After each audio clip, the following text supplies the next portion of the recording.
Thank you all for coming so promptly so that we can get started early, or on time, I should say, for this very lengthy warrant. Okay, I just got the high sign. We do have a quorum. That's terrific. Thank you again. And that's 4 minutes after 10. Perfect. Just a couple of opening notes to start with. First off, I've been asked to call your attention to the fact that there's a survey from the Council on Aging. The former Senior Center has been rebranded as the Adult Community Center to broaden its outreach to a larger population that avoided the term senior. I think that's a denial on the part of a lot of us. This brief survey can be completed in hard copy or at the email link listed, and I believe the survey is available somewhere near where you checked in. I'm going to urge everyone to please pay attention to the heat and the sun. Happily, we do have some cloud cover and a breeze, but please stay hydrated, use your sun hats, move into the shelter of the tent if you need to, if the sun comes out later, but make sure everyone stays safe. We do have water that's been provided. Thank you very much to the Recycling Committee and the Wellfleet Marketplace who provided the water for us, and we have some AmeriCorps volunteers who are helping to distribute that water. Before we begin the meeting, I just want to thank and give credit to all the town staff who comprised our town meeting task force and helped make this meeting possible, put together all the plans and the infrastructure. The DPW, the fire department, town administration, the town clerk, community services, health department, the rec department, and our media ops. A collaborative effort. Happily, we had last September's meeting to work off as a model, but we took some of the things that we learned from that meeting and hopefully make this one a little better. I'd like to, two other notes of thanks. Thanks to Fire Chief Pauly, who briefly took on the role of acting town administrator. And I want to say a very special note of thanks to my predecessor as moderator and our past town administrator, Harry Turkanian, who volunteered many, many hours to fill a leadership vacuum and to help assemble the warrant that you have before you. Harry, the town owes you a tremendous amount of gratitude. Thank you very much. We've made it a practice, excuse me, we've made it a practice to identify those among our town staff who have recently retired or will do so very soon. At this time, I'd like to recognize Mike Flanagan, our harbor master, Margaret McClellan, who worked for the library, Mary Lou Wood, who is a fire department lieutenant and paramedic. She'll be retiring on Monday. Joanne Anderson, Kathy Ferry, and Margie Wallace, all of whom are teachers at the elementary school, are retiring this year. And Paul McHugh, our Wellfleet Elementary School custodian, will also be retiring this year. So thank you to all of them for their many years of service to the town. At this point, I'd like to introduce some people who may be new to you. I'm not sure if they're all here, but new employees of the town and are filling a variety of roles. First off, our interim town administrator, Charles Sumner, who's sitting at the end of the select board table. Our assistant town administrator, Rebecca Slick, who I think is sitting behind me. Our two interim town accountants are Lisa Sauvé and Mary McIsaac, and I don't believe they're here today. Hopefully they're not still deep in the books on a Saturday, but I know they're working very hard. We have a new person working in the as assistant tax collector and assistant treasurer, Christine Young. Our new committee secretary is Karen Plantier. New personnel at the fire department, Colleen Phelan, Brian Mozaleski, Jeff Hall, Ted Anger, Bill Blake, Erica Powell, and Aiden Crowley. The police department has a new dispatcher, Dispatcher Cheryl Kemmer, and the DPW, our new highway foreman is Mr. Peter Morris, and we have, drawing a blank here. Jay Norton, who is assistant DPW, has stepped up and is now our interim DPW director following the death of Mark Vincent. The other person I'd like to introduce from KP Law, serving as town council today, Mr. Greg Corbo. So welcome to you all, and welcome to the new members of the town staff. At this point, I'd like to recognize and give a brief in memoriam to those members of our community who had worked for the town over the years, who have passed since our last town meeting. Thomas Adams, who worked for the Wellfleet Fire Department. Marilyn Dyer, who worked on the elections and as a registrar of voters. Howard Dykeman III, who was on the early library building committee. Joel Fox, who worked on the Marina Advisory Committee. Luke Fox, who was our DPW Assistant Director and has also worked for the Rec Commission, the Rec Committee. He served as a constable and as Civil Defense Director. Al Haven, who no longer lives in town, but who was a member of our select board, and I believe Al was on a number of other committees as well. I wasn't able to get a list of those. Emma Law, who worked as a registrar of voters. William Lloyd, who worked for the beach program and worked as a lifeguard. Bruce Murphy, who worked for the Wellfleet Fire Department, the Wellfleet Police Department, and the Historical Committee. Brigitte Olson, who served as committee secretary, the Tax Work-Off Program Committee, the Wellfleet Housing Authority. Charles Taylor, who worked for the Wellfleet Police Department. Sandy Wonder, who worked for the COA board, worked as an election worker and worked for the Local Housing Partnership. And Mark Vincent, our Wellfleet DPW director. I ask that we observe a few moments of silence to remember those members of our community who serve the town in a variety of ways. And as we observe a moment of silence, I also remember that, like us to remember that the COVID pandemic continues to affect millions of people and take the lives of those who are living in countries without adequate access to vaccines and adequate medical facilities. May we have that moment of silence, please?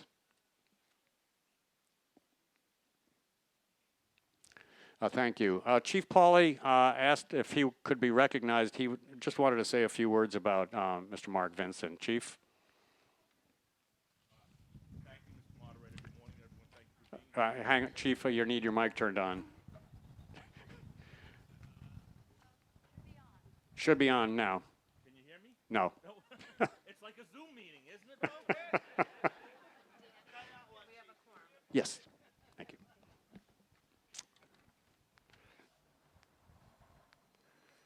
This is the year of technical glitches, I think. Can you hear me now? Thank you all for being here. I really appreciate everyone coming out. We had a little, some concerns that we may not be able to make a quorum, and as always, Wellfleet steps up. I'm going to try not to lose it. Talking about my friend Mark Vincent. As a department head, he was top-notch. He was always there to help us. And as a close personal friend, we talk every day and laugh at each other and laugh at ourselves. And I miss him dearly. And I'm sure the town does too. So I just want to recognize Mark for his 24 years of service. His goal was to retire in August.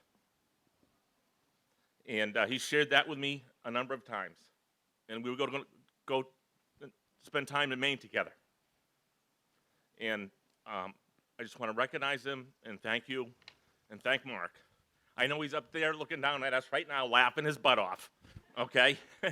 So, thank you, folks. Thank you, Chief Pauly.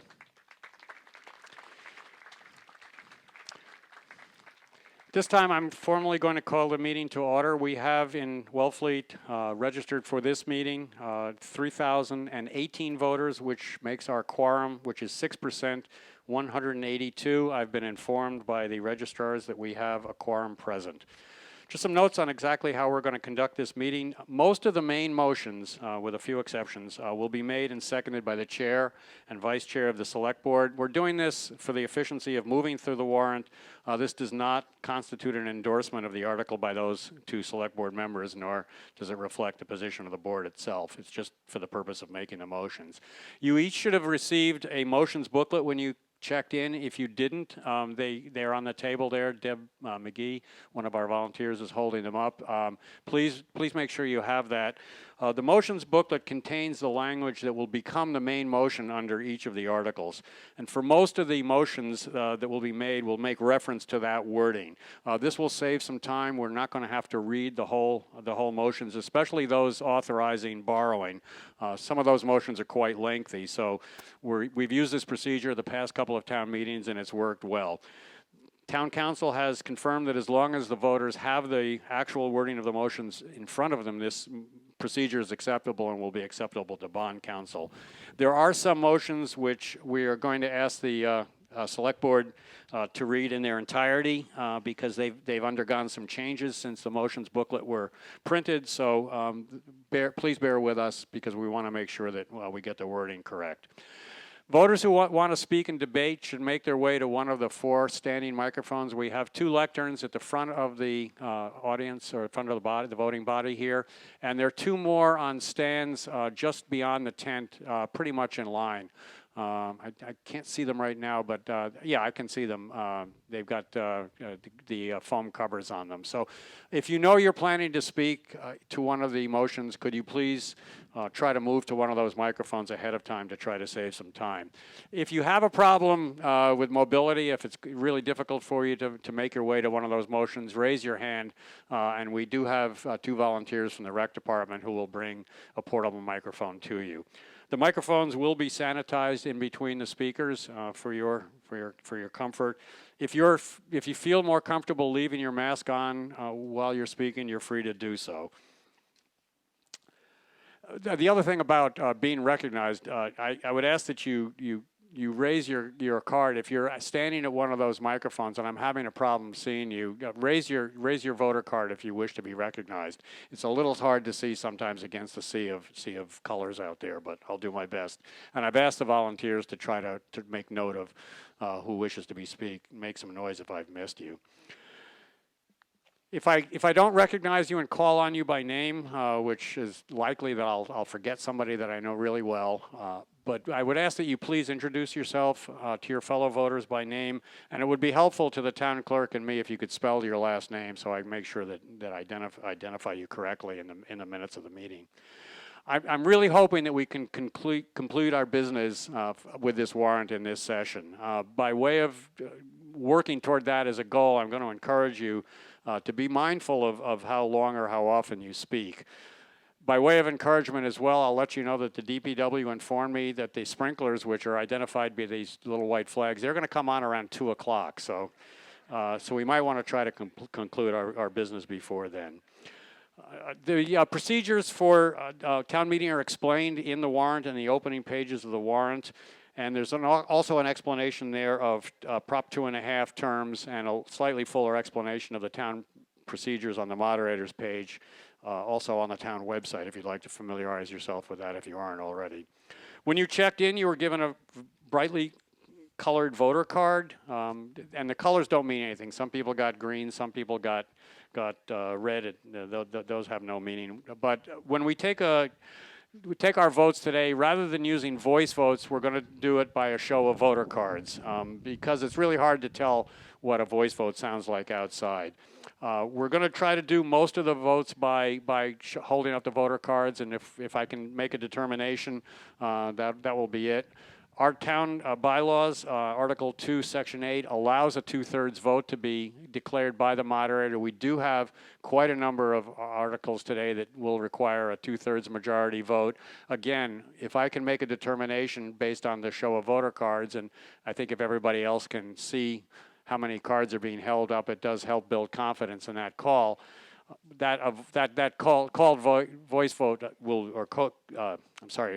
counted vote will be acceptable. If not, we're going to have to take an actual count, and we have 4 tellers who've already been sworn in for that purpose. If we do have to take a counted vote, we'll do it half of the body at a time, and that is going to take a little bit of time, so I'll ask your patience. During debate, you must speak to the motion on the floor. Your questions and your comments are part of your role as voters in town meeting, but you may not make personal remarks, you may not make accusations, you may not question the motives of other individuals. There is no back and forth debate among town meeting participants. If you have a question, the question must be asked through the moderator. And if you are recognized for the purpose of answering a question, I would ask that you please answer the question briefly. You are not given the floor except for the purpose of answering the question. The person who asked the question still has the floor. Our town meeting has a very strong tradition of respect, and speakers will be held strictly to those standards during the debate. And I would ask that if the FinCom members or the Board of Selectmen members are speaking not as representing their board, but as speaking as individuals, that they go to one of the lectern microphones. If they're speaking from their position on the board, they can speak from where they're sitting. Because this is a very lengthy warrant, and I do hope to conclude our business today, I'm going to strictly limit speakers to around 2 minutes, maybe a little bit more, but please try to keep your remarks brief. Presenters of the articles get a bit more time. I'd like them to try to wrap up their remarks in 5 minutes or so. And per our charter, section 278, no person may speak more than twice on the same question. And I'll only recognize someone for a second time after everyone who wishes to speak for the first time has had a chance. Please try to think about what questions you want to ask and what points you want to make before being recognized. And I would ask you to try to bring new information to the debate rather than just repeat the points that have already been made by other speakers. If you have an amendment that you want to make, I'm going to require those in writing unless it's an extremely simple one-word writing. This is a provision of our bylaws, Article 2, Section 2. Any exception will be at my discretion. There's two reasons for that. One is so that I can repeat the amendment correctly to the audience, and the other, more importantly, is so town clerk can make an accurate record of our proceedings. A couple of other matters. If you have a cell phone, I'd ask you to put it on airplane mode or put it on vibrate, and I'm going to remember to do mine now. I'm going to discourage you from texting during the meeting, only so that you can keep your focus on what we're doing here. Once again, a reminder, if I don't call on you by name, please introduce yourself to other voters as well. Just a note on any medical or other emergencies, if someone does have an issue, please make noise and get my attention. That's not a time to be shy. We have fire department personnel here. We don't need them, but if there's some medical emergency or other emergency that needs to be brought to the body's attention, please make sure that you do that. I would also ask that you not applaud after individual speakers. I asked this at the last town meeting. I think it worked well. It does help move the meeting along. I don't think there's any real benefit to other voters to be gained by hearing the applause. If you wish to applaud, you may do so after the results of a vote, but please don't applaud individual speaker. Just a final note, as always, I'd like to remind you that when we come together as voters in town meeting, we become the legislative body of our town government, and we are each of us acting as a citizen legislature with the seriousness of purpose that implies. Town meeting is democracy at its purest and most basic form, townspeople gathering to discuss and make decisions about the government that most immediately affects their lives. As we begin our town meeting, I'd like to offer this quote from Alexis de Tocqueville, who wrote in his work, Democracy in America, "Town meetings are to liberty what primary schools are to science. They bring it within people's reach. They teach them how to use and how to enjoy it."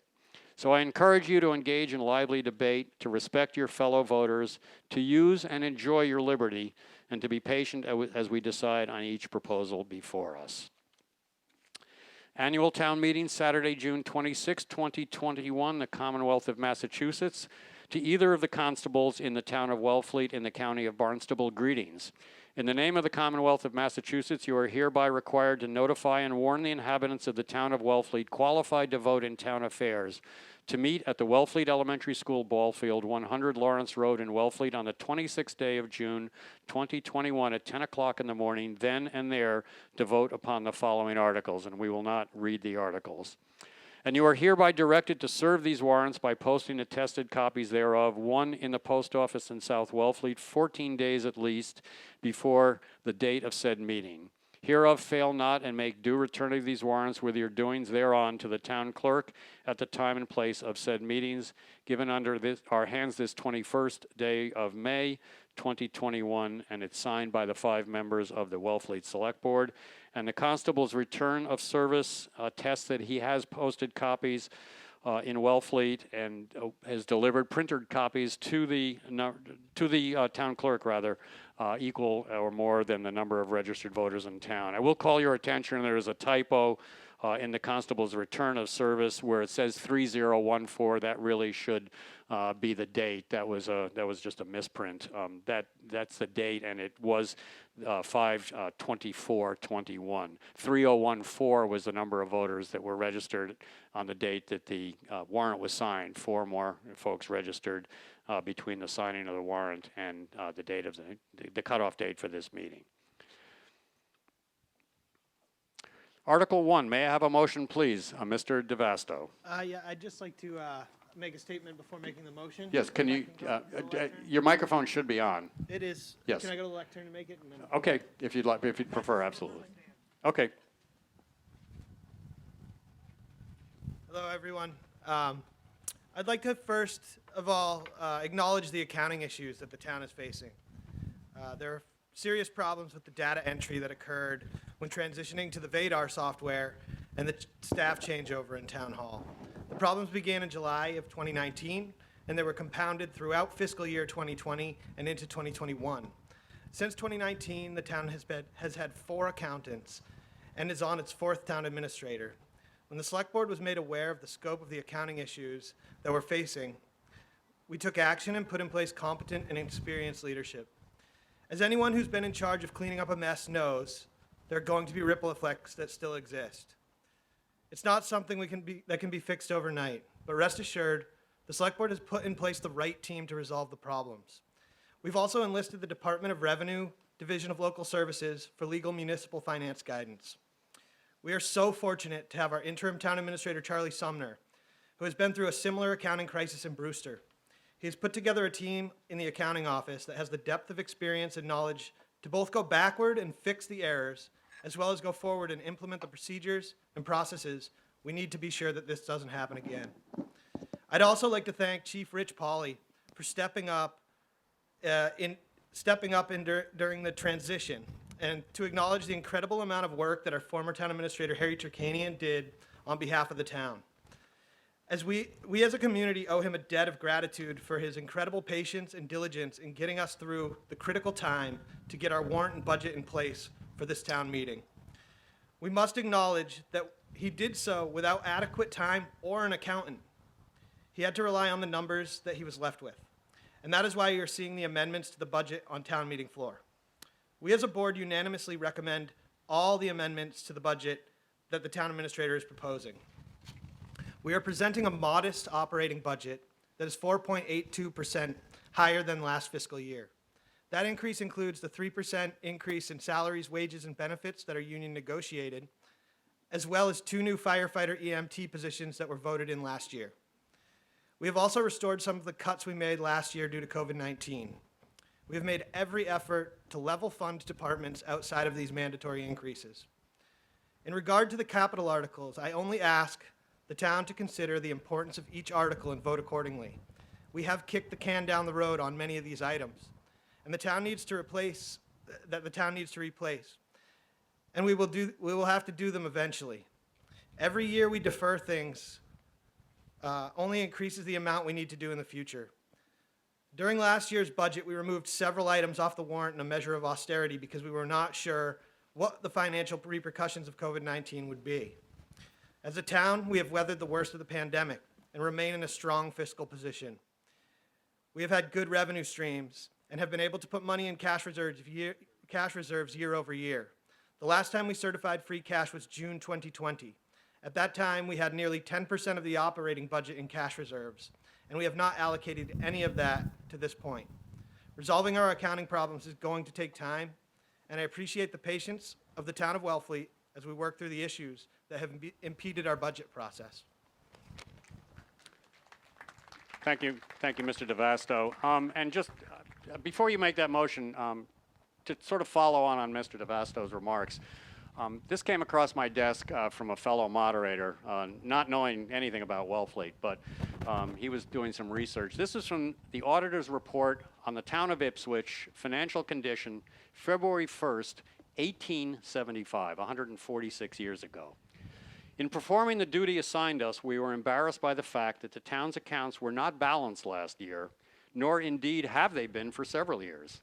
As now kept, they cannot be balanced and be thus verified by any method known to us, and we have not attempted to do it. So Wellfleet is not the first town that's found itself in this situation. There's nothing new under the sun. May I have a motion under Article 1, please? Mr. DeVasto. I move that the town vote to approve the Selectmen's fiscal year 2022 town operating budget as printed in the warrant in Appendix A. Am I reading right? In Appendix A. However, that the following line items be amended as followed. Town administrator's expenses, requested 9,900 to be amended to 11,900. The reserve fund, the current request is 0. Amount requested, 89,500.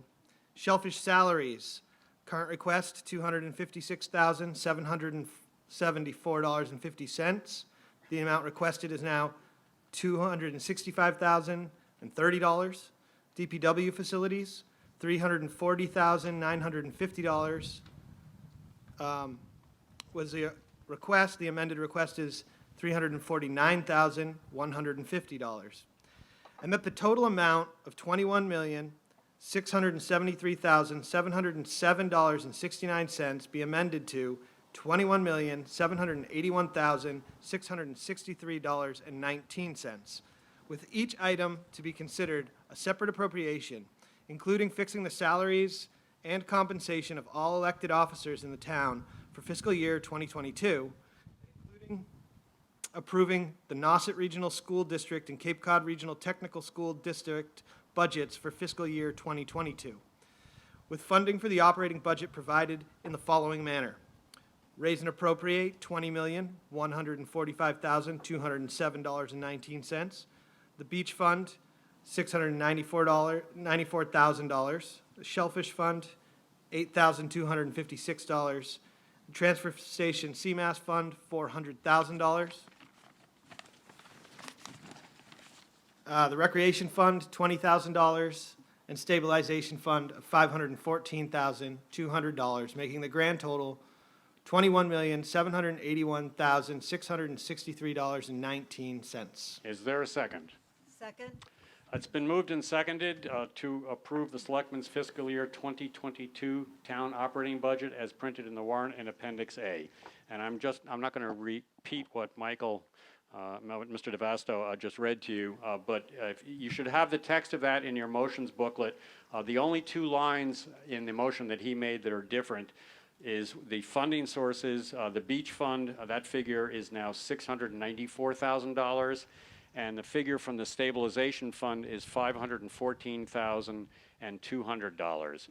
The way we have handled our budget in the past, and will do so today, is if you turn to Appendix A, which begins on page 61 in your warrant, we'll go through this on a section-by-section basis. If you have questions or comments on a particular portion of the budget, I'd ask that you raise those at that time.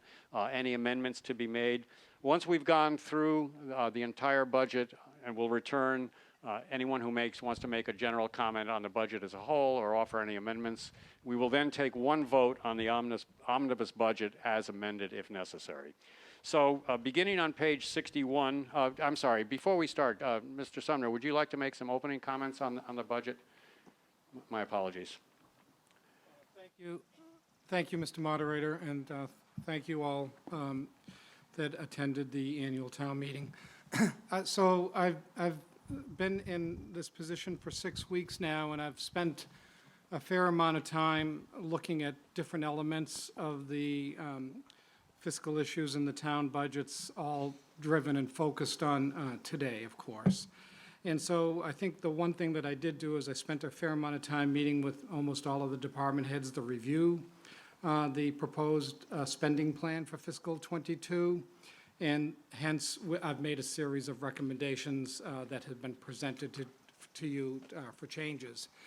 Secondly, I spent another element of my work time reviewing some of the revenue issues that have been the basis of the motion that was presented to you today. And hence, you'll see while I didn't do it to the exhaustive level that I would have liked to, I think I've done it to a degree that's adequate for today. And I think the critical issue is the amendment that you see in the beach fund revenues. And of course, last year, as I have learned, one of your beaches that creates a significant amount of revenue, Whitecrest Beach, I believe. I haven't been there yet. I haven't been out of my office yet. But Whitecrest, was closed last year because of COVID, and hence you can see a significant change. Typically, you'll see $1,050,000 used out of the beach fund to subsidize the operational budget, and of course, hence. We lost our mic.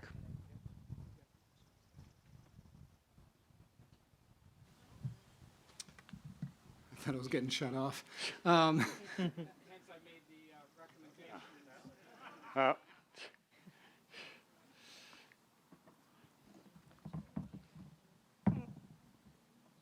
About now. And hence, the changes that I've made in the use of funds, stabilization fund. And I will say that, there is a part of me that doesn't like to utilize stabilization funds in this manner at this time, but it is a rainy day fund, and it is raining, right? And I think one of the things that we're going to work on through the whole summer is we'll spend more time reviewing the revenue side of equation. I am going to be applying for a grant through some federal resources that recognizes revenue losses. And then, of course, one of our significant goals will be to get the books into a condition by, I would say, sometime in September, we can certify free cash. So one of the preliminary goals that I will have in working with the Finance Committee and the Select Board is to try to reduce the use of stabilization funds, because I do believe a special town meeting in the fall is going to be in order as we start to uncover and deal with some of the issues that are facing us. So I think that's all I have. Thank you, Mr. Moderator.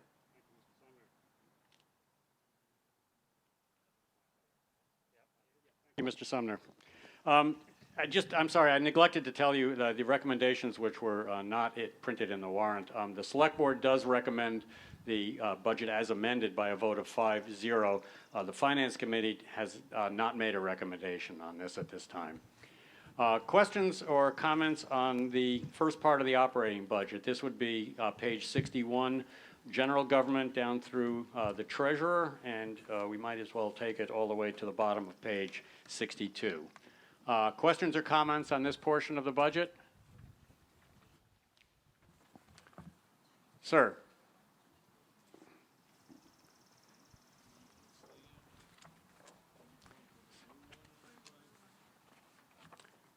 Am I on? Yes, you are. Okay. Your name, sir? My name is Stephen Kopitz. So the first thing I'd like to do is I'd like to recognize Charlie Sumner and his team and Harry Turkanyan's work in 6 weeks.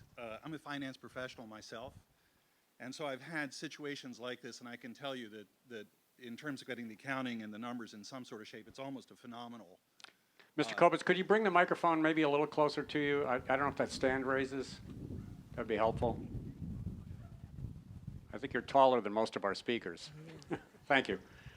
Oh, can you hear me now? Yes, much better. So I just like to thank Charlie and his team and Harry Turkanyan. As a finance professional myself, I have to tell you, the amount of work it takes to get this done is superhuman. And I know this is not a perfect budget, and I don't agree with all of it, but I can tell you to get it to this point is a phenomenal piece of work, so let me acknowledge them first. There is no page 61 in my brochure. So just a comment here, the budget increase is a little less than 5%, 4.8% as was stated. Last year's was not such an austerity budget, it was 4.3%. The drivers of this year's budget are 8% increase in police salaries and 18% increase in fire salaries and a little bit in shellfish. I make that just as a point of clarification. My question will be, if we add all these together, it appears to be an increase in taxes to the average home on the order of $210 to $225 for next year. Could someone confirm that for me, please? Is there someone who can answer that question? Mr. Summer, do you have those figures, or? Yeah.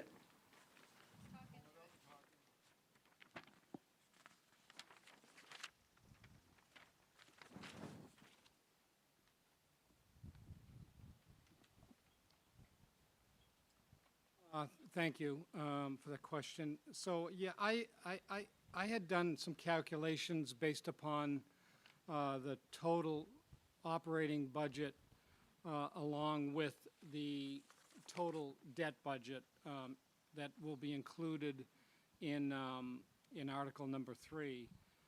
And when I include both of those items, I think the average bill will increase in the range of $456 for the average home under our assessor's records, which is $551,000. Now, the budget, operating budget is up $1 million. The debt budget is up $1 million. So I agree with this previous speaker's comments on the estimated cost impact on your average property tax bill. Thank you, Mr. Sumner. Further questions on the general government portion of the budget? Mr. Moderator? Yes, Mr. DeVasto. Hi, I just wanted to also clarify that the raise of 4.82% in the operating budget actually doesn't impact the tax rate, because that money is there's 2.5, and then the raise and allocate from that is from the stabilization fund right now, which would typically be coming out of free cash, but since we don't have free cash certified yet, that's why we're using stabilization fund. So the operating budget is not increasing the tax levy at this time beyond 2.5%. And when you add the capital expenses, debt expenses, those are over the last 3-year period of approved warrant articles that have now been starting to be spent. So it's not all this year's budget. That's the only point I'd like to make. Thank you, Mr. DeVasto. Further comments, Mr. Curley? One of the drivers for increasing the operating budget is some of the articles that were approved in last year's town meeting. For instance, the fire department had additional positions approved last year. So this is just accounting, part of the driver of the increase is just accounting for the articles that have already been approved and are not a change in the underlying or the positions that were pre-existing beyond the scheduled raises. So thank you. Thank you, Mr. Curley. Further comments? Now we'll move to page 63, which is the rest of the general government portion of the budget. Chamber of Commerce down to consulting expenses. Questions or comments on that portion of the budget? Page 64 is public safety. This is police, communications, fire, building, emergency management, traffic, parking. Questions or comments on that portion of the budget? Page 65, a little bit harder to read. That is starts with the public schools, elementary, Nauset, and Cape Cod Regional Tech, includes public works budgets and the human services budgets down through the bottom of page 65. Questions or comments on that portion of the budget? Okay. Page 66 completes the budget. The interest expense, this is interest expense on short-term interest and on real estate tax refunds and various unclassified accounts, county assessments, group health insurance, various other expenses. That completes the operating budget at the end of page 66. Any other questions or comments before we move to a vote on the budget? If not, we'll remind you that the motion that was made by Mr. DeVasto is to approve the Selectmen's fiscal year 2022 town operating budget. Will be as printed in your motions booklet and with the detail outlined in Appendix A, which we just went through. Again, the changes from what you have in the motions booklet are that the beach fund figure should now read $694,000, and the stabilization fund figure is $514,200. Other than that, the motion is as you have it in the motions booklet. Because the funding source includes a transfer from the stabilization fund, this will require a 2/3 vote. All those in favor of the motion, please hold up your voter cards.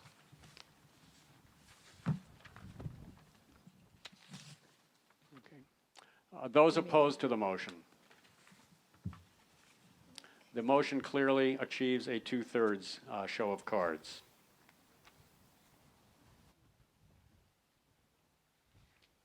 Yeah, let's clap.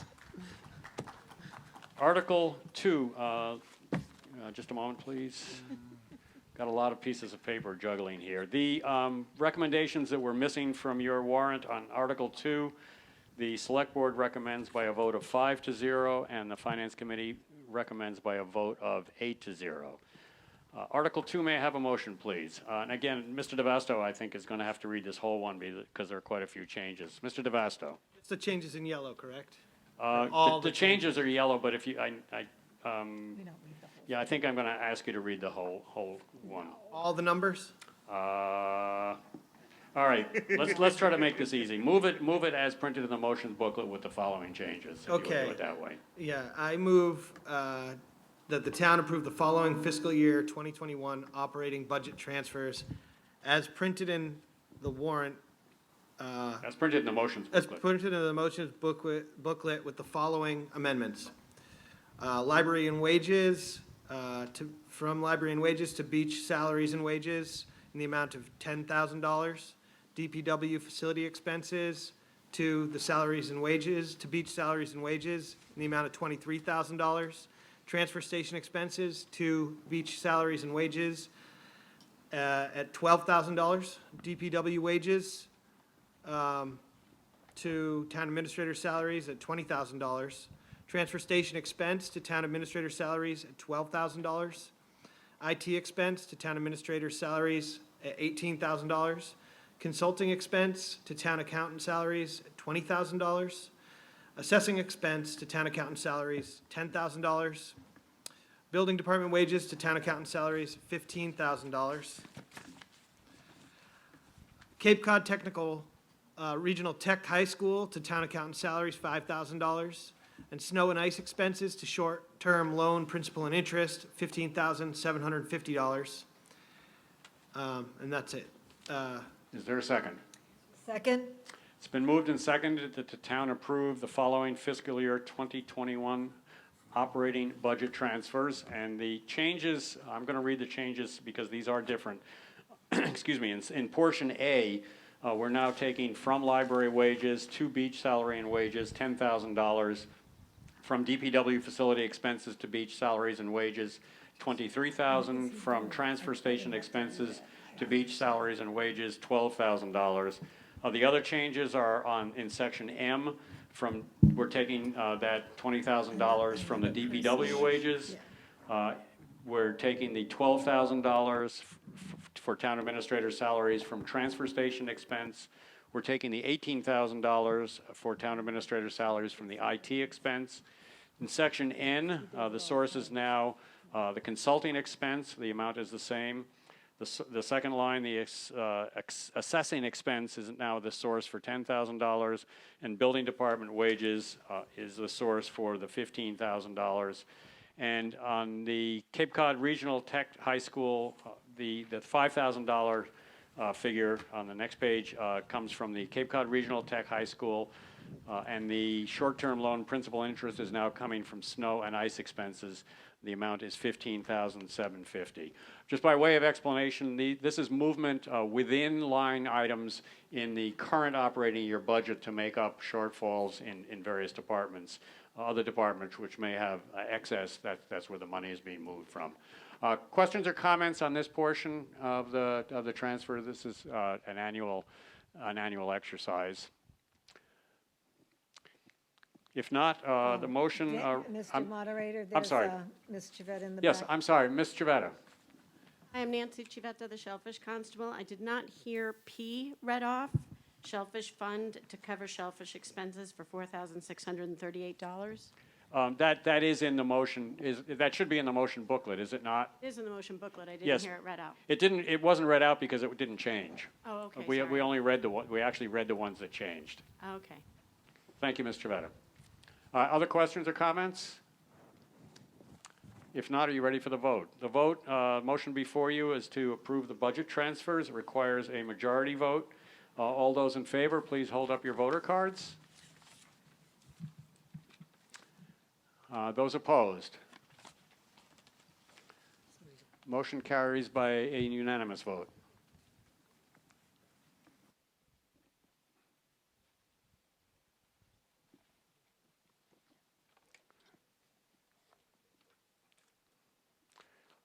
Article 3, may I have a motion, please? Mr. DeVasto. I move that the town vote to approve the fiscal year 2022 town capital and debt budget as printed in the warrant, however, that within, offer the following amendments, I guess, right? No, just, yeah, with that within, read it as printed. Okay. Could be all right. Appendix B1, capital budget, items 161, town clerk shelving, $11,000, town clerk microfilming town records, $5,750, and item 215, ambulance replacement, $340,000, be deleted. Appendix B2, debt service, total debt service be amended from the sum of $2,316,564.87 to $2,733,288.80. And further, that to fund this amended total appropriation in the amount of $3,178,419.80, that the town votes as follows: to raise and appropriate $2,940,969.80, and to transfer from the ambulance fund $83,000, to transfer from the shellfish fund $24,000, transfer from the stabilization fund $100,000, transfer from CPC fund balance reserved for open space $30,450, for a grand total of $3,178,419.80 for these purposes. Is there a second? Second? It's been moved and seconded that the town vote to approve the fiscal 2022 town capital and debt budget as printed in the warrant. Actually, that it says printed in the motions booklet. I call your attention now to page 15 of your motions booklet. The entire Appendix B that was at the back of the warrant has been reprinted. There were a number of computational errors that were made in the need to get the warrant to the printers by deadline. There were frankly, the numbers were not accurate, and we decided, the town administrator, the select board, and myself agreed that the easiest way to deal with this would be to reprint the entirety of Appendix B. So beginning on page 15 in your motions booklet, you will see the correct figures for Appendix B. And the changes, the motion that's made by Mr. DeVasto appears on page 4 of your warrant with a few changes. The changes are that in Appendix B on page 15, the town clerk shelving and town clerk microfilming records requests have been deleted. Those are now not included in the debt capital budget, rather.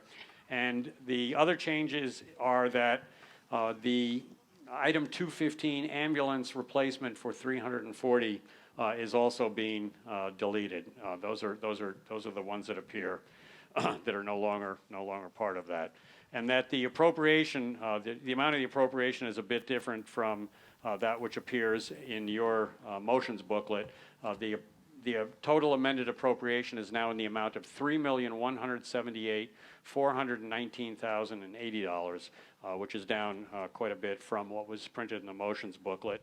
The only other differences are in the transfer from the ambulance fund, that figure should now be $83,000 rather than the $423 that was printed in the motions book. And the total figure, again, is $3,178,419.80.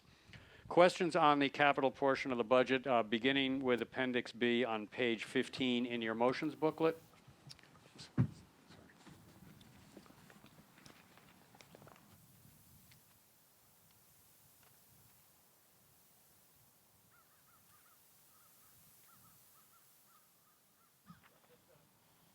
Just a clarification, I believe, Michael, when you made the motion, you said as printed in the warrant. Would you make that as printed in the motions booklet? Oh, yeah, please? that's what it says in here, so. It does say that. Okay. I Just- move that the town vote to approve the fiscal year 2022 capital and debt budget as printed in the motions booklet as read previously. Okay, thank you very much. Just want to make sure that town council and the attorney general are happy with the way, and make sure that you know what you're voting on. So the motions booklet does have the correct information. Yes. Further, Second. second. Further debate on the capital budget. Any questions or comments on that? Again, the capital budget begins on page 15 of the motions booklet, continues to page 16. Page 16 and onward are the debt service for the various bonds that have been issued for projects over the years. You'll see the date of the general obligation bonds and the number, some starting in 2021, some in 2017, some from 2016, some from 2015, and various other loans that the town is paying debt service on. There's also the bond anticipation notes, which are shown on page 20, and the some of the community preservation fund debt on page 21. Questions or comments on the capital budget? If not, if you're ready for the vote, once again, this motion proposes to transfer money from the stabilization fund, so it will require a 2/3 vote. All those in favor of the motion, please signify by holding your voter cards. Okay, those opposed?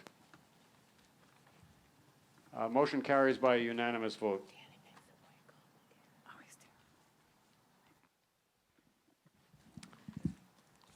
Article 4, the Marina Enterprise budget, and I think you can use the shorter text, Mike, Mr. DeVasto. I move that the town vote that $585,000, 822, $5,885. Mr. DeVasto, can I make a suggestion that you move to accept an article with the wording of the motion as printed in You're the right, motion okay. booklet? Okay, I thought we were still He's doing got a this cheat one. sheet, he forgot about it. I just didn't know we were onto those articles yet. Yes. I move to accept and adopt Article 4 with the wording of the motion to be printed in the motions booklet. Is there a second? Second. It's been moved to accept and adopt Article 4 with the wording of the motion to be as printed in the motions booklet. And once again, you should have the wording for that in your motions booklet. This is the Marina Enterprise budget. Questions or comments on this portion of the budget? If not, this requires a majority vote. All those in favor of the motion, please signify by saying aye, by holding up your voter card. Old habits die hard. Any opposed? Motion carries by a unanimous vote. Majority. No, unanimous, nobody. Was there a vote against that I didn't see? No. No, it was a unanimous vote. Sorry.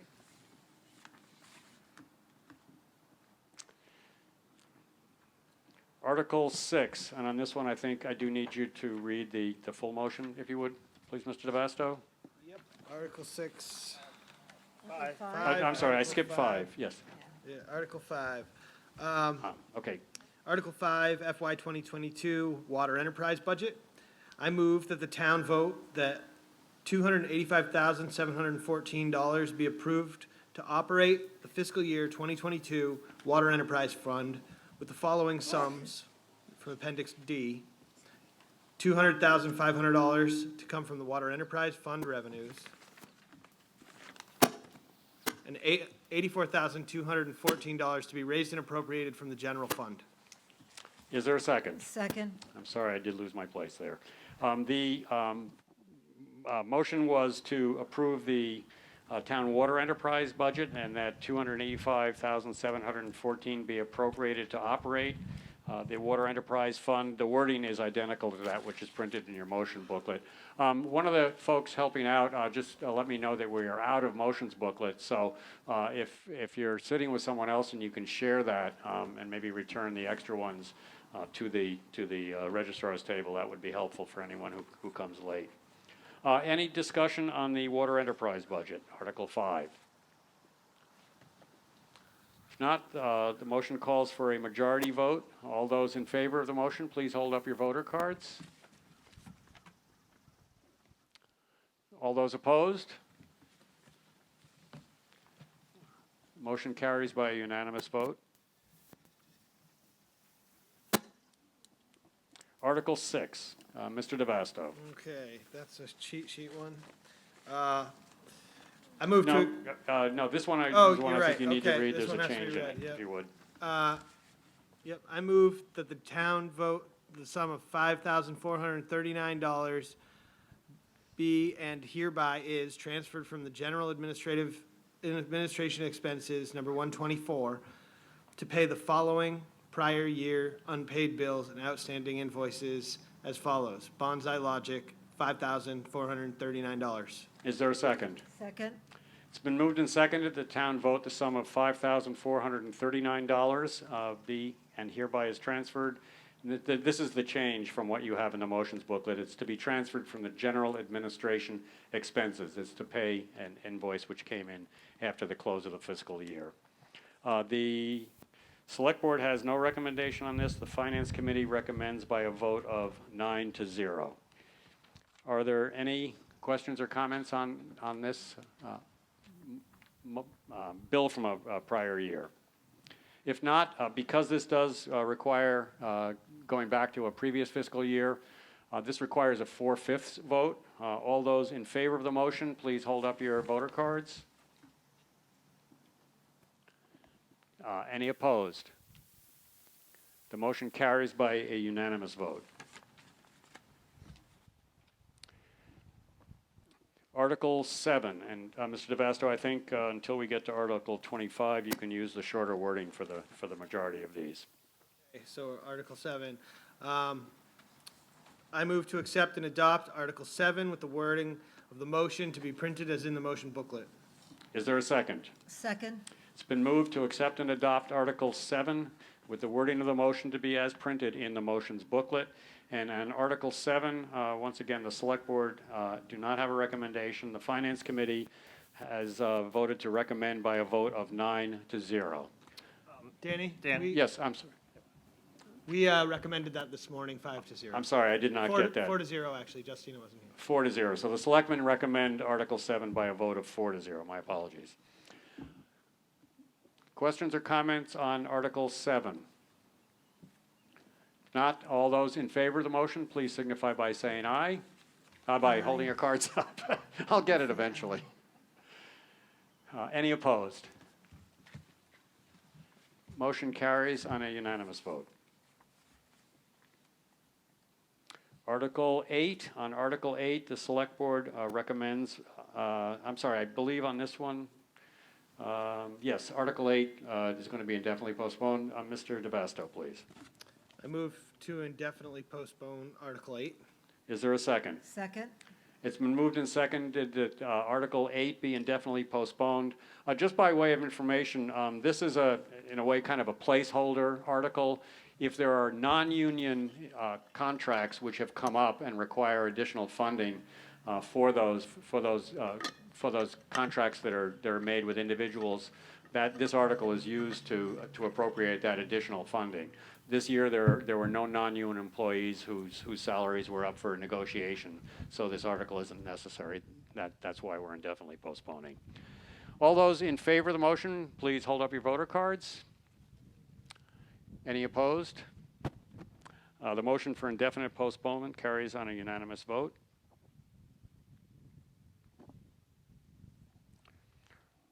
Article 9, may I have a motion, please? Yes. Mr. DeVasto. Move to accept and adopt Article 9 with the wording of the motion to be printed in the motion booklet. Is there a second? Second? It's been moved and seconded that Article 9 be accepted and adopted with the wording of the motion to be as printed in the motions booklet. And I'll just make note that this article involves a debt override. Question 1 on the ballot is the question associated with this article as well. So debate on the motion, Chief Pauly.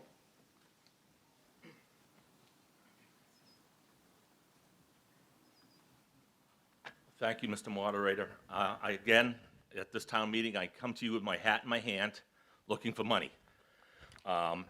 We are, we've in the last several town meetings, the town meeting and at the ballot have been very, very supportive of the fire department, and I'm eternally grateful for that. We're just about at third base with staffing. Okay, we're almost coming home. So we're asking for 2 more positions, 2 new full-time positions. We're down to 4 call people left on the department, and I expect at least 2 will be retiring in the next several months to a year. So what we're trying to do is to get to a point where we have 4 people on each group. We run 4 groups, 24 hours, 24-hour schedules. So I'm asking for 2 more positions, and then next year I'll be asking for 2 more positions, but those should come out of either existing funds, retirements, and maybe some marijuana money, I don't know. But that's, so this is my last time, I hope, to come to you and ask for an override for these 2 positions. And then we should be able to take it from there. And I'll take any questions. Thank you, Chief Pauly. Questions on Article 9? Yes, Mr. Kopitz? Kopitz, I'm sorry, my apologies. You were perfect, thank you. Just to clarify, is this additional positions or replacement positions that you're calling for? Chief Pauly, for the purpose of answering the question. Yes, thank you, Mr. Kopitz. These are 2 additional new positions. Mr. Kopitz, you still have the floor. Yes. Why do we need 2 additional positions? Chief Pauly? Because we require a minimum of 3 people on duty to staff 1 ambulance. We now are at between 3 and 4 people on duty. So it's basically a requirement to basically get the ambulance out the door and hopefully staff a 2nd ambulance when we get back-to-back calls. Okay. So you're looking for 4 per team? That is the minimum manning that we need to have is 4 per group. Yes, so there are 4 groups, 4 per group. Thank you, Mr. Kopitz. Thank you, Chief Pauly. Further debate on the motion? Mr. Moderator? Yes, Ms. Carlson. Yes. I grew up here, and it's imprinted on my brain that we're a little town. And when I first joined the select board, I had some suspicion that why did we need to have these big buildings staffed with police and fire. But as I've gained knowledge on the select board, we really do swell in population, for one thing, in the summer. We've had as many as 1,000 people on July 4th on Cahoon's Hollow. So the Are you still? crowd control issues in the summer. And we rely on our police and fire to keep our town safe when we really do become a much bigger town. I've seen estimates of 15 to 30,000 people in our town. And then we have an issue of an aging population, and calling on fire and police for a medical emergency is critical. And we live in a town where our infrastructure can respond if there's a medical emergency. So I think that a quality infrastructure in Wellfleet is essential to serve our aging population and to keep us safe in the summer. And I very much support this article and the one coming for equipment. I think Chief Pauly and Chief Curley tried to be mindful of budgetary constraints and are very responsible with their budgets. And I think that a reasonable and strong police and fire are one of the sort of silent amenities that make our community livable. Thank you. Thank you, Ms. Carlson. Mr. Turkanian. Thank you, Mr. Moderator. Just what you've seen so far is akin to a perfect storm. The fire department is faced with having to transition to full-time staff because of the difficulty attracting call firefighters. We will see something similar with the police department, where recent changes at the state level will make it difficult to employ summer police officers as we have in the past. We've seen the effects of COVID, and we've seen the effects of accounting deficiencies in town. So this is all kind of wrapped up in one giant hairball that we're trying to work our way through. Thank you. Thank you, Mr. Takanian. Further debate on the motion? Mr. Moderator? Yes, Mr. DeVasta, sorry. I'd just like also to point out that, volunteer firefighters, we just have lost so much of our young population, and the cost of living and the housing issues that surround the problems that we're having attracting people into taking those volunteer roles. It's basically been impossible for them to recruit people to work on call. And I just echo the sentiment that Justina made about needing to keep our community safe. Thank you, Mr. DeVasto. Further debate? Yes. Ms. Wotherspoon. Hopefully just a quick clarification. I think in the motions booklet, it says this amount is for funding one new firefighter. In my motions booklet, it does. But in the warrant, it says 2, and Chief Pauley said 2, so just want to make sure the 168 I think we should correct that. Yes, it is for 2. We'll make that correction.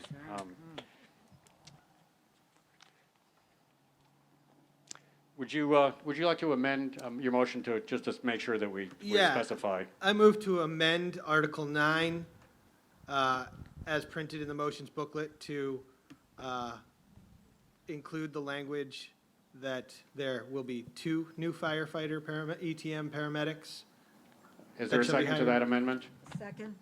Okay, the vote on, I'm going to take a vote on the amendment. The motion has been amended to specify that it requires, that it's for the hiring of 2 paramedics.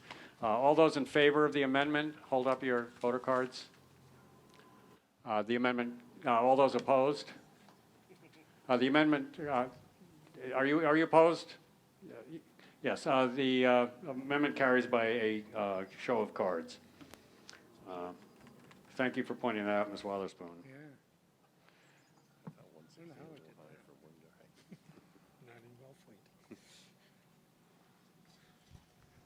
The amendment carries by a majority vote. We return to the main motion. The main motion before you. Any other questions or comments on the main motion made under Article 9? Mr. Moderator? Ms. Wilson. Yes, I used to think, why do we need this much personnel? It's a small town. And Justina illustrated why we need it more in summer. And there's mutual aid from other towns. And then the person I lived with for many years became an EMT call firefighter. And although he never revealed the identities of the people in the ambulances, he was allowed to tell me what it consisted of. And ever since then, I fully support staffing the fire rescue department as fully as possible. Thank you. Thank you, Ms. Wilson. Further debate? If not, are you ready for the question? Yes. The motion before you is the motion as amended, that the sum of $168,080 be raised and appropriated to hire 2 new firefighter EMT paramedics. And once again, this motion, this article rather, the wording of the article makes it contingent upon the ballot question. The ballot question is question 1 on the ballot. All those in favor of the motion, please hold up your voter cards. All those opposed? The motion carries on a unanimous vote. And I'm just going to take a moment. I'm sorry. When I was reading the opening words of the warrant, I should have also pointed out that the warrant booklet also includes the warrant for the 2 elections. Those appear toward the end of the warrant. On my warrant, it's page 57. There's one warrant for the election on the questions, questions 1 through 11, and on page I guess it would be 59, there's no page number. There's also the election warrant for the election of town officers. There is a misprint on that. It shows as Monday, June 30th, but that misprint only appears in the title and in the motion, in the warrant booklet itself. The actual warrant wording has the correct date, so that should not be an issue. But once again, the election is on the 30th of June, which is next Wednesday, this coming Wednesday, and the polls are open between 12 o'clock noon and 7 o'clock p.m. And as we go through the warrant, I will point out the associated question for each of the related articles. Article 10, may I have a motion, please? Mr. DeVasto. I move to adopt Article 10 with the wording of the motion as to be printed in the motions booklet. Is there a second? Second. It's been moved to accept and adopt Article 10 with the wording of the motion to be as printed in the warrant, in the motions booklet. Debate on the motion, Mr. Chief Pauly. Thank you again, Mr. Moderator. I also want to thank the voters for the previous vote. We do appreciate it. So, I don't know where to begin with this. We have a severe shortage of paramedics on Cape Cod. Not just Wellfleet, it's Truro, Provincetown, Eastham, Orleans, all the way up to Sandwich. So, a year or two ago, we took the opportunity to try to glean some money for paramedic training. So any existing fire department personnel who happens to be a firefighter EMT, we're trying to help them get their paramedic. We had one person take advantage of it last year, and that person's doing very well. So what I've tried to do is take money out of the ambulance fund to promote this type of educational incentive, and we also hold people to a point in time where if they take advantage of this money and get their paramedic, if they leave within so many months or years, they have to give us a gradual repayment. So that's what we're trying to do, is incentivize for additional paramedic training. Thank you. Thank you, Chief Pauly. A further debate on the motion? If not, the motion before you is to move and accept Article 10 as printed in, with the wording of the motion to be as printed in the motions booklet. Yes, I'm sorry. Question somewhere? Yes. Sorry, I can't see you that far. Your name, please. Gwendolyn Warren, Shorty. Ms. Warren? Yes. Okay, I just have a question because I am a transplant, and in Western New York, the high schools offered an EMT training program. Is that being done or thought about on Cape Cod in the regional high school? Mr. Chief Pauly. It has happened in the past. It is not being done right now, but I certainly would encourage it, and we try to have discussions with Nauset, school folks. We're trying. Suggestion, just, Yes. I'm glad you're doing it. Thank you. Thank you, Ms. Warren. Further questions? If not, if you're ready for the vote, the motion is the motion made under Article 10. All those in favor of the motion, please hold up your voter cards. Any opposed? Motion carries on a unanimous vote.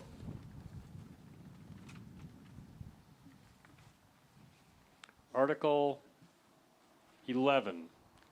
May I have a motion, please? Yes. Mr. DeVasto. I move to accept and adopt Article 11 with the wording of the motion as to be as printed in the motion, as in the motions booklet. Is there a second? Second.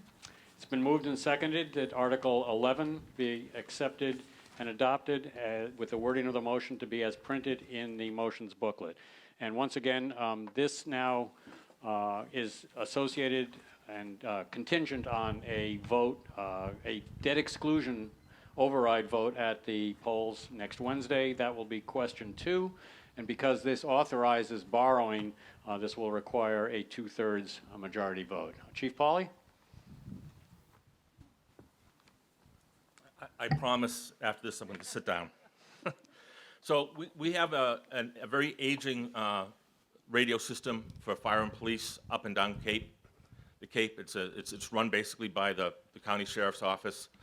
I think you've heard me say this before, the radios that we're using are in excess of 20, 25 years old. This, I hope, will be the last request. Myself, Chief Hurley, got some grant money through the state to help with this purchase, but we just need to take the next step here and work to convert to the digital system that actually the state is requiring that we do, not just us, all public safety departments. Thank you, Chief Pauly. Further debate? Mr. Kopitz? Just a point of clarification. It's $85,000 in Article 11, and there is a mobile date terminals, which I presume is not just a way to get girls. I would guess that's mobile data terminals for $25,000. Is this the same item or a different one? It's a different one. Thank you. I know that much, Chief Pauly. I can save you some steps. Yes, further debate, Mr. Wolf, and then, I'm sorry, you're next, ma'am. Can you hear me? Oh, yes, here we go. I recognize Mr. Wolf first. You'd be next. to it. Okay. Yes, Mr. Wolf. Just through you to Chief Pauly, is this system going to be integrated with other towns on the Cape? Yes, it's 1-800-1 system that police and fire talk on all the time, and it goes right up and down the Cape with a series of towers and repeaters, and it's a good system. It's just aging and it needs to be replaced. No, but the new one will also be Yes, it'll all be thoroughly integrated. all interconnected. Thank you, Mr. Wolf. Yes, ma'am. Your name, please? And Ryan Ishkanyan. Yes. Okay, this is not. Yes, you're on. A question through you to Chief Hurley. Where that, you mentioned grants. Hang on a second. We're going to bring you a portable microphone, see if that maybe works a little better. Or you might want to try the one on the other side. Right there, okay. Yes. Chief Hurley, you had mentioned grants, and I was wondering if you're aware of private foundations and corporations have grants for this type of thing, specifically for firefighters, and I was just wondering if you're aware of that moving into the future. I think your question was for Chief Pauly, not Chief Hurley. I'm sorry. Chief- I'm sorry. Wrong Apologies. It's hat. okay, we're Yeah. twins. I'm the better looking guy of the two of us. Okay. So, yes, we are. There's grants out there that we have applied for, but they're very, very competitive. But we do look at those all the time. Okay. Yeah, thanks. Thank you, Ms. Ishkanian. Further debate? Yes. That Mr. Ford. Mr. Ford, yes, I'm sorry. My apologies. Mr. Ford. Hi. Is there a market for the second-hand? I think, I'm not sure your microphone is on yet. Can you, a little more volume? Closer? How about that? Yeah, there you Is go. there a secondary market for the used equipment to sell it? You buy a lot of stuff on the secondary market. Chief Pauly? The towns do. For the purpose of answering the question? Sure, there really is no second market for this equipment. It's basically worthless once it's taken out of service. This stuff goes back to 1995 and earlier, and because the technology changes, any trade-in would be minimal and basically just take it off our hands because it has no real value once it's taken out of the system. Thank you, Mr. Ford. Thank you, Chief Pauly. Further debate on the motion? If not, are you ready for the question? Question before you is the motion made under Article 11, that Article 11 be accepted and adopted with the wording of the motion to be as printed in the motions booklet. And again, because this authorizes a borrowing contingent on a debt exclusion vote at the ballot, requires a 2/3 vote. All those in favor, hold up your voter card, please. All those opposed? The motion carries on a majority vote. I'm sorry, the motion achieves a 2/3 vote.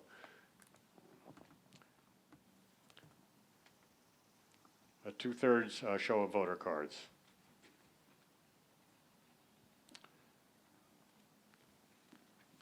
Article 12, may I have a motion, please? Mr. DeVasto. Yes, I move to accept and adopt Article 12 with the wording of the motion to be printed as printed in the motions booklet. Is there a second? Second? It's been moved to accept and adopt Article 12 with the wording of the motion to be as printed in the motions booklet. Again, this motion is going to authorize borrowing. It is contingent on debt exclusion at the ballot. That will be question 3 on the ballot, and it will require a two-thirds vote by this body. Debate on the motion?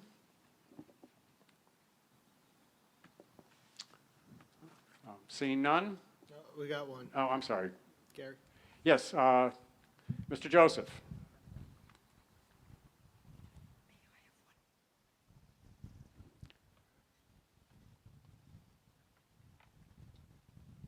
Mr. Moderator, could we get an explanation of what the purchase is? I don't know other than a boat. Is there someone that can answer that question? Yes, I believe our harbor master, Mr. Sullivan.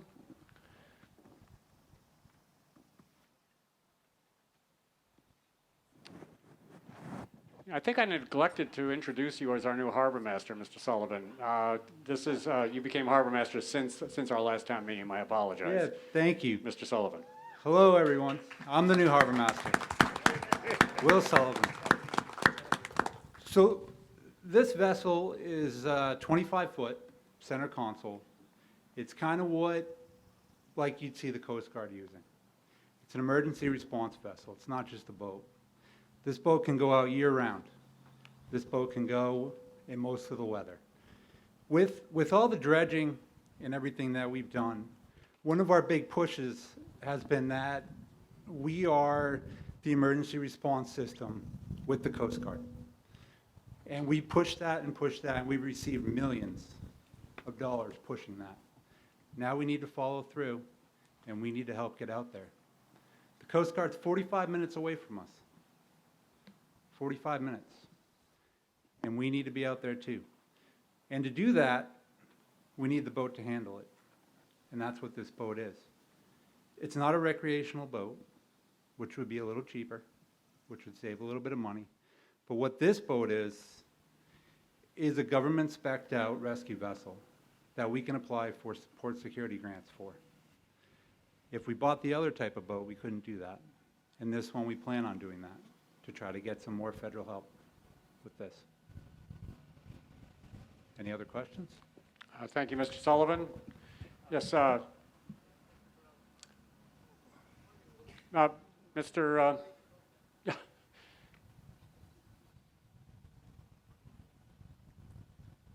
Well, Nick Piccarello, will this boat be out in the bay, Cape Cod Bay? Yep. Okay, just Yes, wanted it to will. know. It'll be at the harbor, and then we'll respond to the majority of Cape Cod Bay, being Eastham, Wellfleet, Orleans, Brewster, to Dennis, and almost to Barnstable. Thank you, Mr. Piccarello. Mr. Moderator? Yes. Right here. Yes, Mr. DeVastro, I'm sorry. Will, could you speak to the condition of a current vessel? The current boat is at the end. It's at the end of its lifespan. It's past the end of its lifespan. Especially in the winter, we take our life in our own hands going out in it. But we don't know at what point it's going to fail. It's been maintained and serviced by Bay Sales Marine and Wellfleet. And they have told me year after year to stop fixing that boat, to get another one. It's not in good shape. Further debate, Captain Capello. Thank you, Mr. Moderator. My name is Joseph Capello. I just want to let you all know the harbor master also helps us get to any vessels that have any emergencies out in the water. So we utilize them quite often in the summertime. We have small little boats in the firehouse, but they're not capable of going into the seas. So it's crucial that they have the equipment to get us out, because people have medical emergencies. They also have fires out there as well. So we realize that they are necessary for us to help out. Thank you. Thank you, Captain Capello. Further debate? Yes, Kathleen Bacon. Ms. Bacon. Through you, Mr. Moderator, to our new harbor master. Can you tell me if you've applied for any grants to fund this purchase? Mr. Sullivan. The last round of port security grants already happened. We couldn't apply for them because of the lateness of this meeting. We don't apply for them until we get the permission from the town, and then we will be seeking those out. Seem to, Ms. Bacon, yeah, go ahead. it would seem to me that it would be worth pursuing a grant for this. And while I support the article, it is a large expense for the town at this time. Thank you. Thank you, Ms. Bacon. Mr. Parkington? Yes, thank you. In line with Ms. Bacon's comments, I just think this is a huge amount of money for a 25-foot. I also am concerned, my assumption would be that there's some technical, large technical abilities for the vessel to include this kind of money. What do we have in line of maintenance for the vessel? Mr. Sullivan, for the purpose of answering the question? The maintenance would be done by a professional marine service for this vessel, just like all vessels should be. Mr. Parkington, you still have the floor.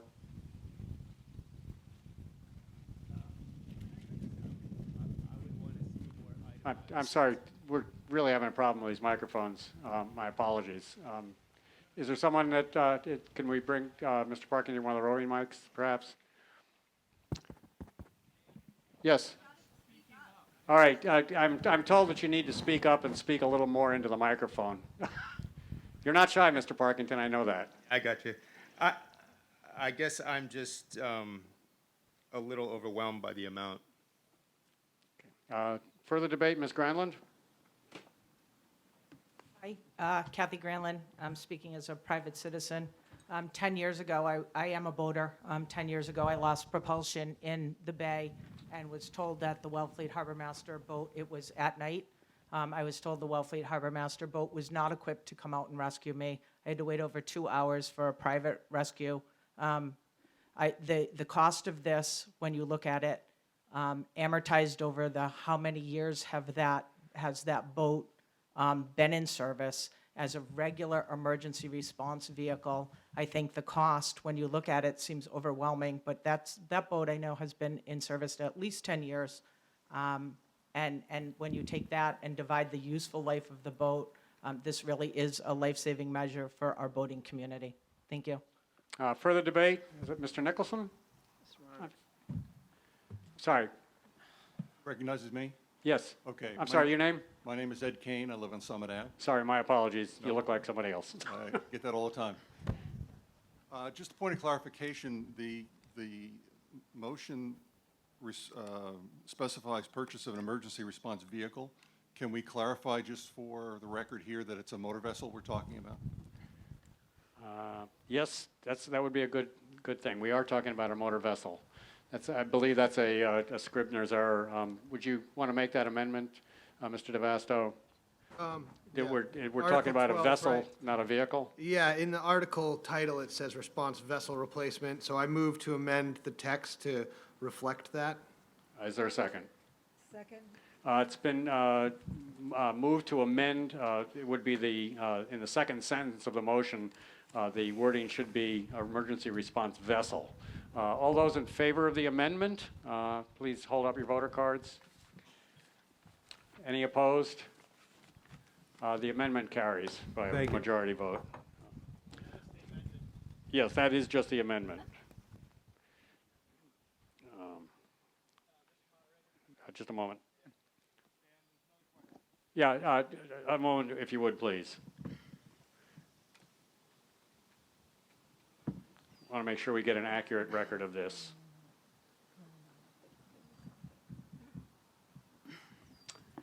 Yes, Ms. Carlson, then Mr. Curley, and then Mr. Ashkanian, is it? Yes, I'm sorry. No worries. Hard to see at a distance. Yes, Ms. Carlson. Mr. Parkington has said that he feels the cost of the boat feels too high for him. I know Mr. Parkington to be a thoughtful gentleman, But I also know our harbor, Will Sullivan, is responsible for an enterprise fund and has researched the cost of the boat. So I'd like to give our harbor master a chance to explain why he chose a boat at this price point.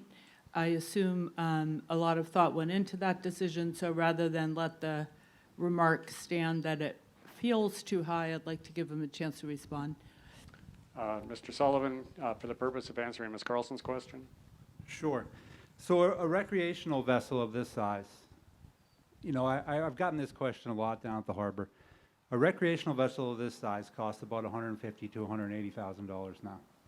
And then you add in towing packages, twin engines, you add in a ton of electronics, all state-of-the-art electronics. I mean, the FLIR camera for nighttime search and rescue, that's $40,000 to match that up to the entire system so that we can go out at night and save a life. So everything that we add to a recreational boat is what brings this up to a cost. Now, this is also a lot more durable. It'll have an opening bow. The bow will open right up so we can land on the beach. We could pick people up right in the water with that. It has a door on the side of it to pick people up. Currently, we have to back down on people near the engine to get them out of the water unless we pull them over the bow up at the front. That's a little scary too in tough weather. So everything added to this brings that up from that standard boat to this. Thank you, Mr. Sullivan. Moderator Yes. Silverman to Yes. Harbor Master Sullivan. So basically what you're saying is you took a base cost and then added the necessary life-saving equipment, and that's what brings it to the total.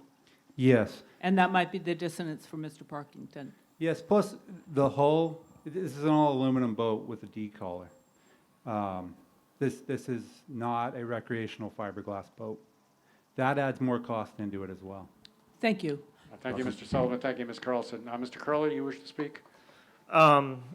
So, in terms of need, there has been rescues out there. One of them was in March 2019 when one of the fishing vessels sank. And the harbor master was able to rescue the crew from that was basically standing on the top of the boat, or the bottom of the boat was upside down, so they were standing on the keel. And we really do need to be able to respond to events like that in a relatively quick fashion. Basically, the survival rate in the water is based on time. And keeping that time low saves lives. So thank you. Thank you, Mr. Curley. Sir, I'm sorry, I don't know your name. Hi, my name is James Lottie from South Wellfleet. My question has to do with the debt service on this purchase and whether or not the Marina Enterprise funds will be used primarily for the debt service on this. Is there someone that can answer that question? The question was, will the debt service for this be paid for primarily from the Marina Enterprise Fund?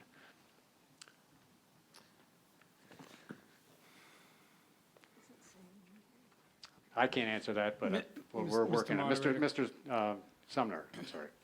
Well, the answer is I'm not quite sure either, but I will just say that currently the net income in the Marine Enterprise Fund is about $178. So really, currently, your revenues meet your expenses. And I think that the reality is that one of the reasons that this is on the election ballot as an override is that we're requesting funds through the property tax levy, a Proposition 2.5 override. And so I did do a quick calculation, and assuming the $290,000 for the funding, and if we bonded that over 5 years, it would be about $60,000 a year for 5 years. And for that 5-year period, it would add approximately $13 to a home appraised in the $551,000 range. Thank you, Mr. Moderator. So, Mr. Loda, I think the short answer to your question is, as envisioned right now, the debt service would be paid from a debt exclusion and taxes. That could change, of course, but I believe that the short answer is no. I mean, I understand that Wellfleet is a large boating community, but it would seem to me that there would be a possibility for at least partial funding of this through the Marina Enterprise Fund. Thank you. Thank you, Mr. Lodi. Mr. Moderator? I'm sorry. Look, Mr. I just have 2 points to make, and that is that oftentimes grants can't be applied for until the article's approved, so that the purchase has been approved and the money's been allocated so you can apply for some sort of matching grant. So that's one point. The other point is having a rescue vehicle or a rescue vessel that is ill-equipped or in disrepair that costs somebody's life could cost the town a lot more money in liability than $290,000. We have to look at the liability of providing this service and doing it inadequately. And so it's important that we have the capability to get out and do what we say we're going to do, especially when we've been receiving federal funds to do our part with the Coast Guard. And those are my only points. Thank you, Mr. DeVasto. Yes, ma'am? Hey, Gwendolyn Warren again. Yes. Cahoon Hollow Road. I have a question for the harbor master, and welcome. And I'm fully approve of this vessel, but I am wondering, since you mentioned that you help other towns along Outer Cape, are they going to contribute to the expense of this? Mr. Sullivan, for the purpose of answering the question. We help other towns, and we help everyone, whoever calls. We do that in aid with the federal government. We're asking the federal government, through a grant, to put some money into this. Our town is putting money in from us, though, right? That's correct. Okay, so maybe the other towns should too, maybe? I don't know. That's my question. I'm not, yeah, Ms. Warren, thank you. Mr. Sullivan? We have the harbor, and we pushed for that when we got millions of dollars from the federal government. When we got the dredging, we said, this is what we were, this is what we did, this was our area. We pushed, and we're still pushing for that, and for that money from the state and the federal government. That's tax dollar money. And they gave it to us based on this assumption. And currently, we are not able to meet what we are telling them. And that's not a good look. Further debate? Sir, yes. Daniel Okrent, Lieutenant Island. I presume, Mr. Sullivan, that this vessel would be able to beach at Lieutenant Island? It would be out of the beach anyway, yeah. Oh, great. I specifically asked because the fire department can't come when the tide is more than 8 inches over the road. Would a call to the fire department, a 911 call for emergency service, then be forwarded to you so that you could get to Lieutenant's Island? We have our homeowners meeting this afternoon. I'd like to tell people what's coming. Yes, we receive those as well. And so you would be able to go out. Thank you. We would work right with them and do that. That's great. Thank you very much. Thank you, Mr. Okrent. Mr. Sullivan. Mr. McDonough? Tom McDonough, Aaron Rich Road, South Wellfleet. I'm just curious, who's going to be qualified to operate this vessel? Are you going to need a licensed captain or, the training to the crew? Can you jump in the vessel and just quickly respond? Who's going to be running the vessel? We will train all the personnel in this vessel. And there are trained. Myself and hopefully the next assistant that we hire are trained. We do have captain's licenses, I do. But no, for emergencies, you're not required to have a captain's license. Thank you, Mr. Sullivan. Are you ready for the question? Yes. Yes. All right. John Wolf has his hand up. I'm sorry. Mr. Wolf, missed you. Need to be a little more visible with your voter card, please, Mr. Wolf. Thought my shining personality would just do the trick, but I guess not. Through you to the harbor master, I operate a charter vessel, a sailboat, and I sometimes go out at night with passengers. I have been caught out in heavy weather, and fortunately, I've never needed the services of the harbor master or the Coast Guard. This is the first time for everything, and you cannot predict what's going to happen out there. The vessel that is being replaced has been with us since 1994. So have its engines, and it is long past time to replace this vessel. I don't think you can put a price. Once you're out there and in trouble, the cost of the boat becomes immaterial. The vessel, I can vouch for the fact that it will be properly maintained. I'm familiar with the people that will be maintaining it. I think we can rest assured on that score. I think we would be penny wise and pound foolish to not make this purchase. As has been pointed out, the liability alone, should that ever come to pass, would make us wish we had done so. And to the question of other towns being responsible, vessels come to our towns, Wellfleet and Provincetown and everywhere else, from all over the place, from Connecticut, from Rhode Island, from points even farther. So it almost becomes irrelevant to ask the towns on the Cape to support this, since we are sharing in the potential rescue of people from literally any place on earth that might show up here. I strongly urge that we pass this. Thank you. Thank you, Mr. Wolf. Further debate, some points that haven't been made, if possible. Sir? Mr. Lewis? Yes, Mr. Lewis. You talk about a boat that's going to be serviceable year-round, and yet you talk fiberglass. Do you No, know? Mr. Lewis, I think he did say it No. was an aluminum boat. It's an aluminum boat. I understood you to say fiberglass. No, it's not fiberglass. Well, this is what I was concerned about, because I know that ice will cut fiberglass like nothing. Thank you, Mr. Lewis. Further debate, Ms. McGee? I'm speaking as a citizen from personal experience last week. I was out on a boat with friends. We went out to Mattakese for dinner, and halfway home, the engine kicked out. We waited 3 hours for a private rescue to come get us as the sun went down, as the wind picked up, as the boat rocked. It took us a long time to get back to base. And for that reason alone, I think we need to have adequate equipment in this town. Thanks. Thank you, Ms. McGee. Further debate? Yes. I would just like a clarifying question. In the beginning of this this is Sheila Lyons, Henry Doan Lane, Wellfleet. You said that there are grants available, but we would not be able to apply for them because this meeting is so late.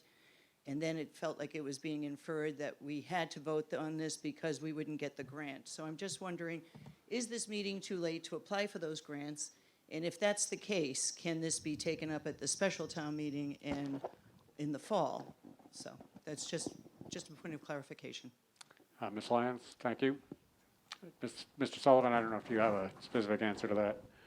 Yes, I don't think pushing this down the road is the best option.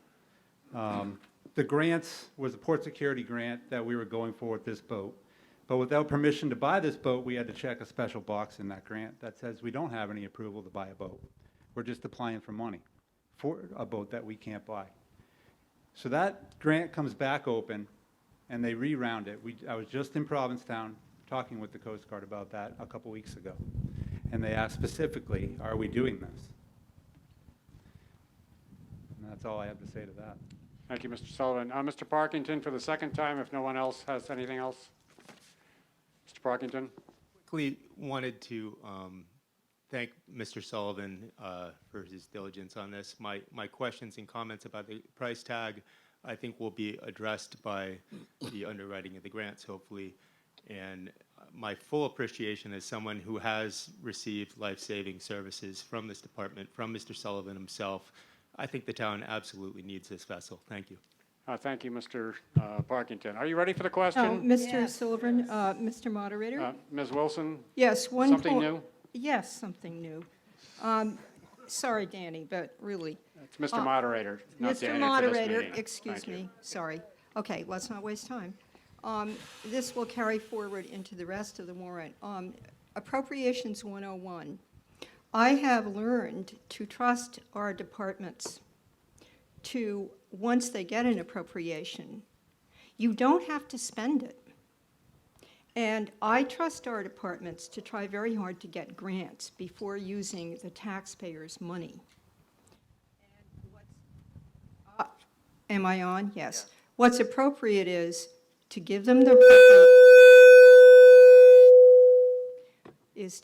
appropriation, let them try for grants, and then in this case, certainly to be able to use the money if they need it. Thank you. Thank you, Ms. Wilson. Mr. Ford? You thought about looking into duck boats, used duck boats. They went everywhere. They can drive right into the water, right out of the water. And when they were developed, they went into the water in heavy weather off Cape Cod and rescued 4 or 5 people out of the drink who were going to drown. They work. They've worked for 75, 80 years now. They do make them. I know they do. I've seen one in Boston. They go right down into the water, splash, and there they go, and right out of the water. That's what you're looking for.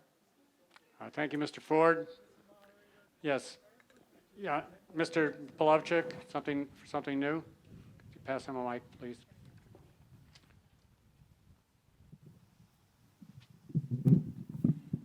Hi, folks. Thanks Mr. for Polovchik. coming.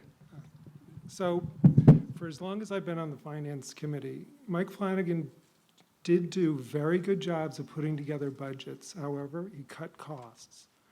I think we should trust Will Sullivan's recommendation. This is just an example of something that needs to be done, maybe should have been done 5 years ago. For as long as I've been in town, we've had the same boat. So please, vote to support this. Are you ready for the question? Yes. All right, the motion before you is the motion made under Article 12, that Article 12 be accepted and adopted with the wording of the motion to be as printed in the motions booklet. This authorizes borrowing and requires a 2/3 majority. All those in favor of the motion, hold up your voter cards. Any opposed? Motion carries on a unanimous vote.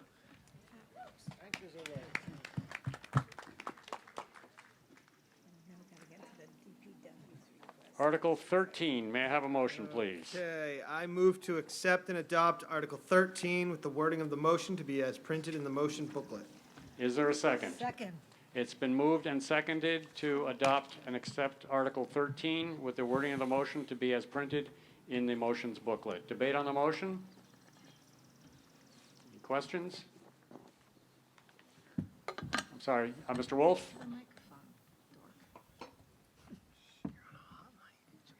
Hi, through you. Is there anybody from the department that can speak to this, such as the age of the truck that's being replaced, maintenance protocols, and so forth? I believe Mr. Norton is here to answer questions. Good morning, everybody. Jay Norton from Department of Public Works. Through you, Mr. Moderator, to Mr. Wolf. This is for a request for $60,000 to replace a vehicle that's been deferred for a couple of years. We had it on the agenda last town meeting in 2020, and we deferred it due to COVID. So we've been out. We haven't had that vehicle in service in terms of snow plowing since then. It's a 2003 3/4-ton Chevy pickup. It has 120,000 miles on it.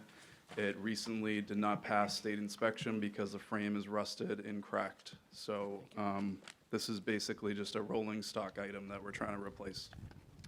Thank you, Mr. Norton. Further questions? If not, the motion before you is to accept and adopt Article 13 with the wording of the motion as printed in the motions booklet. Once again, this authorizes borrowing. It will be contingent on question 4 at the ballot as well. This body requires a 2/3 majority vote. All those in favor of the motion, hold up your voter cards. Any opposed? The motion carries on a majority vote. I'm sorry, motion carries on a 2/3 majority vote. Thank you. Thank you, Mr. Norton. Article 14, may I have a motion, please? Yep. I move to accept and adopt Article 14 with the wording printed in the motion to be as printed in the motions booklet. Is there a second? Second?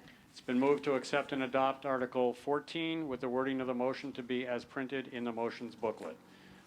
Once again, this authorizes borrowing. It is contingent on question 5 on the ballot on this coming Wednesday and requires a 2/3 majority vote by this body. Any questions or comments on this article? Danny? Yes, somebody's pointing and I don't see. It's over here. It's Justina. Oh, I'm sorry. Justine, I thought you were pointing to somebody else. Ms. Carlson. We again ask Acting Director Jay Norton to briefly take us through his reasoning on this request. Mr. Norton. Sure, through Mr. Moderator to Ms. Carlson. So this is a truck that we use pretty heavily in the department. The existing truck that we have is 20 years old. It's a 2001 with over 450,000 miles on it. It's definitely in need of replacement. The hydraulics are leaking. The braking system is malfunctioning. There's outdated glitchy controls.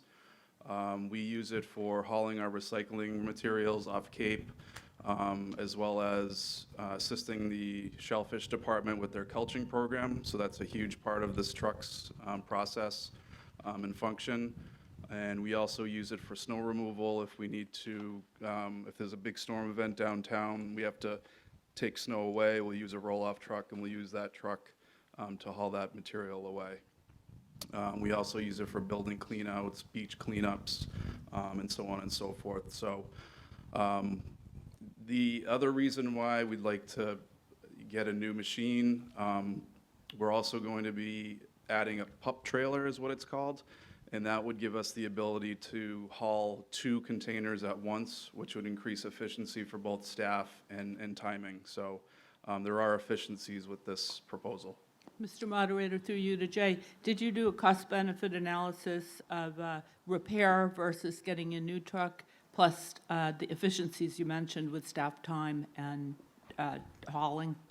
Mr. Norton? Yes, so in terms of our recycling costs, we predicted that we could probably save about $20,000 per year by bringing 2 40-yard containers at once. What about repairing it versus the new vehicle? Because it's so old, the repairs that we would need to do would be probably about $50,000 to $100,000 just in repairs to a truck that's completely outdated. So that wasn't efficient in our minds. Thank you, Mr. Norton. Ms. Thank you. Carlson? Well, in other words, I'm hearing $70,000 a year versus the replacement. That's correct. Thank you, Jay. Thank you, Ms. Carlson. Further debate on the motion? Are you ready for the question? Yes.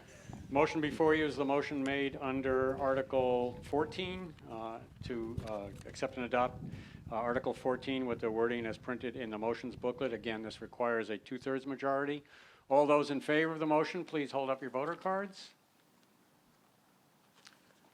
Any opposed? The motion carries on a 2/3 majority vote. Thank you very much.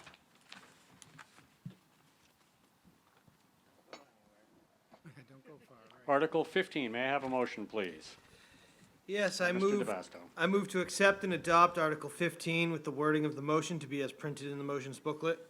Is there a second? Second? It's been moved to accept and adopt Article 15 with the wording of the motion to be as printed in the motions booklet. Debate on the motion?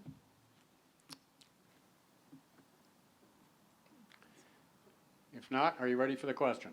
Yes. Yes. I'm sorry, Mr. Joseph.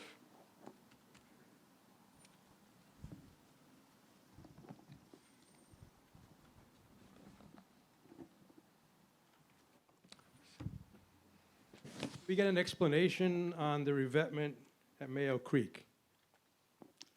Mr. Norton, for the purpose of answering that question. Sure. So this proposal, it originated from us reviewing the roads. You know, we do a condition assessment every year, obviously, and we noticed some settling in the roadway here, which is adjacent to the Pearl Restaurant. So it triggered our senses to have an engineering study done on that revetment to see the condition, the structural integrity of it, especially with sea level rise, increased storm events, climate change.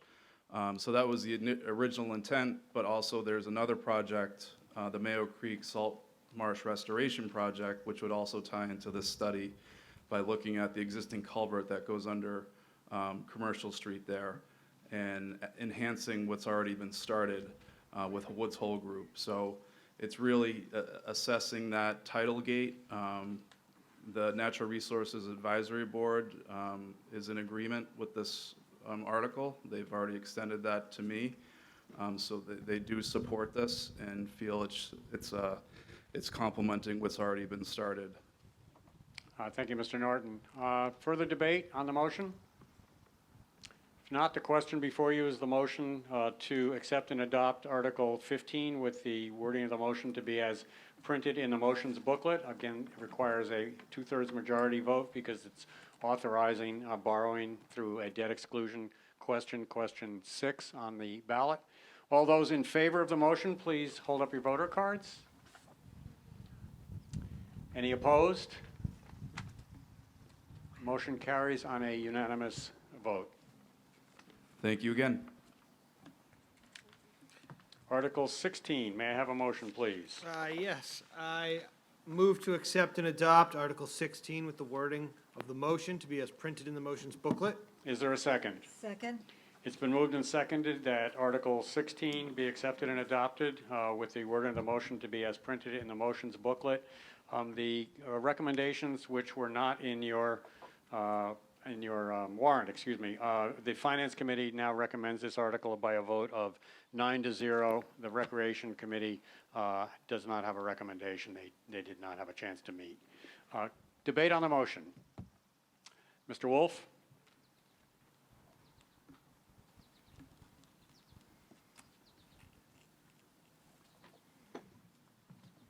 You know, in view of what we're up against financially in town, is this not something that could wait at least until the fall town meeting when we have more of a chance to sort things out?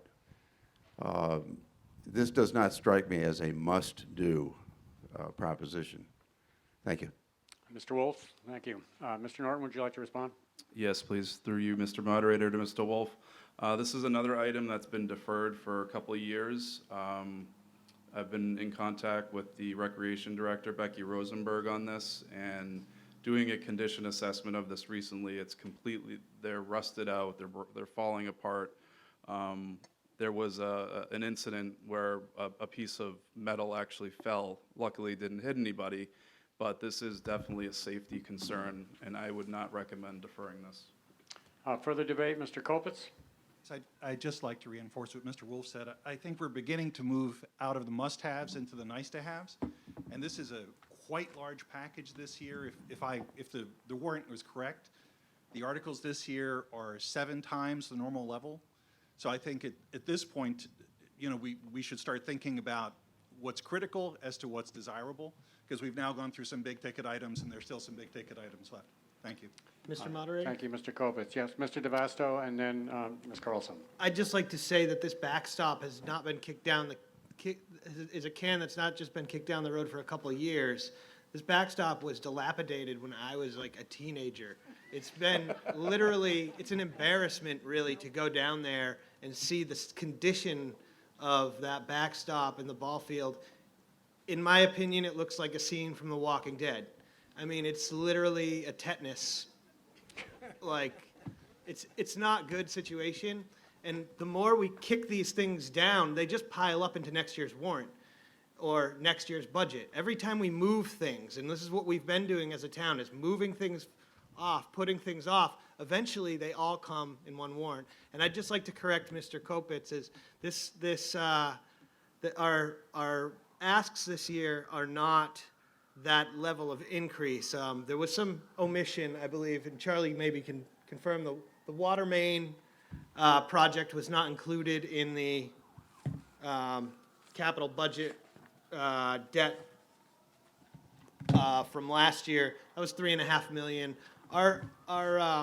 We really looked at everything. We went through as a board and looked at everything that can be pushed back to fall town meeting. But at some point, when you keep pushing these articles off, they pile up on you. I mean, we have to do them. So it's a question of an override. So vote up or down, but you know, deferring this doesn't do the town any good.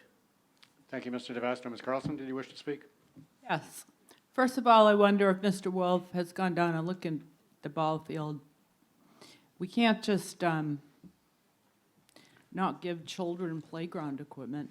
I understand they're in very bad shape, and $35,000 isn't going to impact a $22 million budget that much. So we have to look when we say, woe is us, at the percentage impact. Secondly,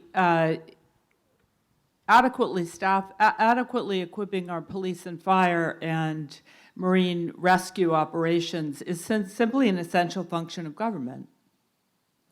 As are other articles in front of us, we are diligently working to straighten out the accounting snarls, and we'll have an orderly and productive and good September fall meeting. And this is, you know, how municipal government works. We can't not have a well-staffed rescue and. Yeah, could you speak to the article before us? Well, so which we is can't not give the kids the safe playground equipment for $35,000. That's my stance. They have to be replaced, and we're going to do it. Thank you, Ms. Carlson. Mr. Polovchik, yeah. Sorry, wrong way. Okay, so that backstop has been like that since I've been here, and I've been here for like 20 some odd years.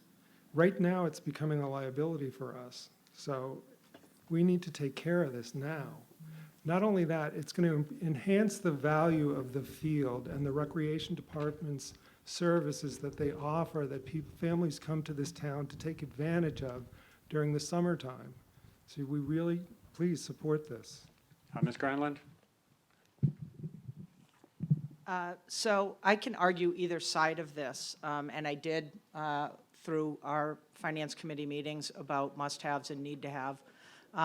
There is definitely a liability issue. We certainly want our town to be viewed in the best eyes of the people that come and visit and our community and the children who use that. However, I understand that it is an outlay during an unfortunate time during our fiscal transitions. So I can absolutely argue either way. The cautionary tale from this must be, we do have to support this article to take care of that, but the cautionary tale is going to be every time we put something in place in the community, we need to look at the long-term costs and maintenance of it. So I would just caution people that want to bring in future activities or departments to weigh the entire cost of upkeep and future maintenance. I would urge you to support this. Are you ready for the question? Mr. Moderator. Ms. Wilson? Yes, if we pass this, I recommend that if it's such a liability, that it get taken down right away, because you can play baseball without a backstop. It's not great, but you can do it. And if it doesn't pass, that it also gets taken down, because it does sound dangerous. Thank you. Thank you, Ms. Wilson. Are you ready for the question? Yes. Yes. Mr. Wolf, for the second time, something new?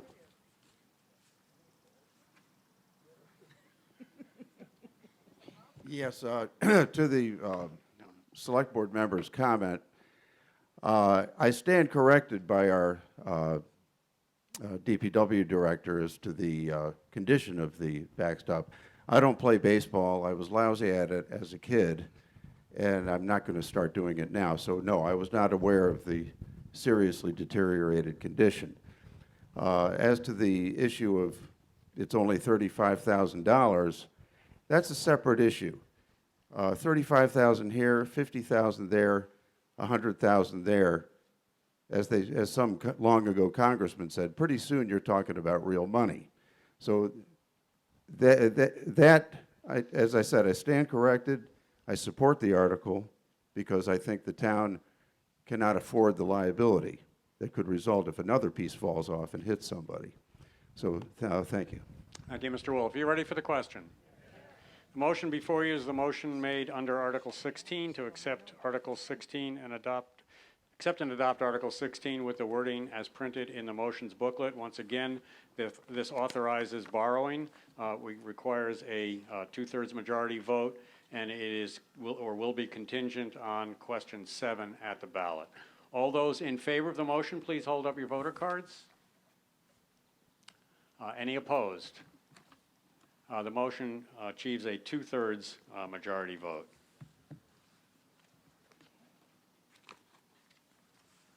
Article 17, I have some recommendations that were not in the warrant booklet. The Finance Committee now recommends Article 17 by a vote of 9-0, and the Affordable Housing Trust recommends Article 17 by a vote of 7-0. May I have a motion, please? Mr. DeVasto. Yes, I move to accept and adopt Article 17 with the wording of the motion to be as printed in the motions booklet. Is there a second? Second? It's been moved and seconded to accept and adopt Article 17 with the wording of the motion to be as printed in the motions booklet. Debate on the motion? Yes, I'm sorry, Mr. Kopitz. Thank you very much. This is to raise the short-term rental tax from 4 to 6%, is that correct? Yes. Yes, that's Okay. correct. So as both a resident now and a renter through 20 years prior, so these taxes will ultimately be borne by the homeowner as an economic matter, right? Because the fact that you put more taxes on a house doesn't mean that the renters suddenly have more income to pay for it. So ultimately, that will be absorbed by the homeowner. Yes, it will. As an economic matter, it will. In the up times, maybe it'll push it through, but over a period of time, that always comes back to the homeowner.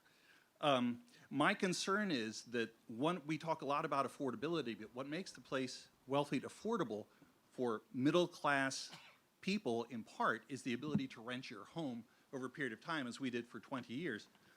And so I do not support this motion because I believe it will make it less affordable for people of middling means to be able to have a house here. Thank you. Thank you, Mr. Kopitz. Mr. Turkanian. Thank you. I'm speaking to you as the chair of the Board of Trustees of the Wellfleet Affordable Housing Trust. And one of the most significant factors we see that's driving the inability of working families to find housing is the fact that roughly 2/3 of the single-family dwellings in Wellfleet are rented on a short-term basis. And I understand the economics. I can't blame someone who owns a second home and who makes the economic decision that it's better to rent it for 12 weeks in the summer and generate more rental than they could achieve renting it year-round with less wear and tear on the property and their ability to use it during the off-season. I can't fault that at all. But the consequence of that is that the housing stock is being not used for year-round housing by people who want to live here and work here. It's being used as an economic engine for, as an investment for people that are not providing housing here. The reason that the Affordable Housing Trust supports changing the short-term rental tax, and please be aware that it's a tax on short-term rentals, vacation rentals, not on year-round rentals. The reason that we support this is because that economic activity is a significant contributor to the absence of affordable housing in this town, and we feel that it's only fair that the engine that's driving that activity also play its part in supporting affordable housing. Thank you. Thank you, Mr. Turkanian. Mr. Polovchik. Okay, this increase can be passed on to the consumer, i.e. the summer rentals who come here. The homeowner doesn't really have to absorb it, they just have to add it to the price for somebody to come here and spend a week. It's alternate revenue for the town. We have people who are upset over some of the spending right now. We need to find ways to bring in more revenue for the town so that we can start to support these projects moving forward. So again, this increase can be passed on to the consumer. And I know several people who come here in the summertime wouldn't bat an eyelash at paying 2% more. Thank you, Mr. Polovchik. Ms. Carlson, then Ms. Wilson. Yes.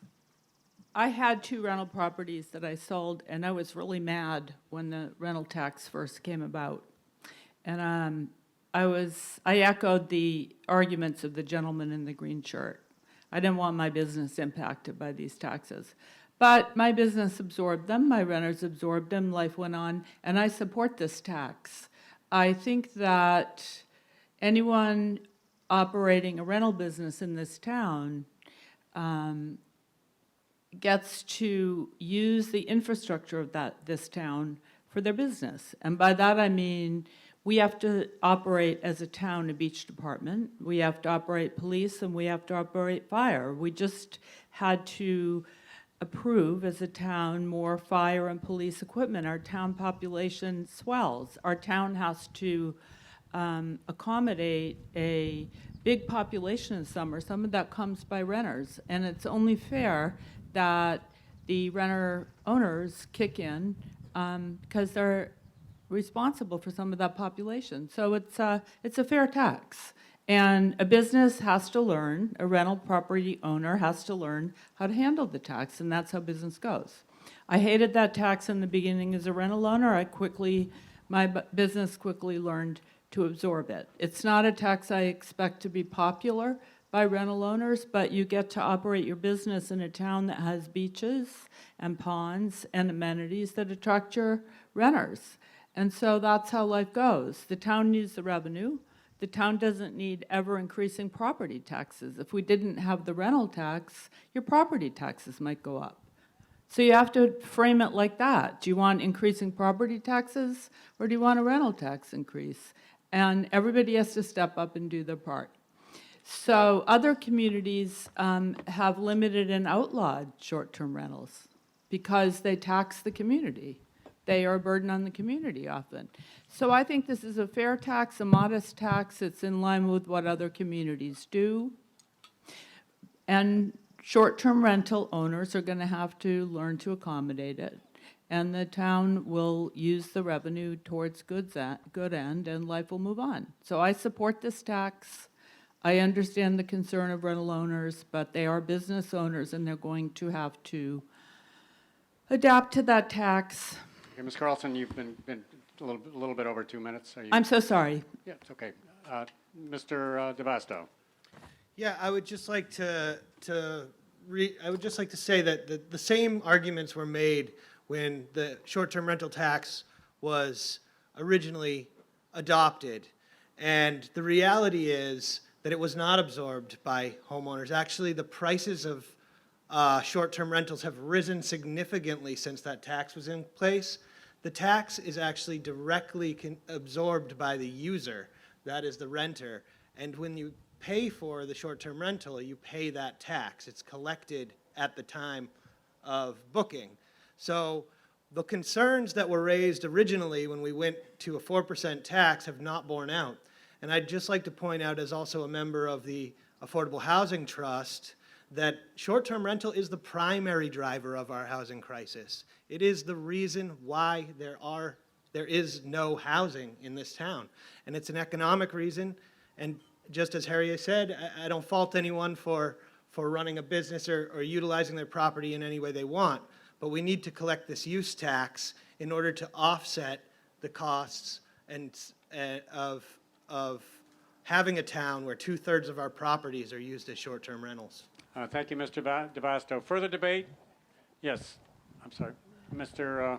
McGee. Yeah, Fred McGee. I just wanted to say this is just a short addendum to what has already been said. Wellfleet is not an outlier in raising the short-term rental tax to 6%. A number of other towns on the Cape have already done so. And in some ways, we are just getting in line with current practice as it is emerging on the Cape. Okay, yes, yes, Ms. Thomas. Yes, just a point of process. Mr. DeVosto moved the motion as printed in the motions booklet, and I believe it should be moved as is printed in the warrant. Let me, yes, it does say, in the motions booklet, it does say accepted and adopted as printed in the warrant, so that's, believe that's one and the same thing. Are you John okay Wolf with, has are his you hand up. okay, Mr. Town Council is okay with that? I'm okay with it. John Wolf has his hand up. Yes. Hey, John, if you Mis- want to just stand up when you want to get Yeah. recognized, so. Yeah, Danny it is can starting to see get you. hot and sunny, so if we can move these debates along, rather than repeat the same points that somebody else has made, if you have something new, Mr. Wolf? Yeah, I do have something new. To Ms. Carlson's point, I had the same experience she did. I opposed it at first.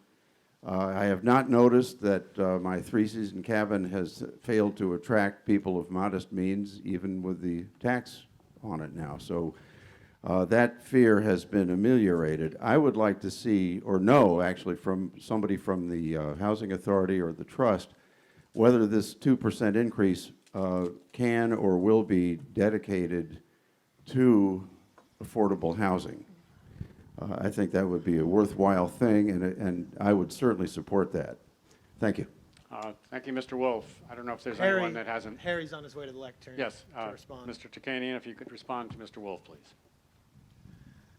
That certainly is our hope. We did not push that issue in light of the current accounting deficiencies that we're dealing with, but it is the position of the trust that this money should be committed in large part to supporting affordable housing. Thank you.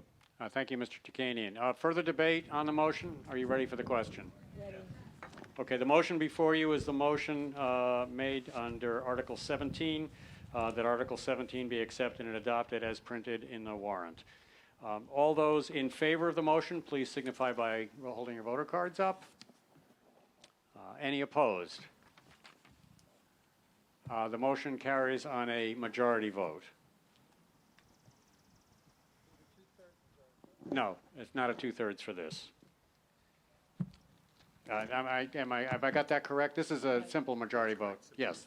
Town council assures me that a majority vote for that. This is not authorizing borrowing, so. Article 18, I have a recommendation from the Finance Committee on Article 18.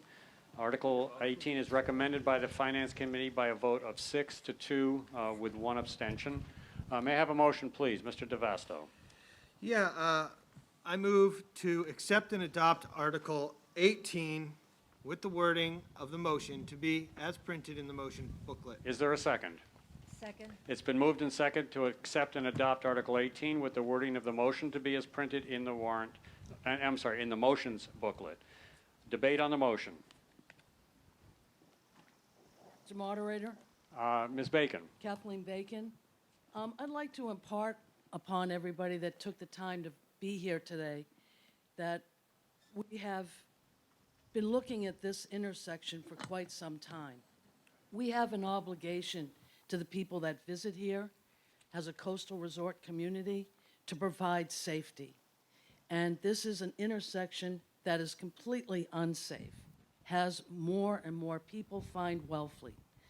This in part is an engineering study to allow us to look at what safety mechanisms we can put in at this intersection for our J1 workers, our H2B people, people that want to use the pharmacy at the lights.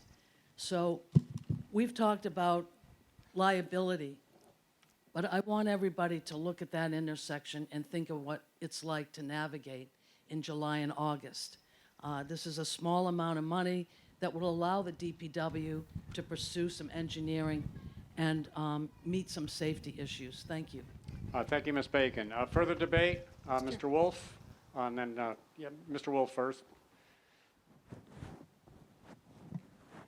Yes, we could just get some clarification on whether this study is strictly related to making the necessary changes in that intersection, for instance, the left turn into the pharmacy and so forth. Does it or does it not include the more controversial issues such as the widening of Main Street and so forth? If we could get some clarification on that, I'd like I would appreciate that. Thank you. Mr. Norton, would you like to speak to that? Thank you, Mr. Moderator. Through you to Mr. Wolf. Yes, it does include, the funding for this $138,000 is for our consultant, Stantec, which I have actually our representative with us today, Jill McLaughlin, if there's any further questions that I can't answer. But basically, in a nutshell, it is the whole corridor on Route 6, including the Main Street component of the project. Thank you, Mr. Norton. Mr. Donovan, you wish to speak?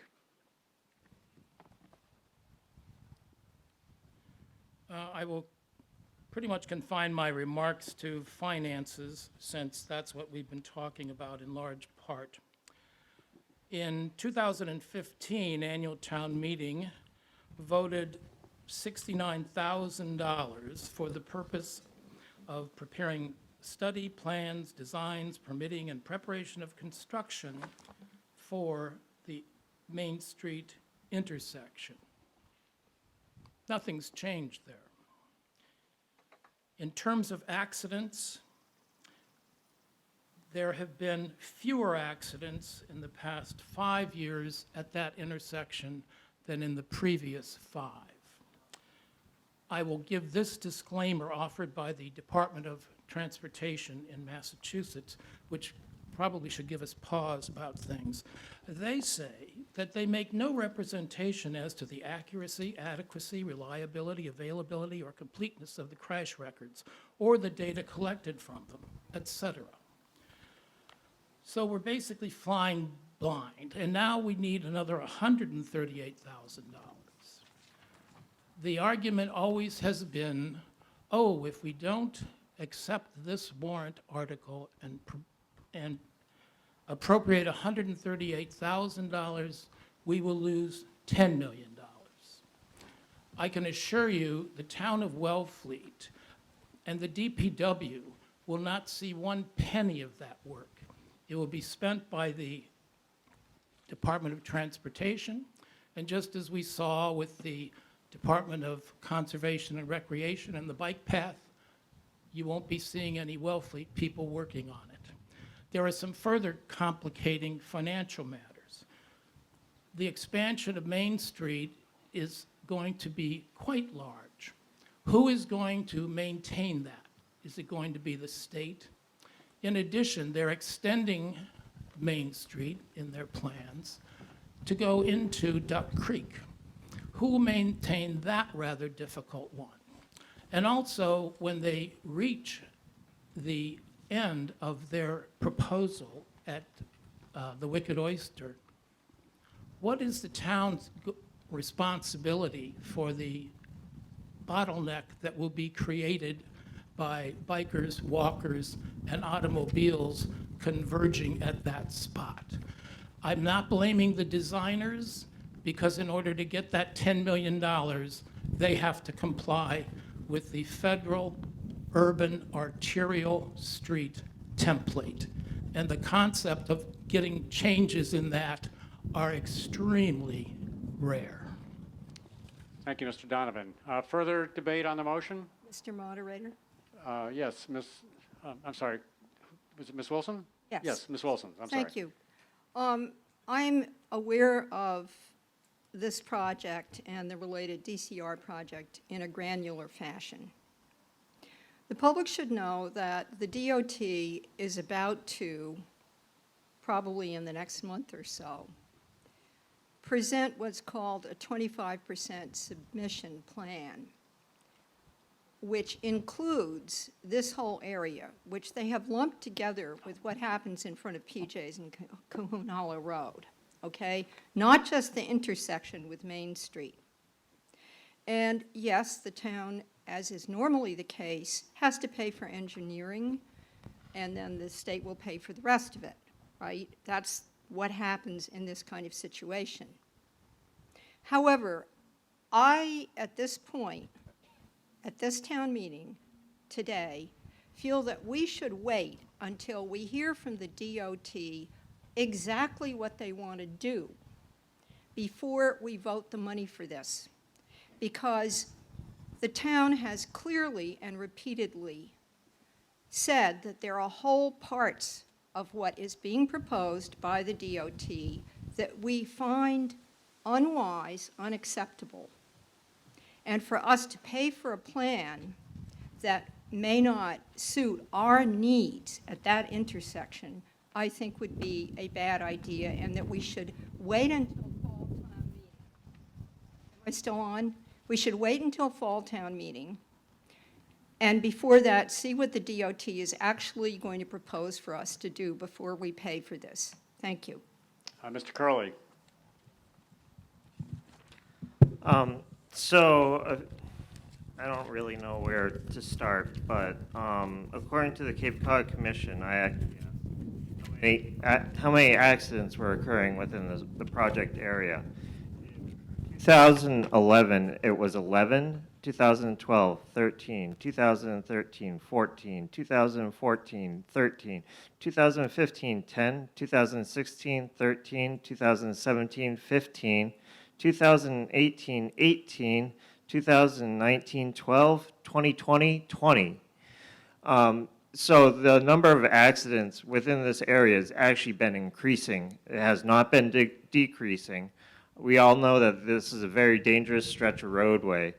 There are elements of the plans that have been presented that honestly a lot of us don't agree with. The point is right now they're just getting to the 25% design submission.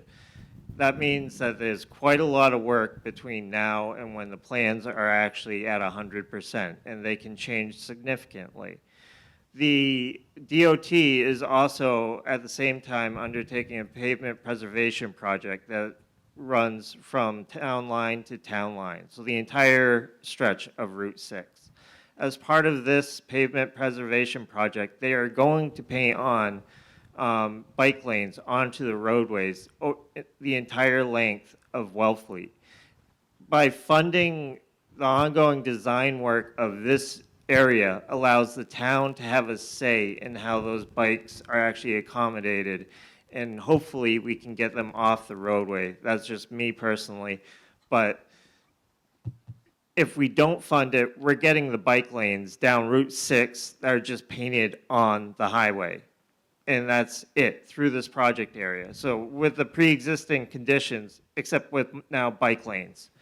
So we really do need to start addressing these issues at this intersection. And that's, yeah, thank you. Thank you, Mr. Curley. Mr. Norton, briefly? Yes, I just wanted to respond to some of the select board comments. Just so you know, this project is already in jeopardy of falling off the tip because of the timeline and the delays that have already occurred with this project. Could you explain the TIP? I'm sorry. So the TIP is the Transportation Improvement Program, and it's a federally funded program that distributes monies to local communities for projects like this. And this has been programmed for approximately 2 to 3 years, and it's currently on the TIP for 2023. So there's a lot of work that still needs to be done. There's a lot of comments that still can be made, especially in writing to MassDOT. I know there's still a lot of questions about the bike lanes and Main Street, so we're still in the infant stages of this project, but in the same sense, if we delay any funding for our consultant, that's going to negatively affect the funding for this project. Thank you, Mr. Norton. Mr. Polovchik. Hi, folks. Stephen Polachek, Old Truro Road. I'm here representing myself. Given Helen Miranda's recent explanation, I would like to move that we indefinitely postpone this article. I know it's tempting. Is there a second? It's been moved and seconded that Article 18 be indefinitely postponed. Debate is on indefinite postponement. Okay, thank you. I'm sorry. I have my hand up to respond to Ryan. Can I not do that? Not at the moment. Thank you. Thank you, Dan. The motion is for indefinite postponement. Thank you, Mr. Moderator. Mr. Moderator? Actually, Yes. Helen, I believe I have the floor. Yeah. So could you all just... I'm sorry. Mr. Polovchik made a motion for indefinite postponement. He has the floor. Thank you. Sorry. It's tempting to take $10 million, but honestly, if you haven't looked at the proposal, which is on the DPW's website, it does create some issues for planning down the line. Part of the things that we've been trying to do on the Finance Committee, and I'm not representing the Finance Committee, is that we're trying to present things to plan for the future expenses. If we do this project, and it does have, I think it's a 10-foot wide bike lane, pedestrian walk going all the way down to the Wicked Oyster.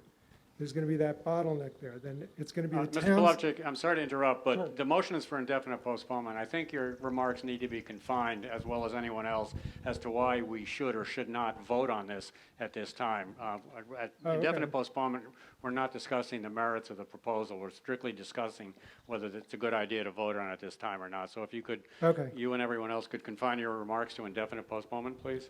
So the indefinite postponement would provide us an opportunity to take a break and come back later. The budget this year has been such a mess as it is. Here's an opportunity to avoid spending $138,000 on a project that we know nothing really about. Thank you, Mr. Plavchik. Ms. Carlson, and then Ms. Wilson.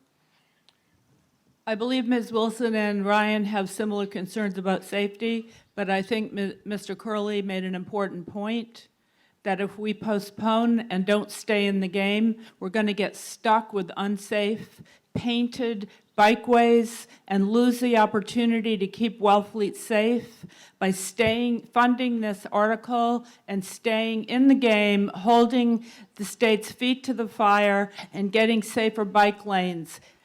Indefinite postponement makes us feel like we took a stand, but what it really is giving up and giving ourselves a fake pat on the back victory. We should follow Mr. Curley's data-driven, solutions-oriented stance and stay in the game and not indefinitely postpone. Yeah, Ms. Wilson, on the subject of indefinite postponement? Yes. Given what I told you previously in my previous statement, the DOT is very soon going to give us a public meeting. And before we pay for something which we may not want or need in that intersection, we should be sure that they hear us. The other piece of information that the public should have that relates to this context is that in the last few weeks, there was a roundtable meeting with all the concerned agencies having to do with the highway improvements and the bike trail and the Metropolitan Planning Organization. It was the first time that kind of group had happened. And for the first time, I had the impression, which was supported by subsequent information from the DCR, that something had moved, that they had finally begun to hear the town on this subject. With respect for Mr. Norton's concerns, I'm talking about a couple of months, in other words, fall town meeting, and with notice and communication to the DOT that we want to be sure what's going to be presented to us in the first submission. We want to be sure the town has been heard, and now I'm going to speak personally. I've been speaking as one member of the select board, only one member, right? Now I'm going to say something personal. My experience with Route 6 growing up here and listening to all the people that use Route 6 is that most of them, whatever else we want those breakdown lanes with sharrows painted on them to be consistent along the whole length of Route 6 on either side. And we need to know that the DOT Again, considers to the point of that. indefinite postponement, please. Yes. You've Yes. been going on for 3 minutes. If you could wrap up, please. 3 minutes, Yes. okay, sorry. Yeah, we need to know that they've heard us before we vote the money for this. Thank Mr. you. DeVasto, on the subject of indefinite postponement? Yeah, indefinitely postponing this is the wrong thing to do. This is about engineering. We are currently at the 25% design phase. Jill from Stantec here can speak to how much this project can still be altered by the town. They work for the town on this engineering.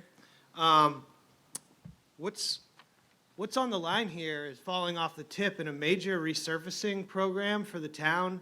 That intersection is dangerous. There's crash diagrams. I've seen a near-death collision on that intersection, cutting across. This has been delayed. If we fall off the tip program, it's hard to get back on.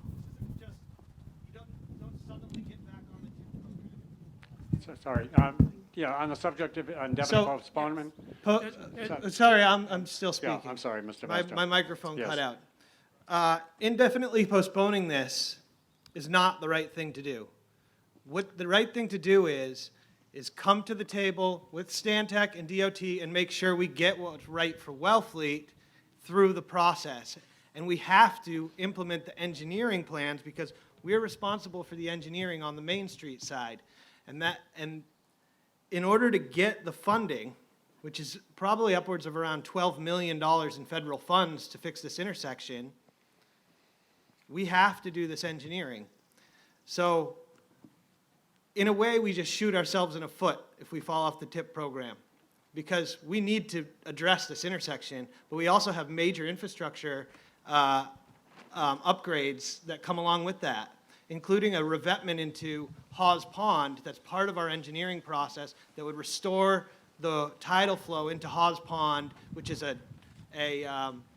impaired waterway and part of our 208 issues with impaired waterways to reduce nitrogen. So there's a lot tied up in this engineering, and we are not approving a project right now. We're just approving the engineering for it.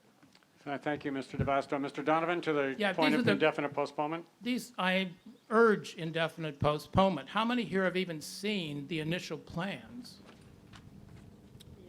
That's the problem, and it's a very good argument for indefinite postponement.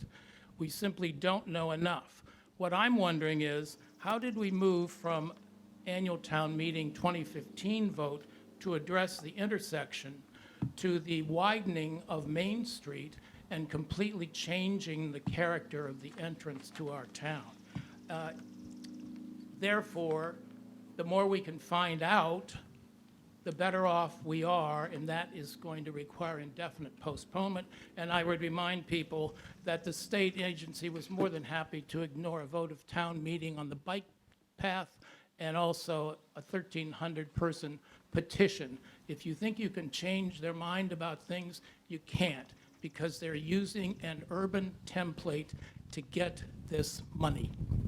Yes, further debate on indefinite postponement. Sir, yeah, I'm sorry, your name, please? You hear me? Yes, speak close to the mic. Peter Cook. So, to Helen's point, yes, I would recommend indefinite suspension of this article until after we've had a chance to take a look at the 25% plan, at least as it's presented by DOT. The drawings that are available online right now have the date of July 2020 on them, so indicates to me that there has been a year in which the town could have been providing feedback. The plans as they are have the concerns others have mentioned here, but I think if we can see the 25% design that DOT presents to the town, we'll have more information to make a decision on our participation in this design effort. Thank you, Mr. Cook. Mr. Turkanian? Oh, I'm sorry. You know, one last point, and that is that just a reminder to my fellow voters in Wellfleet that in 2019, we did pass Article 44 of the town meeting that year, which urged a halting of the design process while safer alternatives could be considered. And this would, I think, suspending this article until we have more information is consistent with the town's earlier vote. Thank you, Mr. Cook. Mr. Turkanian? I would encourage you to vote to defeat the motion to indefinitely postpone. I'd like to speak to the merits of the article, which apparently I cannot do, given that indefinite postponement is on the floor. There's a lot of information out there that you haven't heard.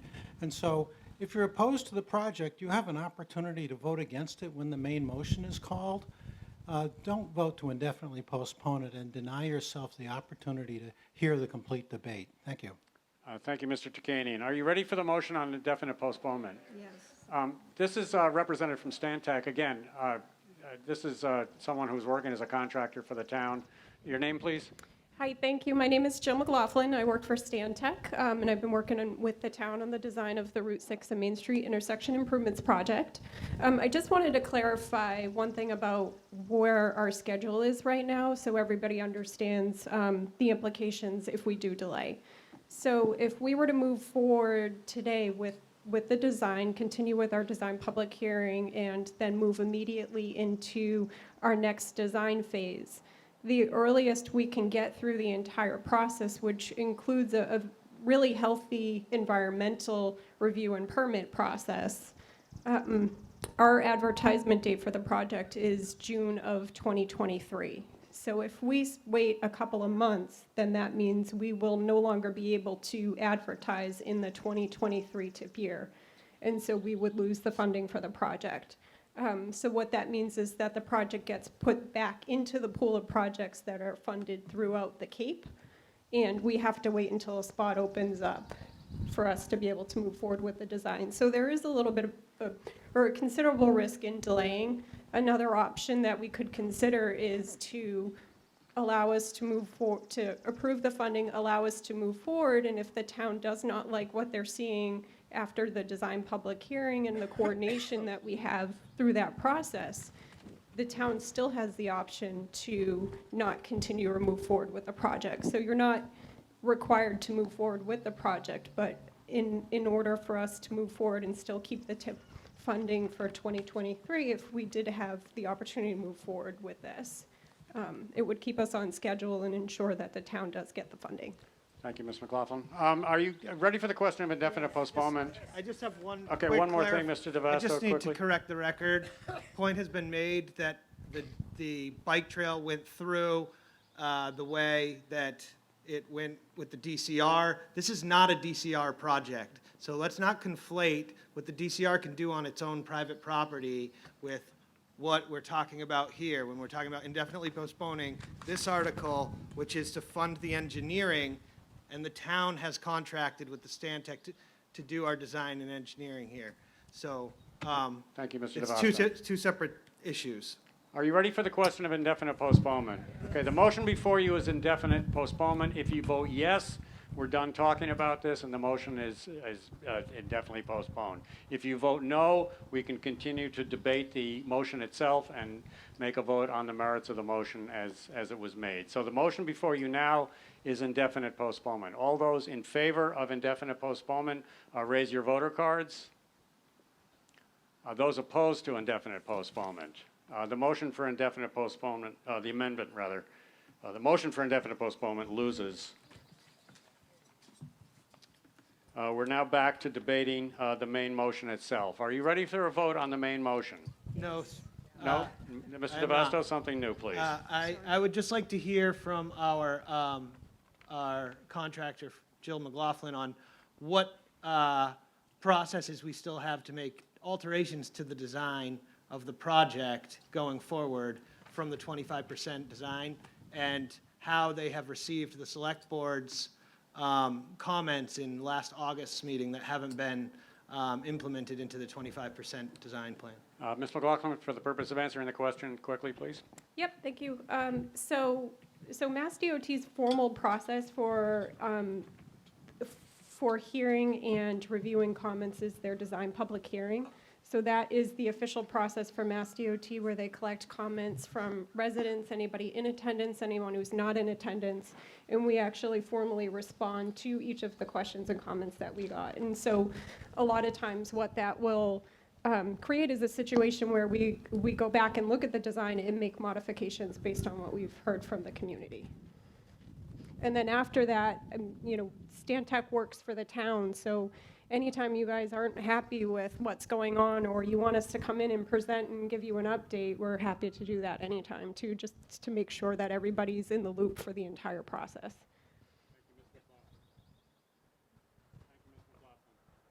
Further debate?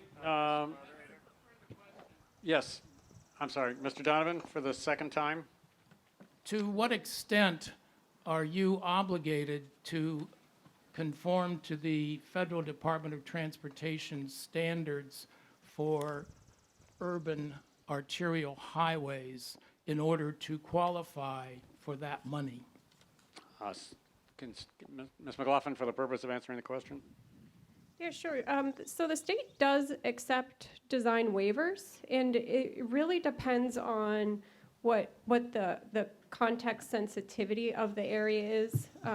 If there's a lot of environmental impacts or property impacts that are recognized with the full build of the project, then we look to see how can we reduce this footprint so that we are not negatively impacting abutters or the environment. And especially for this project, with there being 2 cemeteries at the intersection and the salt marsh at the intersection, there's a lot of opportunity for us to look for some of those waivers to try to minimize impacts to the area.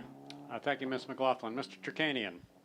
And Mass DOT has in fact already granted waivers on this project. They've relieved us of the complete streets requirement for sidewalks on both sides of Main Street. That's a step that the town took the initiative of and secured a waiver from the DOT. They did listen to us. They also listened to us in response to a very well-attended public hearing about their preference that there be a rotary here. And in response to the comments of the citizens of Wellfleet, they backed away from that proposal, and it's no longer on the table. The suggestion that change is impossible, that it's literally the DOT's way or the highway, is just not accurate. It's not been borne out by our experience. Thank you. Thank you, Mr. Turkanian. Mr. Tash, and then Mr. Curley. Thank you, Jeff Tash. Just quickly, a couple of points. One of the issues with this intersection deals with the fact that Wellfleet is different in July and August than it is for the rest of the year. And that was what failed to be recognized. In my years living here, one of the best things that ever happened to this town was putting in sidewalks along Commercial Street. And at some point, we need to put some kind of sidewalk to get from downtown to Route 6. So inevitably, this is going to come back to visit us. Thank you, Mr. Tash. Mr. Curley? Putnam was here. He would have to... So, we've mentioned the 25% design hearing is coming up relatively soon. Originally, it was going to be at basically the end of June. It might be sometime in July or August. We're not really sure.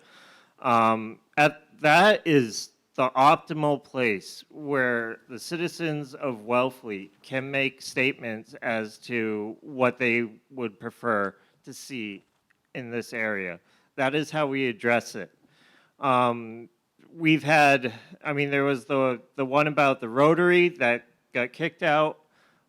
We had another meeting basically the day before lockdown came into place, and I don't know how many people were in the senior center, but you had to stand outside. Some people had to stand outside of the meeting rooms.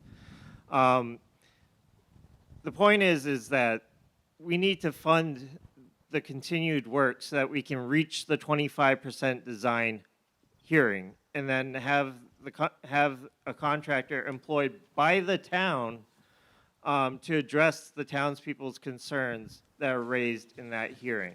So thank you. Thank you, Mr. Curley. Yes, sir. I'm sorry, I can't see who that is. Gelkin. Yes, Mr. Elkin. Sorry, my apologies. Okay, there are a number of players in this, the Department of Transportation, the Recreation Department, and the town. This funding is for the town to have its say, for us to have a contractor who can argue our point. And if we don't fund it, then we'll just be at the mercy of all the other people. Thank you.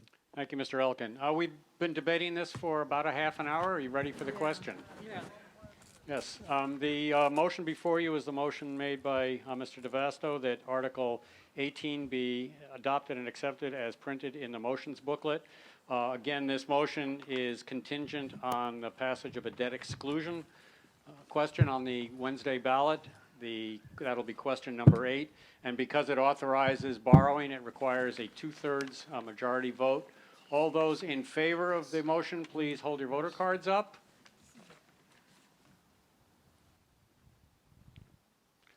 Those opposed? The motion achieves a 2/3 majority vote.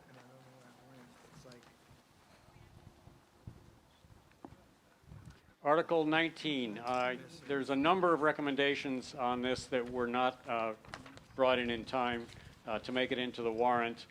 The Finance Committee now recommends Article 19 by a vote of 5 to 2 to 1 abstention.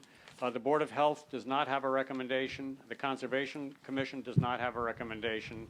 The Wastewater Committee, now known as the Clean Water Advisory Committee, is recommending this by a vote of 3 to 0.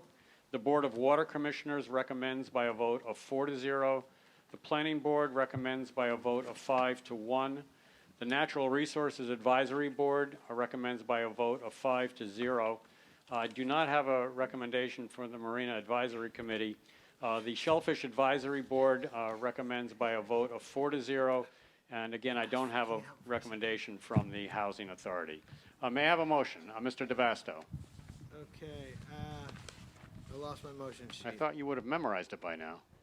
Yeah, well, what article are we on right now? Article 19. I was shuffling through papers, okay. Yeah, that's some excuse. To accept and adopt Article, 19. 19, with the wording in the motion to be as printed in the motions booklet. Is there a second? Second? It's been moved and seconded to accept and adopt Article 19 with the wording of the motion to be as printed in the motions booklet. Debate on the motion, Mr. Felix. Thank you, Mr. Moderator. Can everybody hear me? I'll stand close, I guess. I'd like to point out that in the motions book, there's very good explanations for all three of these next articles on pages 32 and 33. So there's a lot of good information in there. I strongly urge everybody to read that and look over that. It's very helpful. I'm grateful for the fact that we got a lot of support from town boards. But what I'd really like to know from the audience today here, we don't get an audience like this at most of our committee meetings. Clearly, you know, it's not a hot topic for people to show up, but town meeting is. We have basically three choices for our clean water program. One is to build a full-scale sewer system for the town of Wellfleet. The other is to do a modified version where we do perhaps sewering in downtown Wellfleet and pursue a lot of alternative technologies. The third option is to pursue the alternative technologies to the greatest extent possible to reduce the cost of this.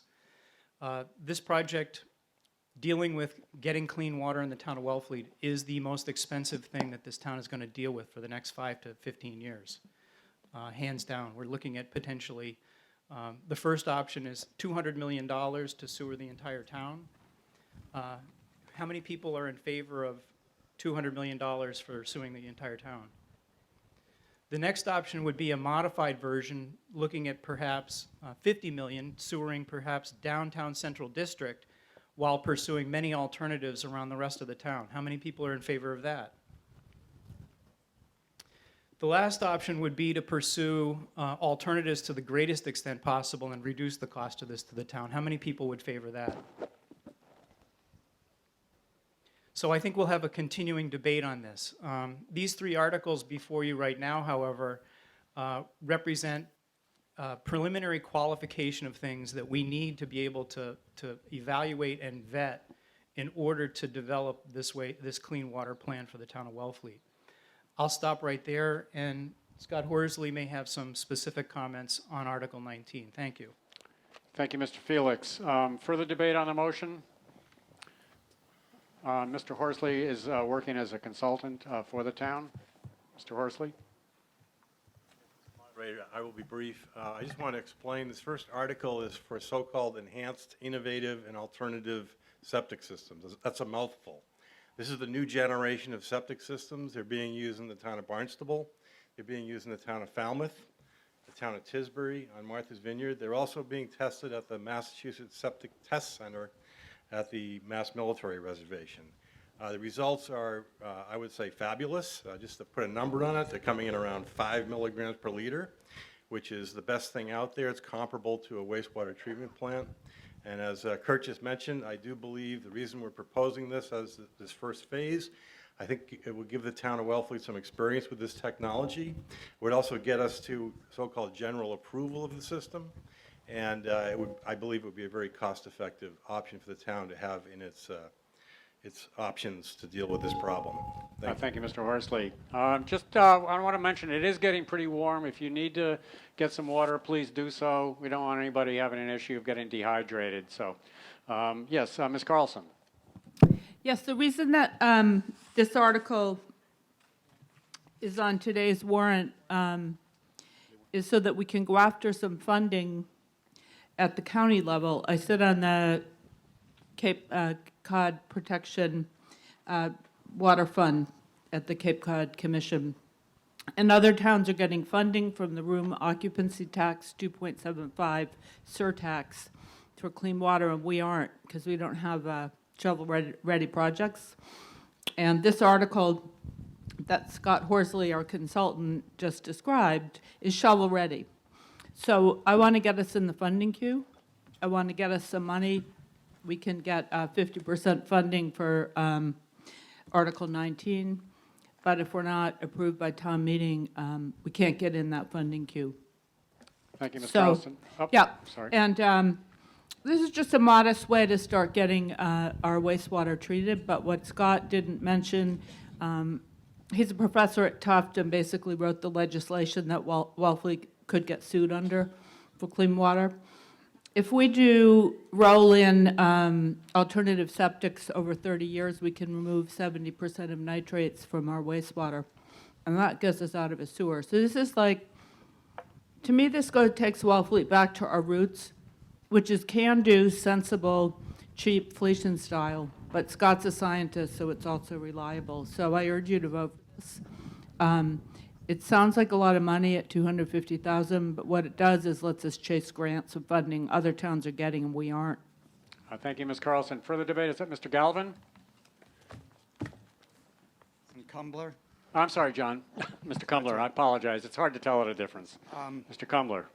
I'm going to read a statement from the Conservation that carries the feelings of the Conservation Commission. Conservation Commission strongly, highly supports the general approach and some of the proposals of the Wastewater Committee. For example, Article 20 and Article 21, which are sensible and should definitely move forward. We have reservations about the proposal to pay citizens to put in the enhanced IA systems, which at this time have only been provisionally approved by the state. While the enhanced IA systems are not, while alternatives to the enhanced IA systems are not feasible in low density, low flow areas. In other words, a central sewer system doesn't make sense in Wellfleet in our low density outer areas. But in our central business district and in our high density areas, a central sewer system may in fact be the only alternative. It may be the only thing the state lets us do. The problem with putting money into the enhanced IA systems is that that's money that may not be available to the town to then put in a central sewer system, which the state may tell us we have to do down the line. And we have been financially committed to the enhanced systems, and people are putting those enhanced systems in who we may turn around and say, oh, by the way, since they didn't work, you have to go into the central sewer system. A lot of unhappy campers around that. The other issue that bothers me personally is presently we require people to upgrade their septic system if they sell their home or if they do substantially rebuilding of their home. I don't feel comfortable for the town to subsidize someone to just went off. That just subsidizes the seller. It doesn't, he would have to, or she would have to put in what the town would require no matter what. The same thing is true with a major rebuilding. If someone wants to rebuild, they have to put in a new system. If we require the enhanced system, they have to put that in to increase the value of their home. Should the town be subsidizing the increase of the value of people's home? My last point is we don't want to spend money where we're going to need it later on for a central sewer system. I think the idea of using enhanced system is wonderful. I think we should use it wherever we can, but I don't think it's appropriate to make that where we're putting a large amount of financial resources, which we may need for a central sewer system in the downtown area. Thank you, Mr. Combler. Mr. For the Moderator. debate, Ms. Wilson. Yes, with respect for Mr. Kumbler's passion and expertise, I disagree. I feel that at this end of the Cape, on this segment of the Outer Cape, our best case scenario is having wastewater treated from where it is taken and sent back into the aquifer as close as possible to where it has been removed from. Wellfleet's unique. Most of our septic systems and our wells, I think it's 70%, I haven't checked the percentage lately, are private. And if you know anything about our lenses and our hydrology at this end of the Cape, that's a good thing. This article has nothing to do with a Board of Health regulation that would mandate people having to use IAs. This has to do with creating a fund of money, and I'm about to ask a question either to Kurt or to Scott Horsley, about helping people, and which people, I want the particulars of which people would get this, creating a fund that resembles something which we probably still have as a fund, but it's kind of moribund, which is we used to have a septic fund. And people could get no interest loans to replace their septic systems when they bought a new house or were required to do that. You know, they could upgrade. It would be optional. The other good thing about showing a commitment to using these systems, which are better and more environmentally safe than large septic waste treatment centers, you know, like sewering the whole town or even a part of it, is that it becomes something which the individual property owner pays for once the town helps them get it, right? And that's essential. They have to have responsibility for it, and the town doesn't have to pay for the pipes, for the maintenance, or anything else like that. So I thoroughly support this article. Thank you. Thank you, Ms. Moderator. Wilson. Yes, I'm sorry. I believe I was Mr. before Justina, yeah. Mr. Polovchik, sorry. It's difficult to see who was talking. Sorry. All right, so folks, in the beginning when I saw this, I was against it. But I think at our last meeting, even though everything was rushed, I think I got a grasp of what the concept is. It's basically putting a kitty of cash aside. If a homeowner's Title V fails and they have to put in a new system, it's not for everybody. It's if a Title V fails, we would have this resource to give them money to put in this alternative system.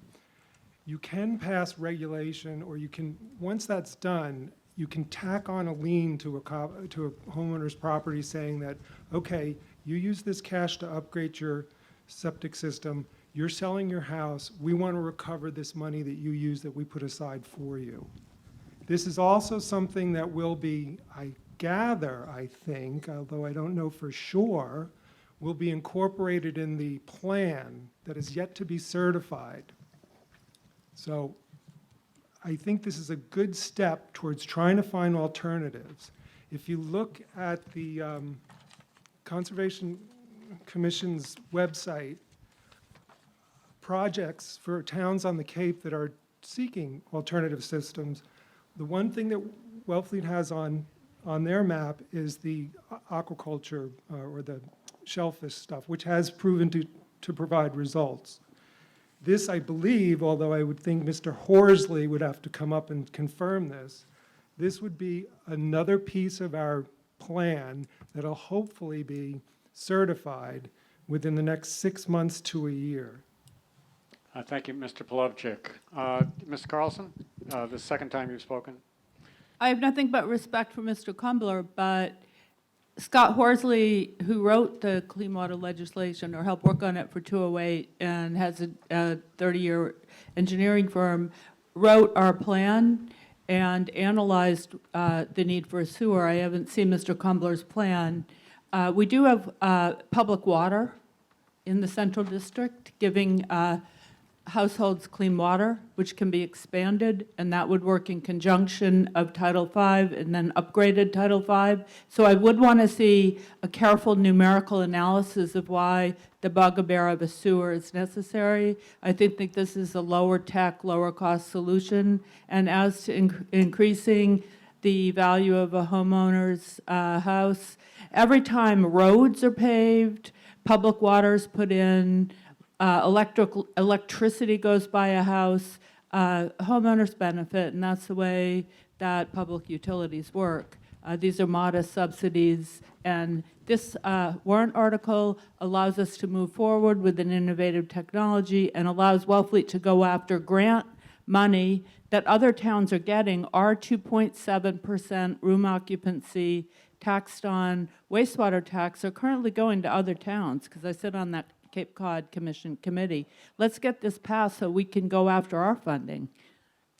Thank you, Ms. Carlson. Mr. Elkin. Thank you, Mr. Moderator. This plan has to do with wastewater on the Cape. I think it's a 208 plan that the town needs to file saying how we will reduce nitrogen. Mr. Felix presented the three alternatives. The straightforward, let's not think about, let's spend the $200 million option is the obvious one. Some of the towns nearby have spent in the hundreds of millions of dollars reducing their nitrogen by putting in town sewers. Wellfleet came up with some creative alternatives. One was to reduce nitrogen through the use of shell fishing, and that was our primary plan. The second, the state looked at that and said, you know, we really believe you, we believe in ferries, but just in case, what's your backup plan? So this is now the backup plan to do something that isn't the $200 million option and isn't the shell fishing will save us all, which I hope works, but it's an unproven technology. This is to say, well, we will back it up by trying these IA systems. It sounds pretty promising to me. There's a good point. If we do have to sewer the downtown, we should focus this on the areas that won't be affected by downtown, because they contribute just as much nitrogen, but in less dense areas. So I think we should try this, because we have to be creative to avoid the $200 million solution that may be forced upon us if we fail totally. Thank you. Thank you, Mr. Elkin. Yes, ma'am. Is that Ms. Ferguson? Yes, I thought so.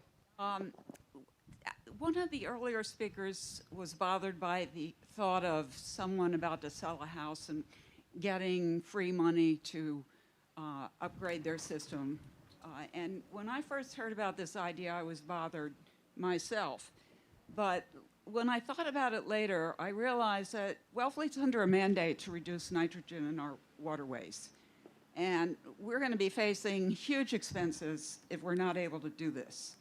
So I would happily give somebody about ready to sell their house money to choose to put in an alternative system that appears to reduce nitrogen instead of a Title V system, which we know won't reduce nitrogen.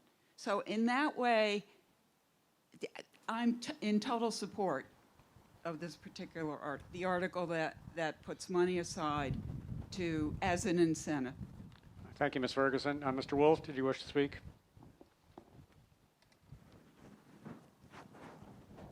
First of all, I'd like to thank Mr. or Dr. Horsley? Mr. Horsley for taking time out of I'm sure what was a busy day yesterday to speak with me about this. I am impressed with the work that's been done. I'm impressed with the studies that he has shared with me, the ones at least that I've had time to look at. I think the concerns over subsidizing the installation of these systems in homes is maybe a little bit overblown. I like the idea of being required to pay it back upon the sale of a house. That way we pay it forward for the next installation. I think this is an idea whose time has come. And in terms of a sewer system, let's remember that the root concern here is our environment. Sewer treatment systems are huge consumers of electrical energy to run the pumps, the aeration blowers and so forth that are used in them. Even small systems have fairly sizable electrical motors to run them. Whereas the IA systems we're talking about, particularly the wood chip systems, have such a negligible energy requirement that it can be satisfied with a modest solar installation. So I think that on many fronts, this is well worth passing. Thank you. Thank you, Mr. Wolf. Yes, I think Mr. Curley's been waiting for a while. Yes, so speaking only about Article 19, essentially this establishes a pilot for these systems within Wellfleet, and to see how they perform in the real world and how they perform with our soils. They should perform very well. All indications show that. So basically, this is basically a test to see if these systems are part of the solution for Wellfleet. So I would urge voters to vote on this and to support the article. Thank you. Yes, Mr. Kovitz. Just a question. How much does one of these systems cost for a household, and what would be the subsidy on it, just to get a sort of order of magnitude on this? Mr. Horsley, are you able to answer that question, please? And there's a number of technologies. In fact, there's 2 proprietary technologies and 3 non-proprietary, so I'll generalize. The cost of the treatment mechanism is around $12,500. That does not include installation costs. Our proposal is to do this when a homeowner is doing installation anyways for another reason. So that cost would not be an additional cost. So that's the root of the $12,000 recommended subsidy, to pay for the treatment box, but not to pay for all of the other costs that the homeowner would pay for on their own. Thank you, Mr. Horsley. Mr. McGee, did you wish to speak? Yes, Mr. McGee. So this has been an interesting conversation in that it pretty much reflects the debate that's going on within the Finance Committee, and not just this year, but probably over the last 3 years, because Kurt and Scott, to some degree, have come to us and represented the need for a comprehensive wastewater plan for a number of years now, and it gets pecked away at. But I think one point that has not yet been expressed is that the town of Wellfleet, through Health and Conservation, and perhaps through Kurt as well, has been in discussion with DEP and the EPA about getting a watershed permit, which would enable us to establish the town as essentially a resource for clean water and a healthy harbor and so on. It would be a recognized resource. And in order to get there, part of the challenge is that we have to overcome the specter of not having a comprehensive plan and the likelihood that if we do not have a plan of some sort, that we will have a sewer system imposed on us by the government. So you get this kind of he said, she said back and forth between, well, what would actually be required for us to have a comprehensive plan? And a number of these articles are pieces of what would be a comprehensive plan, with the intention that they would mitigate the need, for example, to have a fully or a $200 million sewer system. That's always been the bogey going back several years.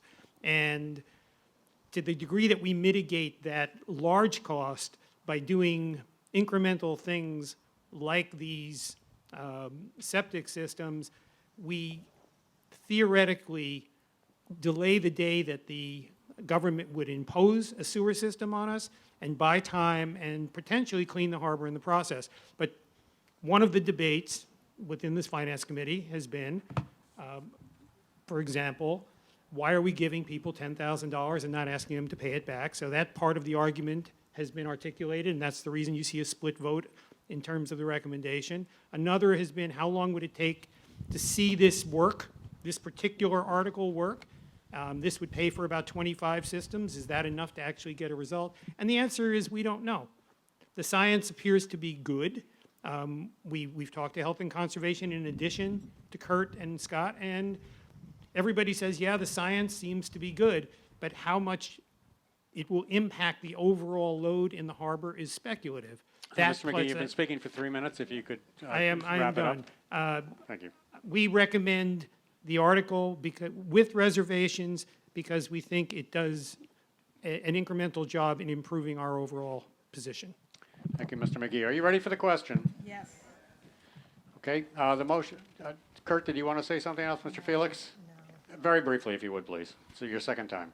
You got it, Kurt. Yeah, I just wanted to make a clarification on a couple of things. One, the technology is very well understood. I think as Scott indicated, this isn't speculative.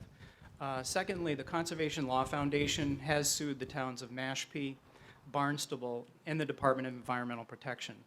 And the reason they sued them is because they're continuing to put Title V systems that don't have this enhanced treatment in the ground. And they're saying that's wrong. You have other alternatives, and you should be using them. I think the town of Wellfleet is going to be a leader in this area, and I hope you'll support this article. Thank you. Thank you, Mr. Felix. Mr. Vanderschmidt, did you have something new wish to add? Yes. My name is Fred Vanderschmidt. I'm on what is now the Clean Water Advisory Committee in Wellfleet. I've been doing this for about 3 or 4 years. I've worked with Scott and Kurt and the rest of the members of the of the committee, and I'm blanking on everybody's name right now. I'm a simple guy, guys, and I'm just basically saying this. We have to reduce the amount of nitrates that we put into our harbor, and we have to get these provisional systems to general purpose. In order to get them to general purpose, we got to start putting them in the ground and proving that they work. They've already really been proven. This is just one way of doing it. How is this going to work? Like I said, you're a homeowner, and you've got to put in a new system, and we're basically saying, hey guys, you're going to be spending 20 grand on a new system. We'll throw you another 12.5 so you put an enhanced system in. Would you do it? It's a no-brainer for me. I mean, I get a better system, Once these things go to general provisions, it's up to the Board of Health whether they want to make them required for everything in Wellfleet. But this is one tool in the toolbox to reduce the nitrates that we put into our abatement areas, into our harbor, and everything else. We have other tools in our plan, but we got to move forward because, as much as I love all my friends that are lawyers, I don't want to spend money on paying lawyers because we're going to get sued because we don't do anything. Thank you, Mr. Vanderschmidt. Are you ready for the question? Yes, I'm sorry. Yes, Ms. Warren, is it? No, it's Kathleen I'm Bacon. sorry, Ms. Bacon, I'm sorry, my apologies. And I just would like to echo everybody's sentiments with regard to wastewater. We are flushing the good down with the bad right now, and we need to show in good faith that we are putting a plan forward that's going to reduce our nitrogen load. What hasn't been mentioned is our water quality is going down. We're losing it. And once you're a coastal community that's lost water quality, well, your boat is sunk. So we have some wastewater mitigation. These are small steps that are doable for the town. I would urge everybody to support this article. Thank you. Thank you, Ms. Bacon. Are you ready for the vote? Yes, the motion before you is the motion made under Article 19 by Mr. DeVesto, that Article 19 be accepted and adopted with the wording of the motion to be as printed in the motions booklet. Once again, this proposes to authorize borrowing and is contingent upon a debt exclusion vote at the ballot on Wednesday. That will be question 9. Because it authorizes borrowing, it requires a 2/3 majority. All those in favor, please hold up your voter cards. Okay. And those opposed. The motion achieves a 2/3 vote. I've got some. Wow. Thank you. Motion achieves a 2/3 majority vote. Just by way of explanation, I think I did overselling on the water, so we ran out, but thanks to the recycling committee, we've been recycled. So please make use of that water if you need it to stay hydrated. Article 20, may I have a motion, please? Mr. DeVasto. Yes, I move to accept and adopt Article 20 with the wording of the motion to be as printed in the motions booklet. Is there a second? Second. It's been moved to accept and adopt Article 20 with the wording of the motion to be as printed in the motions booklet. I have some additional recommendations that did not make it into the warrant. The Finance Committee recommends Article 20 by a vote of 7-0 to 1. The Conservation Commission recommends by a vote of 4-0. The Comprehensive Wastewater Management Planning Committee by a vote of 3-0. The Shellfish Advisory Board recommends by a vote of 4-0. The Board of Water Commissioners recommends by a vote of 4-0. The Planning Board recommends by a vote of 5-1. And the Natural Resources Advisory Board recommends Article 20 by a vote of 5-0. Debate on the motion, Mr. Felix. Thank you, Mr. Moderator. This again is a qualification technology. Essentially, once nitrates are in the ground, once nutrients are in the groundwater, there's really no way to get them out.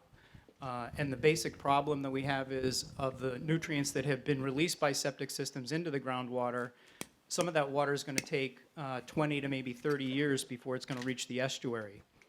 This is a qualification exercise to look at using something called a permeable reactive barrier. Effectively, what that does is placed near the water's edge, it can actually take the nutrients and convert them into nitrogen gas so it doesn't reach the estuary. It's been demonstrated in Orleans, it's been demonstrated in Falmouth about 10 years ago. It's been demonstrated in Eastham. The results have been excellent. This is again just a qualification exercise to see if we can do this in Wellfleet. The money would go toward actually doing the preliminary engineering work, looking at where the groundwater is, how much nutrient is in that groundwater, and then being able to see if we could potentially extend this from, for example, Main Street, at the intersection of Route 6 and Main Street, potentially all the way around Commercial Street and all the way around maybe even to Keller's Corner, picking up the most densely populated areas in the town of Wellfleet. So that's really the purpose behind this. Thank you. Thank you, Mr. Felix. Further debate on the motion? Mr. Moderator? Ms. Wilson. Yes, this is a very appropriate place to have it, because although when wastewater goes into the ground and there's enough earth on a lot to mediate what goes into the ground, it doesn't do so much with nitrogen, but all the other things that go in, if there's enough earth between the wastewater, if there's enough earth between the wastewater, and there's enough, acres around it, some mediation happens. But in a situation like downtown, there's not enough mediating receiving earth. And so this is a good chance to protect Duck Creek in particular. Thank you. Thank you, Ms. Wilson. Further debate? Seeing none, the motion before you is the motion to accept and adopt Article 20 with the wording of the motion to be as printed in the motions booklet. Again, this authorizes borrowing contingent on the passage of a debt exclusion ballot question, which will be question 10 on Wednesday's ballot. At this body, it requires a 2/3 majority vote. All those in favor of the motion signify by holding up your voter card. All those opposed to the motion? The motion carries on a unanimous vote. Article 21, may I have a motion, please? Yeah, I move to accept and adopt Article 21 with the wording of the motion to be as printed in the motions booklet. Is there a second? Second. It's been moved and seconded to accept and adopt Article 21 with the wording of the motion to be as printed in the motions booklet. I have a number of recommendations that did not make it into the warrant. The Finance Committee recommends Article 21 by a vote of 9-0. The Board of Water Commissioners recommends by a vote of 4-0. The Board of Health does not have a recommendation. The Natural Resources Advisory Board recommends by a vote of 5-0. The Comprehensive Wastewater Planning Management Committee recommends by a vote of 3-0. The Conservation Commission recommends by a vote of 4-0. The Planning Board recommends by a vote of 5-1. The Affordable Housing Trust recommends by a vote of 7-0. The Shellfish Advisory Board recommends by a vote of 4-0. And the Housing Partnership recommends by a vote of 5-0. Debate on the motion, Mr. Felix again. The only thing that I'll say about this, since I think this is generally widely supported, is that Rebecca Slick, who's our new Assistant Town Administrator, did a bang-up job submitting an application for a grant to Mass Works that could potentially pay for the entire amount of what this article is. So that's really about all I have to say. We may get very, very significant support. It's no guarantee, but the grant application that she participated in with the team that included the Housing Partnership, it included the Clean Water Committee, it included the consultants who worked on the evaluation of alternatives there, was just a really, I think it was an excellent, excellent application, so I hope we get the money. Thank you, Mr. Felix. Mr. Curley. Yes, so this is actually one of the most critical articles on the warrant, or for this meeting, in my opinion. I would like to thank everybody who's worked on it. It's been a long process and complicated. When the 95 Lawrence Road project was proposed, it initially just had a standard Title V treatment envisioned for it, and the town went back and said we need something better than that, and this is much better than a Title V, and it will also connect in with the other buildings around here that are town-owned. So the school will connect into this, the fire and police station will connect into this, and then hopefully it serves as a backbone for this area of town. So thank you. Thank you, Mr. Curley. Mr. Kopitz, did you wish to speak to this? This is a big topic. First, my question would be, if we are faced with the opportunity to get funding for this, then should this be postponed or should this be voted now? Is there someone who would like to answer that? Yeah, Mr. DeBasto. We need to approve this in order to get the grant funding most of the time. And I don't know if that's the case on this particular grant, but just approving the project and funding it does not preclude us from getting grant funding to move forward. The reality is that this has to move forward. This is a critical component in our infrastructure. Yeah, just Mr. Kopitz still has the floor. Just so, Yep, Mr. sorry. Kopitz. Yeah, I think that answered your question. I'd like clarification from Mr. DeVasto on what he means.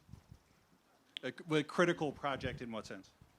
A critical project in that it's tied to an RFP to do an affordable housing project, and that RFP is wrapped around this septic treatment facility. And should the RFP get accepted, part of that RFP includes sewerage that is dependent on this article passing. Okay, Mr. Kopitz, you still have the floor. Is the school, the fire, or the police, or any house in this immediate area out of compliance with regards to sewage? Mr. Felix, are you able to respond to Mr. Yes, Kopitz's I can question? answer that. Nobody's out of compliance. They all have Title V systems. The problem with this affordable housing project from a wastewater standpoint is that if you put 45 units into this watershed's already impaired. So basically, we're creating a much, much bigger problem than we already have. We've got a significant removal requirement for this watershed. So that's number one. Number two, DEP is likely in the next year or two to require towns, when they're doing projects like this, that they actually reduce nitrogen in the water table, in the watershed. The only way to do that with this project is to couple the police, fire, and public school with this housing project. That actually, it turns out mathematically, gets us to a reduction in nitrogen in the watershed. That's the trick. If we don't do that, it's very likely the DEP will actually not approve this project. So when Mr. DeVasto says critical, yes, it is critical. Thank you. Thank you, Mr. Felix. Mr. Kopitz? So then we're talking about a high-density project that will be built in the woods behind us, is that correct? Yes, I believe so. Okay, so we're going to take out some acres of stuff here, and this is 46 units, which will triple the amount of houses on Long Pond between Main Street and Ocean View, right? So my question is, I mean, I understand the affordable housing issue, I really do, but at this juncture, this infrastructure is purely there for an affordable housing project by what you've stated. And it's a very expensive infrastructure or housing that's supposed to be affordable. So, yeah, I guess we have larger questions about the project itself. I think I'll hold those for another time. Thank you, Mr. Kopitz. Further debate, Ms. McElroy. Hi, Elaine McElroy, Chair of the Wellfleet Housing Authority, and I didn't hear in your long list our recommendation for this. They got lost somewhere along the way, I think. No, it was printed in the warrant. It was at 6-0. Oh, okay, great. Yeah, 2 years ago, town meeting unanimously approved using this land for much-needed affordable rental housing. And a year ago, town meeting unanimously approved the potential to borrow money for upgrading the water system. Even though we had been told there was water here, it turned out the system wasn't adequate, not only for the housing, but for the town as a whole. When that money was voted to be borrowed, as it was said before, it doesn't necessarily mean it's going to get used. Soon after town meeting, the town received a $2.5 million Mass Works grant to assist with that. This year, between the time we started this project and today, Mass DEP is really, really stepping up. And in order, almost any home going forward is probably going to have to look at something other than a standard Title V. So in order to meet our critical housing shortage, which I know you've been reading the headlines, it's not a fairy tale, it's real. We really need you to approve this. There are lots of funding streams available, but once again, unless the town shows its commitment, these funds are not going to come to us. So this, I would urge you to support this. Thank you, Ms. McElroy. Further debate? Mr. all. Kopitz, you've already spoken once. Is there anyone else who hasn't spoken John who Wolf wishes to has speak? his hand up. Yes, Mr. Wolf.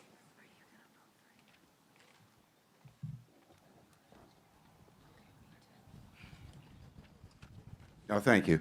I'm progressively destroying any reputation I might have as a fiscal hawk, but the fact of the matter is, I think all of us here are aware of how critical a situation we face regarding affordable housing. And we are also aware of how critical a situation we face regarding our wastewater. Here is a chance to deal with both. And as has been pointed out, there are other funding streams available that could lighten the load on us, but not unless we step up to the plate. So let's do that. Thank you. Thank you, Mr. Wolf. Ms. Wilson? Mr. Moderator, briefly, this also shows good faith to the DEP in terms of our really wanting to deal with their 208 plan requirements for our watershed permit. There's going to be no magic bullet for dealing with the wastewater to the extent that we need to, which we want to in this town, whether or not we're required to do it. We want to protect our water. You know, we have the carrot, and that's it, and we want it, no matter what the state says in general. But in this case, it's 3 phases, which you have been told about during the discussion. And once you get to the 3rd phase, which a while back the Select Board recommended, the percentage of required treatment of wastewater that is coming to us in the 208 plan requirements from the DEP is met in a very big way. And this is the beginning of those phases. So I recommend it for those peripheral spin-off reasons as well as everything that's been said. Thank you. Ms. Carlson? Yes, as candidate Wolf made his position clear, I will say I too am for this article. And yes, I think it's a good candidate for grant funding, and I think we should call the question and vote. Further debate? Yes. Mr. Kopitz for the second time.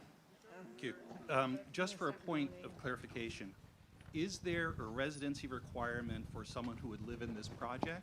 Is it only for Wellfleet? I think that's off topic, Mr. Coppetsy. We're debating a wastewater treatment facility, not the residency requirements. The question, I'm sorry, you need to be recognized before you do that.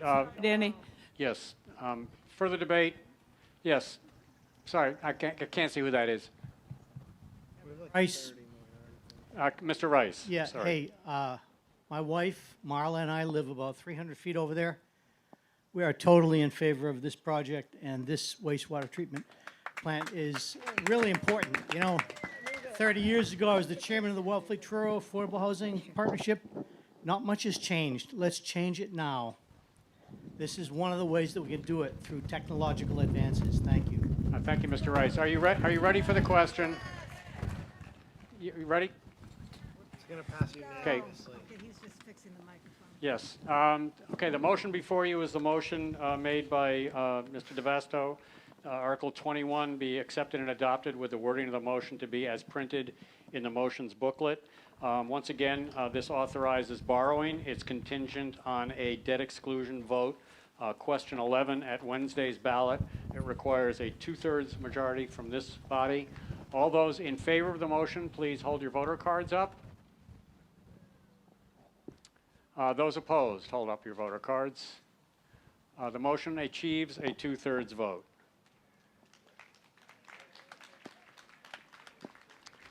Article 22, may I have a motion, please? Yes. Mr. DeVasto. Adopt Article 22 with the wording of the motion to be as printed in the motions booklet. Is there a second? Second. It's been moved and seconded to adopt Article 22 with the wording of the motion to be as printed in the motions booklet. Basically, this allows the town to accept money from the state to reimburse us for the cost of road work. Questions or comments?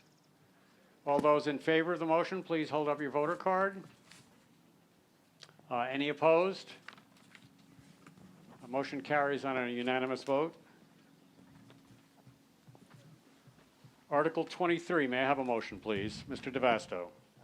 Yeah, I move to adopt Article 23 with the wording in the motion to be as printed in the motions booklet. Is there a second? Second. It's been moved to accept and adopt Article 23 with the wording of the motion to be as printed in the motions booklet.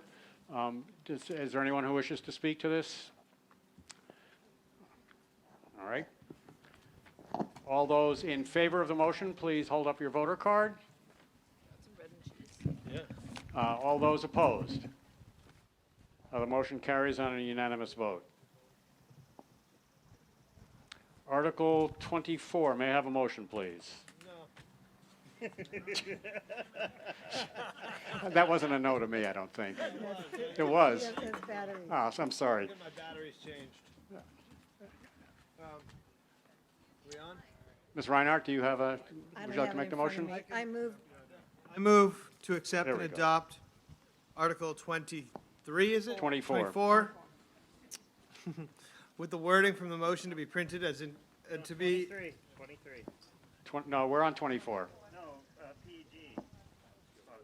We did chapter 90. We did 22 and 23. Yes, we did. I move to accept and adopt Article 24. 24. The wording of the motion to be as printed in the motions booklet. Is there a second? Second. It's been moved and seconded to accept and adopt Article 24 with the wording of the motion to be as printed in the motions booklet. Any debate on the motion? Not all those in favor of the motion, please hold up your voter card. Anyone opposed? The motion carries on a unanimous vote. Article 25, may I have a motion, please? I think on This this one one... we have to read all Yes, the I'd like way. you to read the whole motion, please. Okay. I move that the town vote to set the fiscal year, oh no, sorry.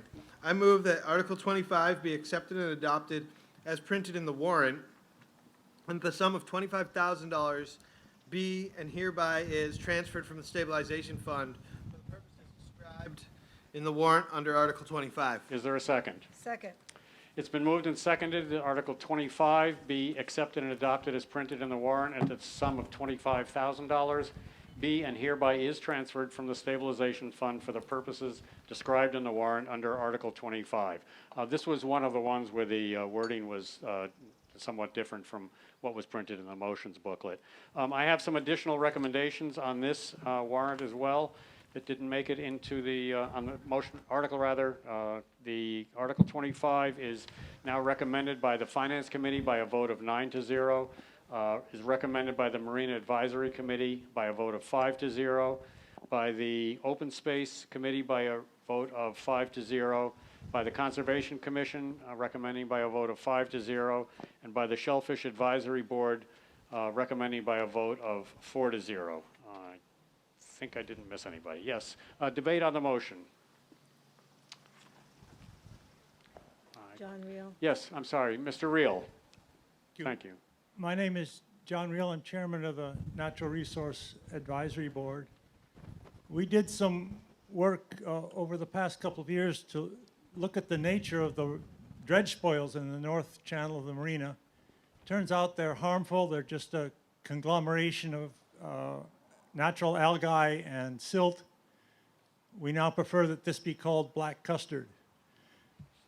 We then propose if you take the black custard and dredge it up with suction dredger, disperse the material into harbor water, and pump it over to the channel leading to Duck Creek, that the tides along Duck Creek and out to the harbor will disperse the black custard material. The alternative, which we're currently using, is that a dredging barge takes the material out into the center of Cape Cod Bay and deposits it.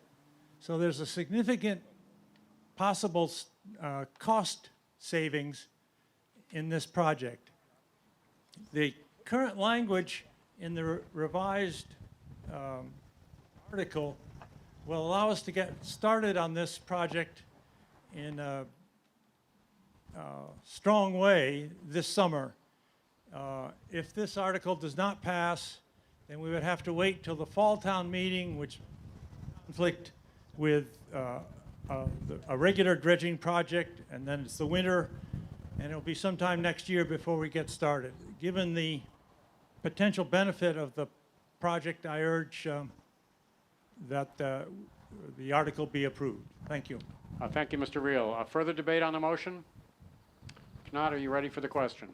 Yes. The motion before you is the motion made under Article 25, that Article 25 be accepted and adopted as printed in the warrant, and that the sum of $25,000 be and hereby is transferred from the stabilization fund for the purposes described in the warrant under Article 25. Again, because this is proposing to take money from the stabilization fund, it requires a 2/3 majority vote. Those in favor of the article, please signify by holding up your voter card. Anyone opposed? The motion, I'm sorry, is that a vote opposed? Yes, the motion achieves a 2/3 majority vote. Article 26, may I have a motion, please? Mr. DeVasto. Yes. I move that Article 26 be indefinitely postponed. Is there a second? Second. It's been moved and seconded that Article 26 be indefinitely postponed. Would you give us a brief explanation? Charlie why? can. Mr. Sumner. Oh, thank you. In relative to our ability to raise money within our levy capacity, I did reach out to the Natural Resource Advisory Committee and asked if this could be delayed until what I'm talking about is a fall special town meeting, and I believe that the Thank you, Mr. Sumner. Mr. Reel? Say we were happy, but we understand the reason and will not object to the postponement. We'll see you all in October. Thank you, Mr. Reel. Further debate on indefinite postponement? If not, all those in favor of indefinitely postponing Article 26, hold up your voter card. All those opposed to indefinite postponement, the motion for indefinite postponement passes on a unanimous vote. Okay. Article 27, may I have a motion, please? I move to accept and adopt Article 27 with the wording in the motion to be as printed in the motion's booklet with the following amendment, that the sum be changed to $31,815.75 for administrative expenses. Is there a second? Second. It's been moved and seconded that to accept and adopt Article 27 with the wording of the motion to be as printed in the motions booklet, with the one change that in the second line, the sum should read $31,815.75. Debate on the motion? If not, all those in favor of the motion as stated, please signify by holding up your voter cards. Anyone opposed? The motion carries on a unanimous vote. Articles 28 through 32, I'm going to suggest that we take as a consent calendar. Mr. DeVasto, can I have a motion, please? Articles 28. 28 to 32. I move that Articles 28 to 32 be accepted and adopted with the wording of the motions for each article as printed in the motions booklet, except that in Article 30, undesignated fund balance be replaced with the words housing reserve. Is there a second? Second. It's been moved and seconded that Articles 28 to 32 be accepted and adopted with the wording of the motions for each article as printed in the motions booklet, except that in Article 30, the words undesignated fund balance be replaced with the words housing reserve. These are all Community Preservation Committee articles that are funded by the Community Preservation Act surcharge on our taxes. If there was anyone that would like to speak to one of these individually, they're more than welcome to do so at this time. We will take a vote on them as a group unless someone has an objection to that. Seeing no debate, the vote before you is to approve, accept and adopt Articles 28 through 32 with the wording of the motions for each article as printed in the motions booklet, except that in Article 30, the words undesignated fund balance be replaced with the words housing reserve. These require a simple majority. All those in favor of the motion signify by holding up your voter card. Anyone opposed? The motion to take Articles 28 through 32 is accepted on a unanimous voice vote.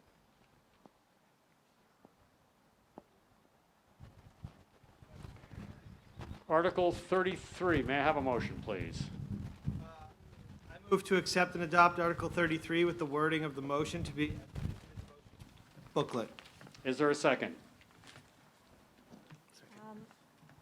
Is this the one I don't like? Well, can we second it first and then we can discuss it? Not if it's not seconded. All right, for the Well. sake of discussion, yeah, it is. Second. It's been moved and seconded that been moved and seconded that the town accept and adopt Article 33 with the wording of the motion to be as printed in the motions booklet. Debate on the motion, Ms. Reinhardt. This came before us last year, and there were a number of questions, and the questions are still here. The select board, or at least myself from the select board, requested that the people who brought this before us come before us, and they haven't. And we also, we wanted recommendations from the Conservation Commission, Open Space Commission, Natural Resource, we did it from the Natural Resource. So there's still a lot of questions about this, and I see Mr. O'Connell from the Conservation Commission and Open Space to speak, no, just Conservation Commission. Conservation Land Trust. Conservation, Wellfleet Conservation Trust. Hopefully conservation. How could I forget that? So my personal feeling is that there's still a lot of questions around this. Further debate, I'm sorry, I did mean to tell you that from the missing request for recommendations in the warrant. At this time, the Select Board has no recommendation, the Open Space Committee has no recommendation, and the Planning Board has no recommendation. I did not receive any information from the Planning Board. Mr. O'Connell? Yeah, I believe that there's a lot of questions that need to be answered on this. So I'm going to take a wild move and propose that this be deferred. I forget the right. Would you like to move for indefinite postponement? That's what I'm trying to get to. That's what I thought. It's been moved by Mr. O'Connell for indefinite postponement. Is there a second? Second. It's been moved and seconded that we indefinitely postpone Article 33. Debate on indefinite postponement is in order. Wait for a little less noise. Yes, on indefinite postponement, Mr. DeVasto. Well, I'd just like to hear from, if the people who brought this forward to the town are here, I'd like to hear from them. So on what definitely postpone, unfortunately, they can only speak to that at this point, why we should or should not indefinitely postpone this. Is there anyone who wishes to speak to this? Yes, sir. Yes, your name, please. Jim Nowak. Yes, Mr. Nowak. So we are the ones that put forward. We did speak to selectmen 2 years ago. We got to remember the COVID stuff put everything off, but we have spoken to the select board. If you requested us to come back, we were never notified to come back and answer some questions. The Conservation Trust has always had questions out there. We could address a lot of those on the personal side, not on some of their answers on some of the environment. It cut out. I'm sorry, Okay. yes. You know, we can't Sorry, address. you have to speak close to the microphone, I'm sorry. Okay, we can't address some of the, Are we losing the microphone again? yeah, it went out. Is that better? Yes. So, I mean, we would have, I don't know why we're losing that. Let's try another microphone, please, Mr. Nowak. Thank you for your patience, everyone. that better? At the moment, yes. Yeah. And we did talk to the planning board originally. Planning board actually supported a long way back. So I'm sorry there were still questions out there. A lot of the questions weren't necessarily for us. It was for other townspeople.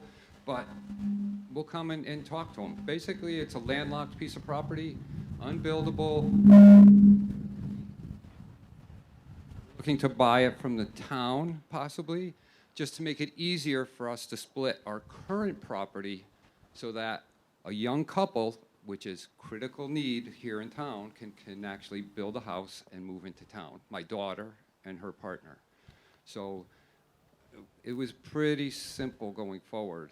And we thought it was a win-win for the town because they get some money to come back into the town, put something back on the tax rolls, and all their housing, not all their housing needs, but most of their housing needs as far as getting a new couple in town would be met. Plain and simple. Thank you, Mr. Nowak. Again, debate is on indefinite postponement at this point. Mr. Parent, sorry. If you could speak to indefinite postponement. Yes, Mr. Moderator. I'll see if I can get there. I would urge you not to recommend. In fact, I didn't have time to get up fast enough. The planning board did make a recommendation 2 years ago. Originally, when this came up, it did go through the process of the town of Wellfleet as far as notifications to all boards and committees, and it did reach us.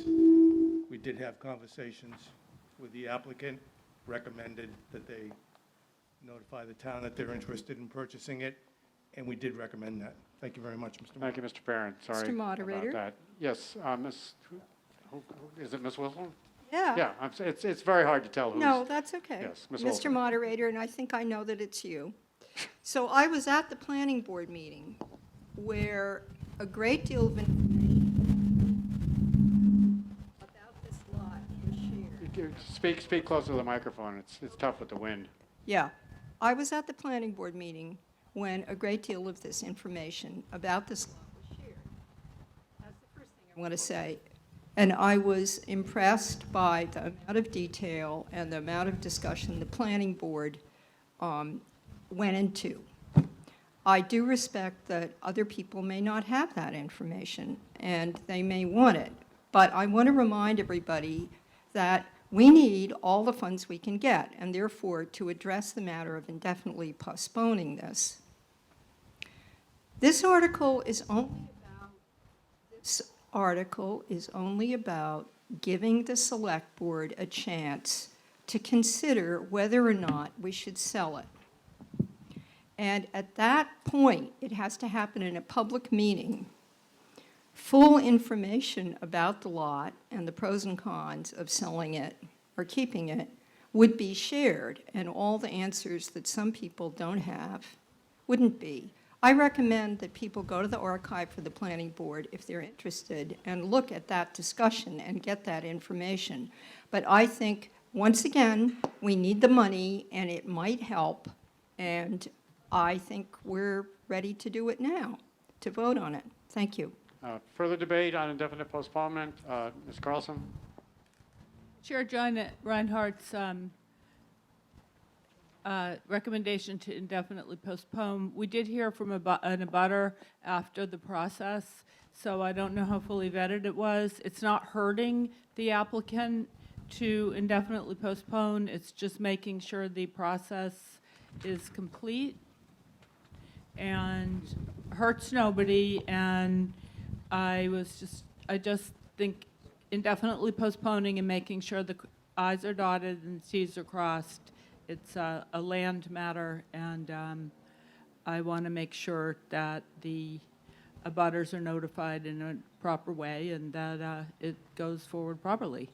Yeah, Mr. DeVasto and then Mr. Curley. Yeah, I didn't vote to recommend this, but only because I didn't have enough information to really know exactly what it was about. But in reality, that this question here is whether the town would allow the select board to entertain selling the property, to go through all those processes of notifying abutters, if we were to do that, valuing the property, evaluating its value, seeing what it's worth to the town, and running that through the process of disposition of land. This is not an article to actually sell the property. It just transfers the care and custody to the select board in order to determine whether we want to sell the property, and if so, at what price, and if not, what that value is to us, through conservation or whatever else, and we would be seeking guidance on that from other committees. So my recommendation is to not postpone this, yeah. Thank you, Mr. DeVasto. Mr. Curley, did you wish to speak? Speaking to just the motion of indefinite postponement, for me, I wanted this on the warrant so that we could hear from the townspeople and see what they think. When it's just the five of us, in a lot of our meetings, sometimes it's, I don't know, it becomes a bit of like, what's the best, what do the townspeople actually want? And the best way to determine that is to have it go before town meeting and find out what the townspeople want. That's why it's on the warrant. And I think that's also why we made no recommendation, because we wanted to see if this is something the townspeople would consider appropriate use of town-owned property. So thank you. Thank you, Mr. Curley. Mr. Polovchik, to indefinite postponement. I'm just here as myself because I would vote against indefinite postponement. If you're transferring this over to the Board of Selectmen, it doesn't necessarily mean they're going to sell it to this individual. It's going to give them the power to maybe keep it for open space or maybe make a profit and bring money back to the town. So if people are out there concerned about somebody purchasing this, that's not what this is about here. This is just giving it to the control of the Board of Selectmen to decide on what to do with it. I view this as a non-performing asset at this point because this property can't be sold, can't be used, can't do anything. So I would strongly urge that you vote against indefinite postponement. Are you ready for the question of indefinite postponement? Danny? Mr. Blakely, to the question of indefinite postponement? Yes. Mr. I'm Blakely. neighbors with Jim and Kate, and they are fantastic people.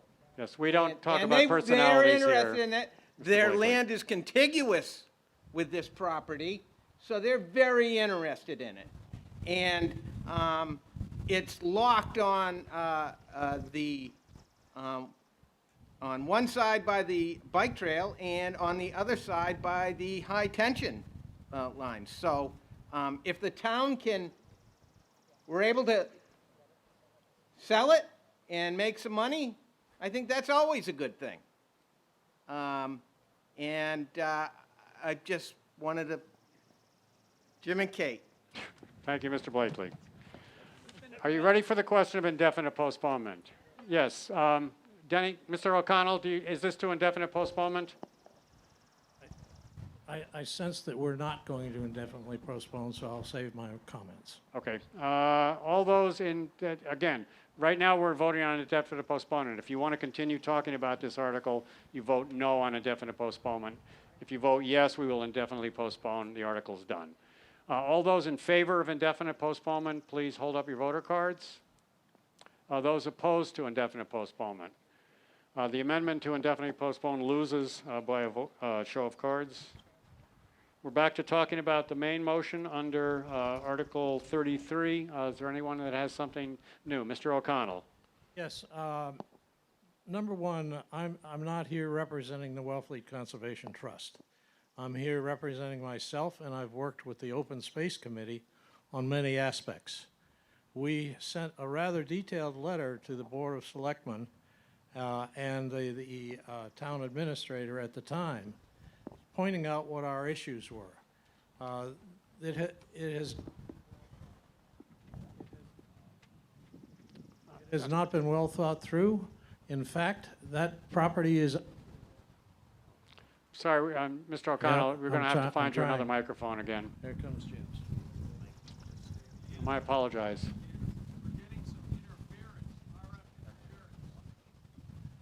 In Okay.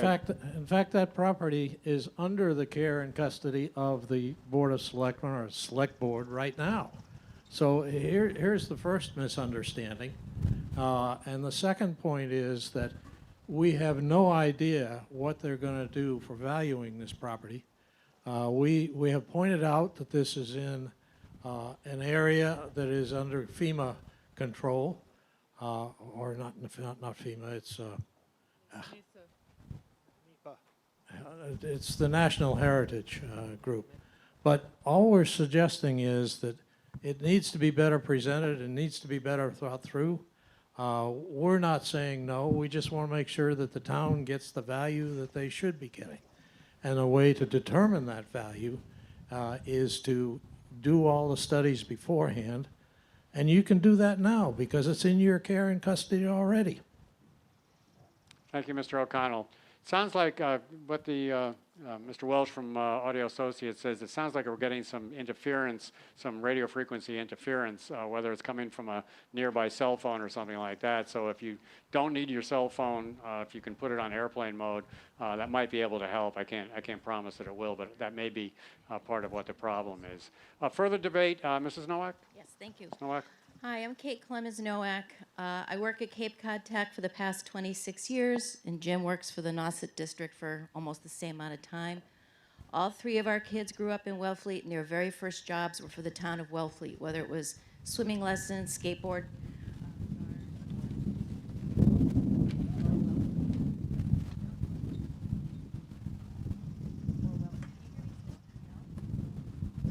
Are we getting nothing?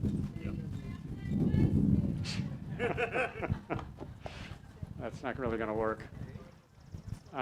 Sorry about that. Lecterns? Why don't we have people come to the lecterns? Oh, this one? Yeah. Okay. For the moment. So I was saying swim lessons, Wellfleet lifeguard, skate park guard, and then working at Max. All of them got their start in Wellfleet.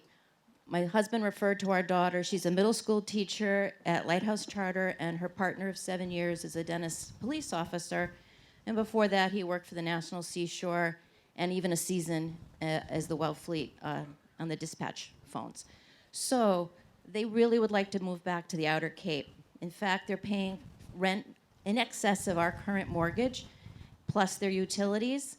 We're not looking to do anything crazy with the land at all. 80% of it's under the power lines, the little teeny tiny pit that looks like a little triangle of trees bounded by the power lines, and the bike path is unbuildable, but it would let us redraw our property lines and sell a piece of land to them so they can afford to move back to a town they love and start their family. We'd like not to condoize it because we've entered our 60s and they've just entered their 30s. And we want to make sure that the longevity of their ability to stay on the property, regardless of what happens to us, is viable. Again, apologies. We were not aware that anybody wanted us back to answer any further questions. And if anybody has any questions now, but in a nutshell, I hope you do agree to let the select board decide what to do with it. We started this over 2 years ago, and honestly, totally separate from this, if they move and start their family, I get to be a Grammy. So. Thank you, Ms. Nowak. Yes. Are you ready for the question? I have Ms. Wilson? Yes, thank you. Not to personalize this, whatever somebody who might buy this, and we don't know yet, does or doesn't do with it, it's up to the ZBA perhaps, up to the Board of Health. That's not really the issue. I have been involved in other sales like this or non-sales. And to address Mr. O'Connell's concerns, of course the town would have to have it appraised, but to spend the money before appraising it, right, before the select board could even consider selling it would be a waste of money. We need the revenue. The sharing of information that would happen at a select board. Ms. Wilson, I'm sorry, your mic has gone off. Can you hear me? The sharing No. of information. No, can you use perhaps one of the other mics? How about this? No. Hang on just a second, please. Okay, I said. Try again. Yeah, the sharing of information that would happen at a select board meeting about this. And by no means is it guaranteed that we would want to dispose of this. But the sharing of information would be complete and open to the public. And in the meantime, we might be able to make some money off it. I appreciated the Finance Committee members. Never mind. Yeah. I'm done. All right, Mr. Cumler.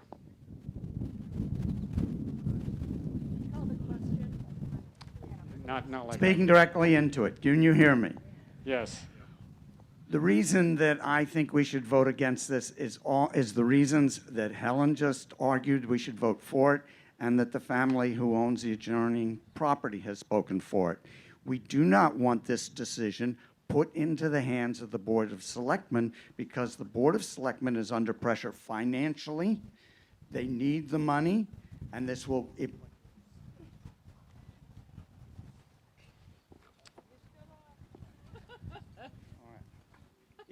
If you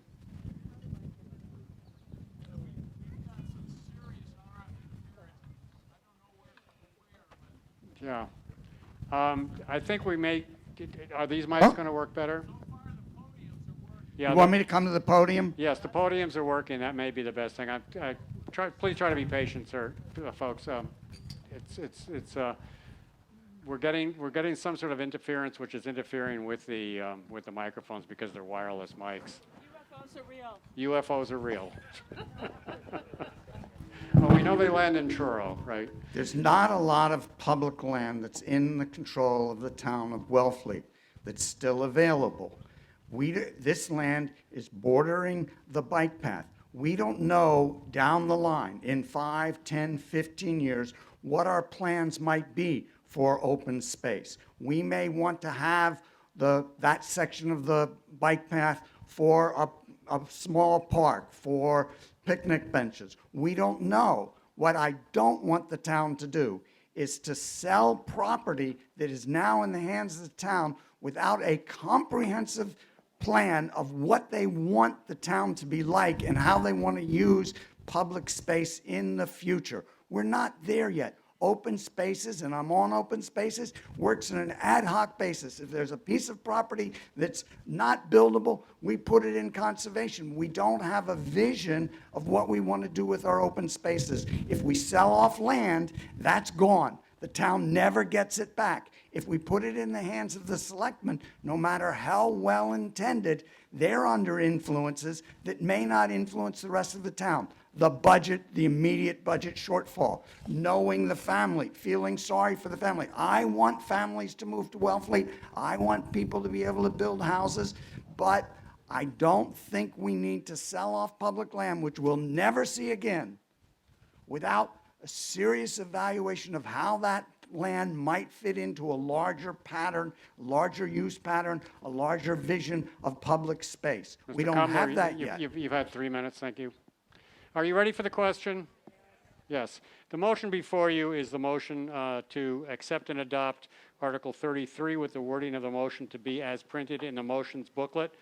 Because this proposes to transfer the care, custody, management, and control of a piece of town property, it requires a 2/3 majority vote. All those in favor, please hold up your voter card. Those opposed? The motion fails to achieve a 2/3 majority.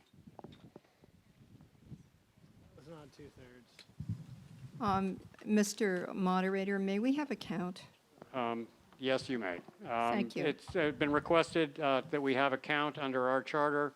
If a recount is requested, we must count the votes on a 2/3 vote. May I have the four tellers here, please? We do have people over there too, Danny. Yes.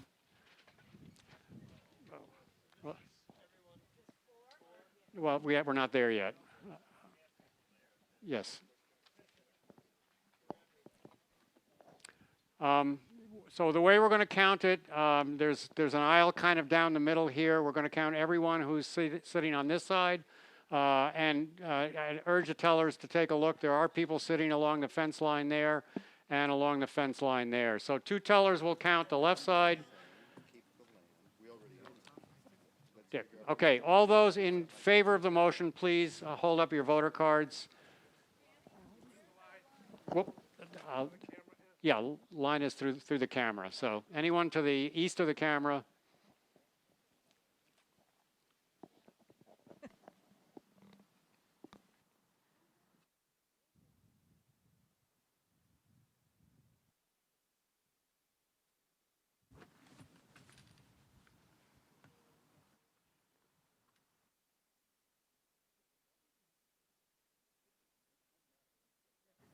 He lives in Fresh Tellers, please notice that there are people standing along the fence on the outside as well.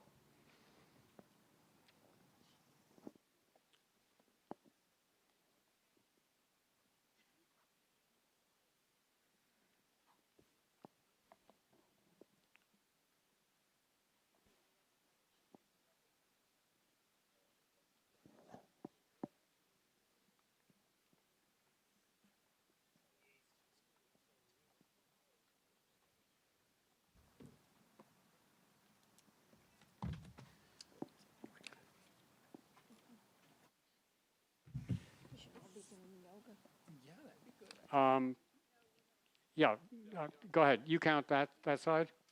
Does anyone back there need to vote? No.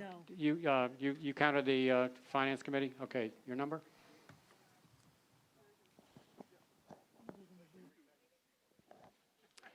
John?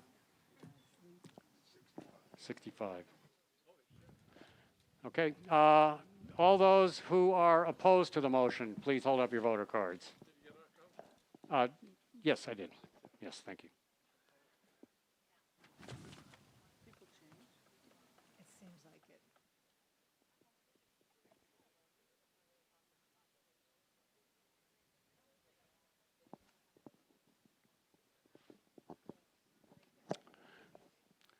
There were. The thing is, we could just, we'd have negotiating powers.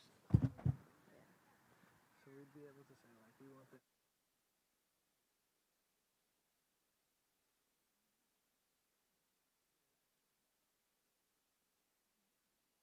Please hold up your cards until they're finished counting.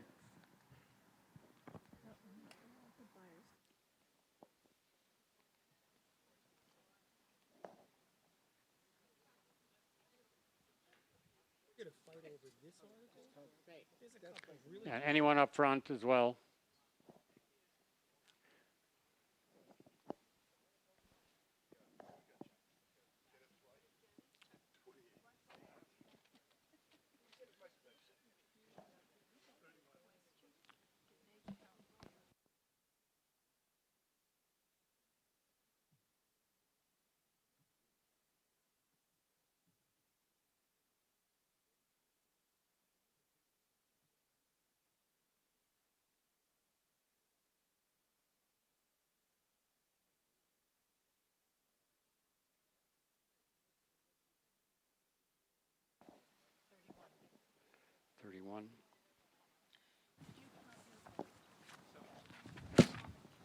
Okay, thank you.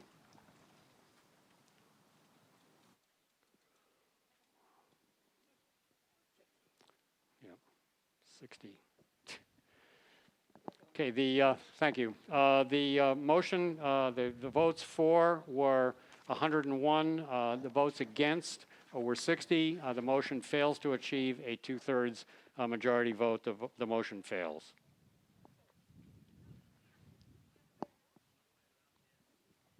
Thank you for your patience. Article 30, yes.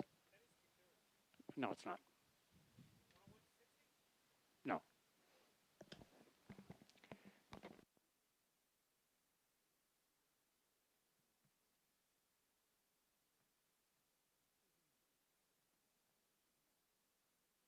For those who wondered, the Turkanian rule says you take the votes on one side, you double it. If you don't achieve one more than that, you haven't achieved 2/3. It's the easiest way to think of it. So a vote of 60 to 101 fails to achieve a 2/3. Article 34, may I have a motion, please? Mr. DeVasto. Article 34.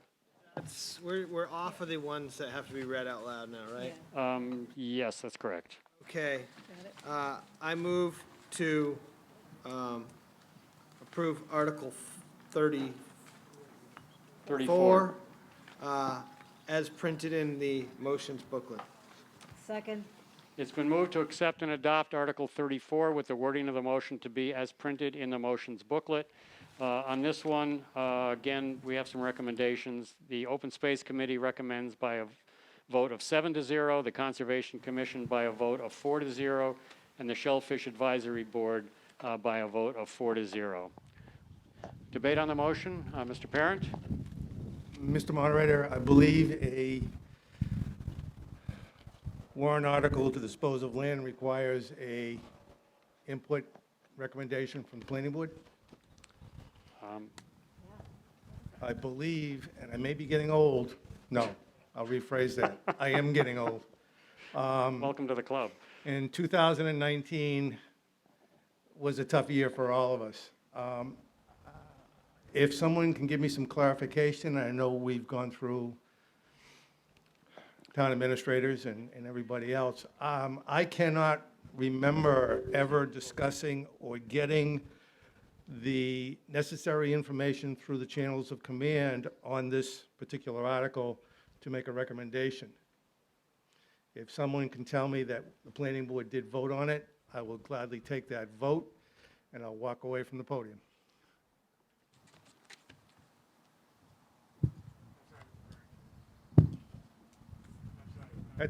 That's okay, Mr. Moderator. All right, well, your question? The question is, I believe the planning board needs to weigh in. They are the final say.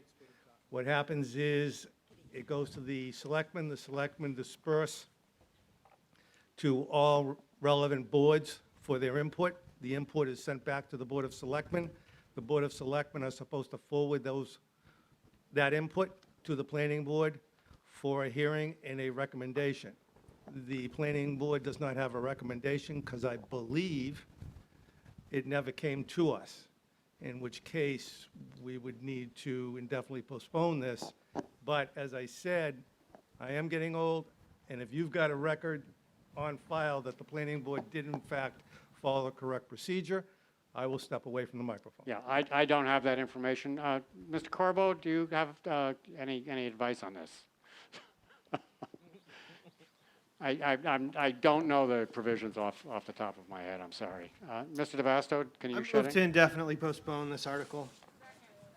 All right, it's been moved and seconded to indefinitely postpone this article. Question of indefinite postponement is before us. Based on that information, I would agree that I believe it will get simply referred back, but I think we need to follow the Town of Wellfleet's regulations and get it out to all people and have a hearing. Thank you. The motion before us is indefinite postponement. Mr. Moderator? Yes. Mr. Moderator, Mr. through Corbo, you, to yes. you. So this is an article to transfer care, custody, and control of town-owned land from one town agency to another. The general in my opinion, the general laws do not require a recommendation by the planning board or honestly any other board. So in my opinion, this article is properly in front of the meeting at this time. Yeah, I think the question was whether the town the town itself has its own set of requirements. Mr. Tukanian, can you shed some light on that? Apparently not. Yeah. The select board has a policy that follows the procedure Mr. Parent outlined, but I'm not aware of any bylaw or statute that requires it. Okay, thank you. The motion before you is for indefinite postponement. Yes, Mr. O'Connell. I think everybody's going to have to come up and use the mics at the front, I'm afraid. I just don't think we can rely on the other ones. My apologies.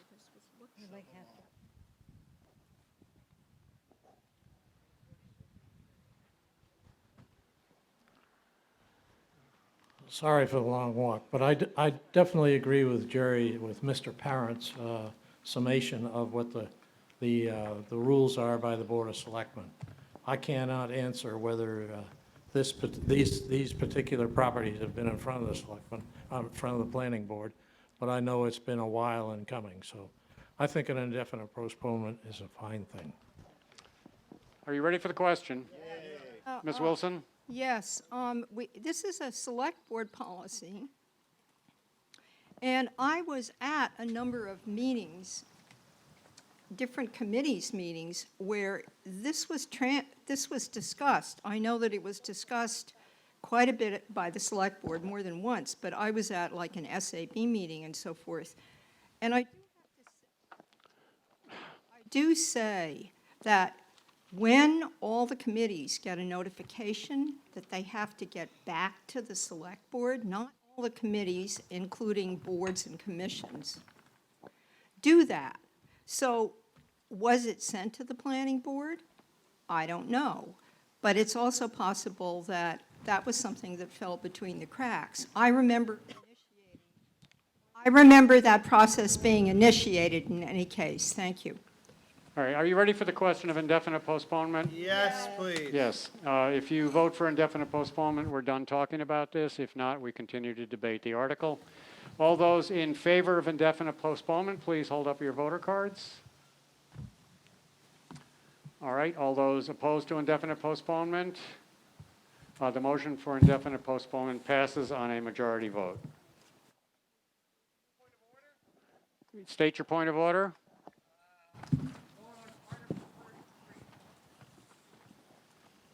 What is your point of order?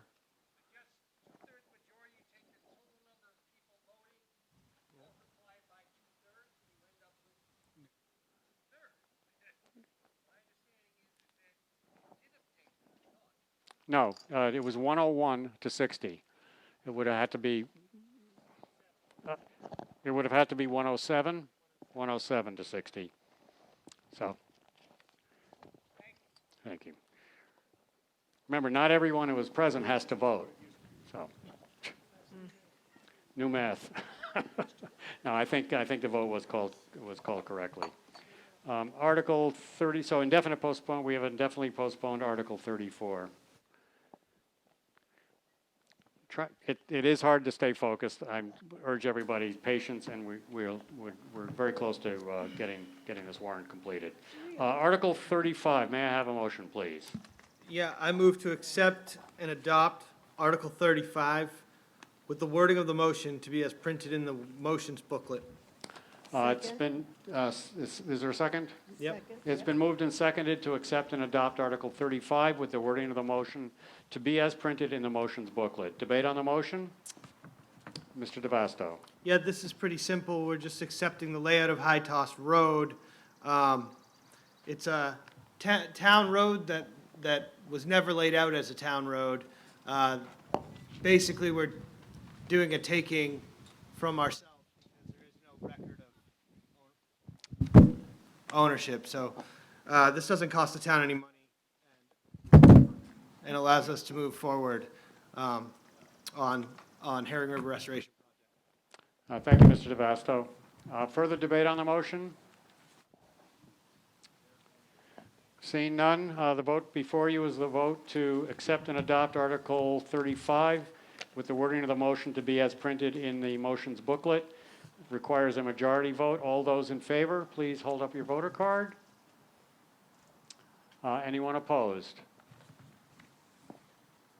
The motion carries on a unanimous vote, sorry. Article 36, may I have a motion, please?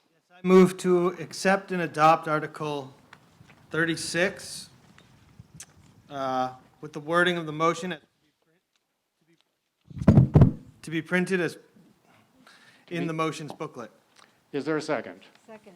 It's been moved and seconded to accept and adopt Article 36 with the wording of the motion to be as printed in the motions booklet.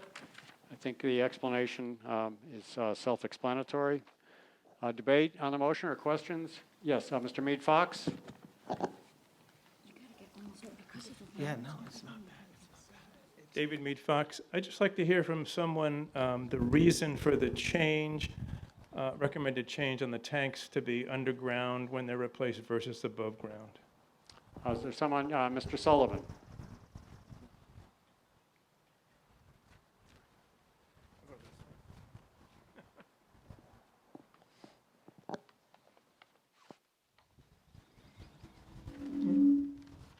One of the main purposes for them to be underground is space and longevity of those tanks.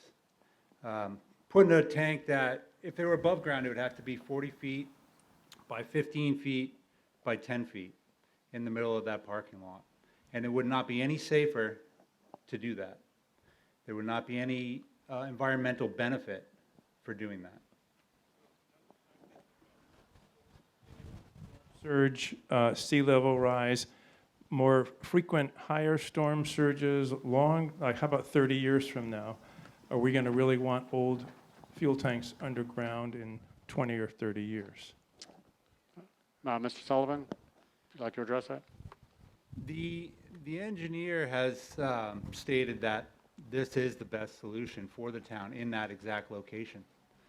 That sounds like an opinion question, and my opinion is yes, that's exactly where we'd want them, in a concrete vault right below ground where they would not go anywhere, even during a storm that would flood over them. Thank you, Mr. Sullivan. Mr. Mead Fox, does that answer your questions? Thank you. Further debate, Ms. Carlson. Yes, I understand the question, but we had extensive exploration with the engineer who appeared before the select board. There's an old-fashioned perception of below oil tanks as being unsafe, and indeed many insurance companies make you remove that. But the newer generation tanks are different. They're built to different specifications. They're double-lined, and they also are not hard to remove. So for our location at the harbor, the above-ground tanks had a vulnerability of the traffic level down at the harbor, including big trucks. They were ugly, and they were not in an area suitable for high traffic, and they're safer buried. So the select board came to a different decision, reversed its opinion of above ground based on the engineer's factual discussion, and we removed the prejudice of the safety issues of below ground. And I see my fellow selectman, Mike DeVasto's hand was up, so he probably can add to what I have to say. Mr. DeVasto?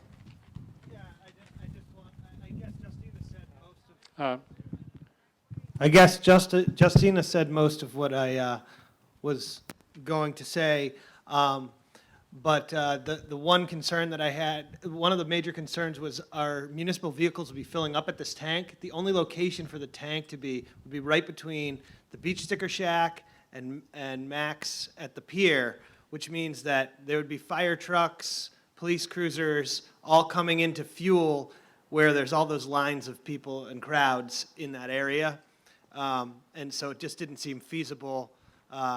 Plus, when we removed the tank, the in-ground tank, the hole's already there, so the installation becomes more cost-effective as well. And then that coupled with the fact that it was viewed by the engineer to be a safer alternative as far as storms and potential, I think tornadoes is one of the things. We have had those in Harwich in the recent past, and storm water overflow that it's below ground and in these double-walled tanks.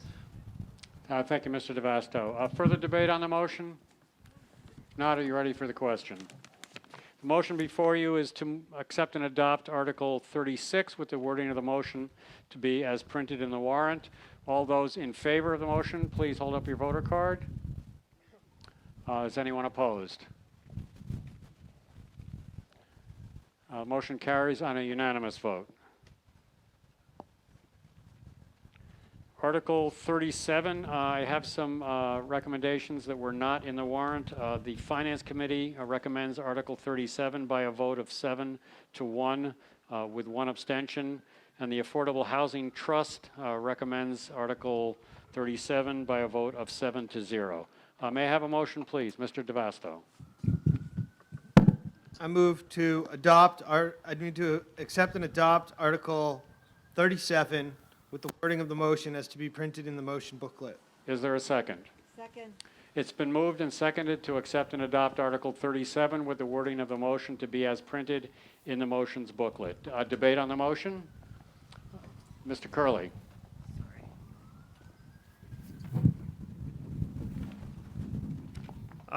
So this is something that a number of other municipalities have been asking for as well. Basically, it establishes a small real estate transfer fee. In this version, it does it only on properties that are over 20% over the median home value price.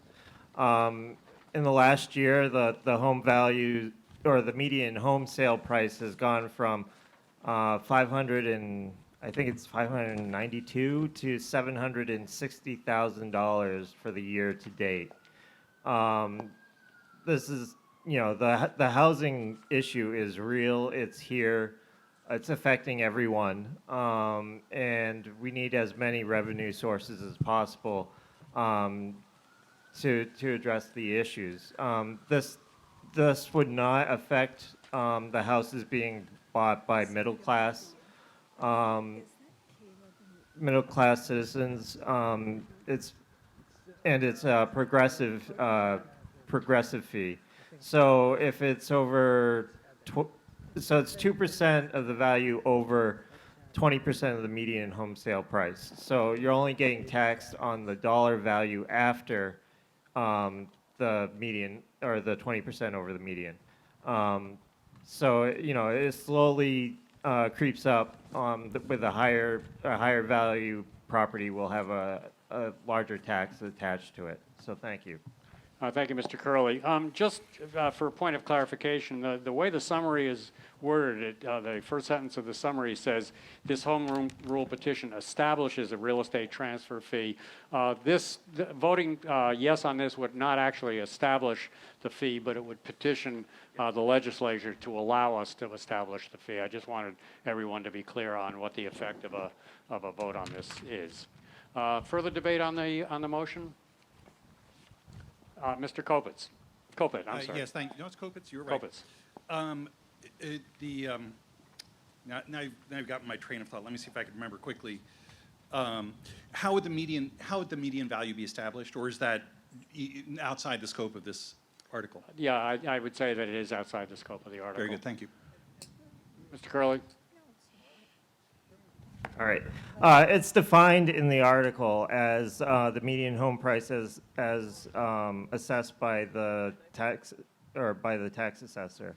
So it's defined. It has an official definition attached to it. So thank you. Mr. Kopitz? Then are we on? Then a follow-up question, because right now the home values have gone up about 40% here, so they're going to be way above the tax assessor's value. So that, right? You understand what I'm saying? That like Wobegon, everybody would be above average. This is kind of getting outside the scope, but the tax assessor value is based off of the sales of the previous year. And every year they come up with a new median home value based off of actual sales of real estate. So the tax assessor median home value fluctuates with the market, and it's been seeing spikes in its value in the last few years as well. Thank you, Mr. Curley. Further debate, Mr. Wolf?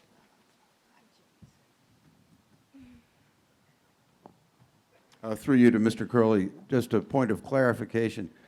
As presented to the legislature, would this be a revenue stream that would be dedicated to affordable housing?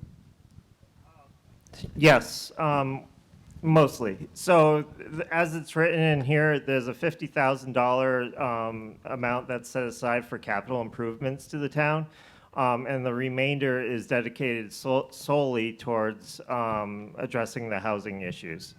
So it establishes a small revenue stream for small capital improvement projects, so we don't have to come before you to fund a $15,000 project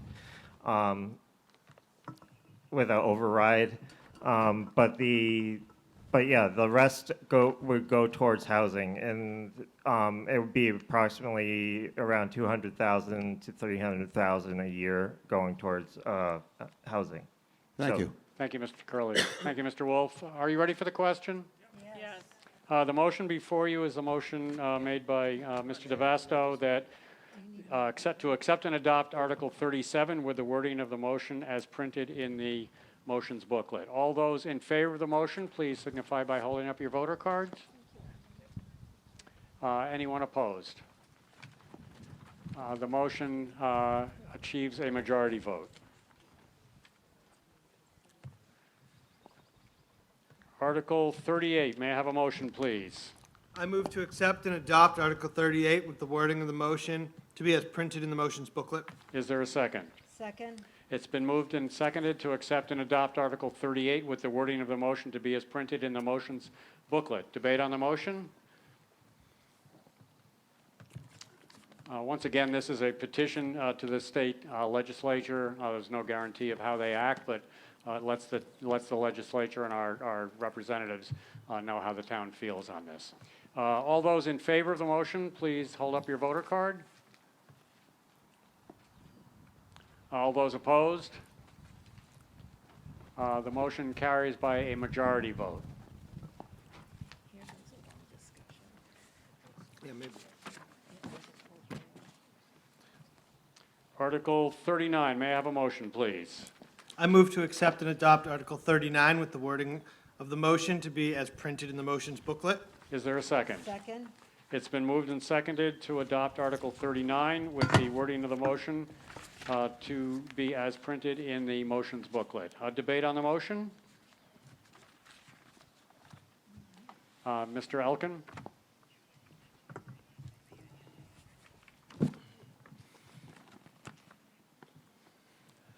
I would recommend that we do not adopt this article and the subsequent one. One is for a commission and one is to state that farming is a preferred land use in the town of Wellfleet.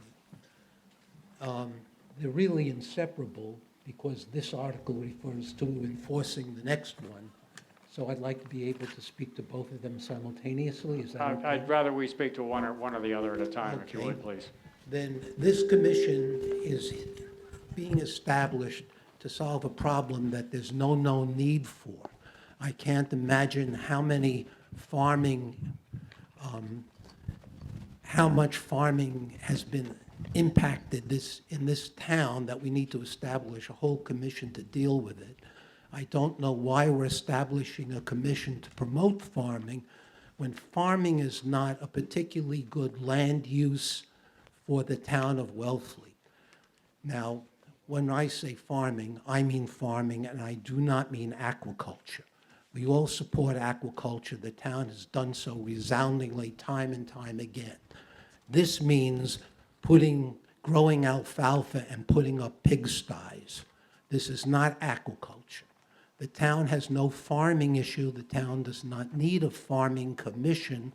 The town does not need a farming commission that is self-selected or by mandate where farmers have to be on it to some extent, and the only people who will volunteer for it are people who want to farm. The only demand I've ever heard for farming in this town is the right to grow weed, which I guess I support, but I don't think we need a commission to promote it. This is just totally unnecessary, and it is a very poor way to do land use planning. Thank you. Further debate, Mr. Curley. All right, so this was a split vote of the Board of Select, or for the Select Board. I was one of the nay votes, and my issue with it is that it extends to aquaculture. I think that there's an overlap with the SAB, which already oversees the aquaculture or advises the town on aquaculture issues. And I didn't see the benefit of having an additional body that would be providing additional advice to the town on aquaculture. And that's just where I am on the commission. So thank you. Yes, Mr. DeVasto? Yeah. So the thing about the Agricultural Commission is it doesn't serve the same function as the Shellfish Advisory Board. Its primary function is to work with the Board of Health in mediating grievances that arise, so that when the Board of Health gets a grievance filed, it can refer that to the Agricultural Commission to seek recommendations and mediation dispute before things escalate. We have rising home values. We have a lot of changes going on in town as far as, land use, and this also does include aquaculture, and a lot of aquaculture is done on land. And I'd hope to hear from maybe our health agent also, who has just recently attended a seminar on right to farm and agricultural commissions. But the purpose of the Ag Commission is it's fairly well, the charge is stated in here. And it is part of a right to farm, which is a declaration of support, but none of this changes actually any land use that's allowed in the town of Wellfleet. It doesn't permit anything that's not already permitted. It does not supersede any of our regulations, rules, bylaws that are already on the books for permitted agriculture. And I think Hillary's here, and I hope that maybe she could speak to it. Sure. First, Ms. Carlson, first. Well, Mr. Elkin said that he didn't think that farming was a good land use, but there are people farming.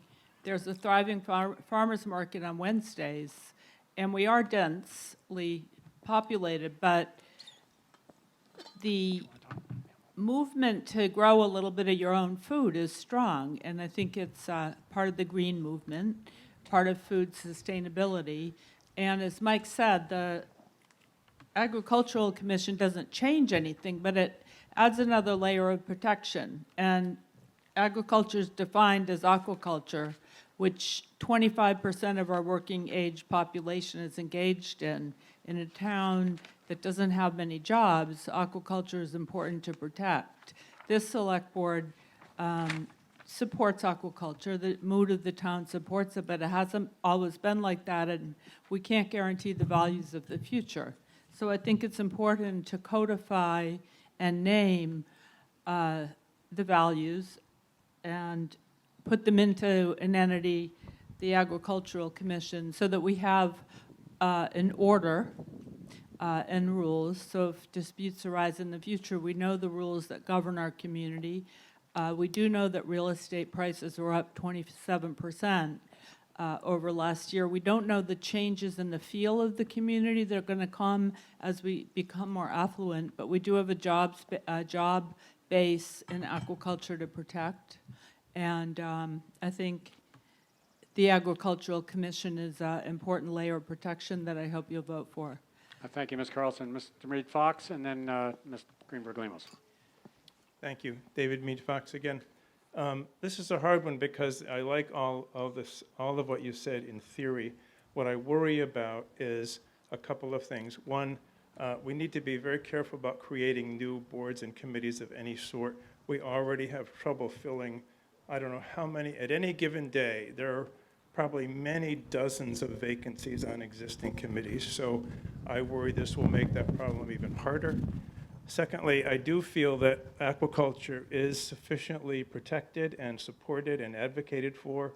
If there's anything that everybody in the town agrees on, and there's shellfish department and et cetera, it's to protect aquaculture. So to me, I don't see a need for this commission, and I believe we're in fact not an agricultural community. People can grow their own vegetables at their house. This has nothing to do with that. We don't need protection to be able to grow our own vegetables at our home. We can do that now.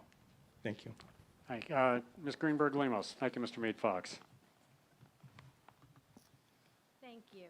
So it was late on a Thursday before Memorial Day weekend, and there was a seminar put on by MHAB, which is the legal Massachusetts Association of Boards of Health, on farming, right to farming, farming communities. And I learned a lot there, because when I first heard of this, I wasn't so sure.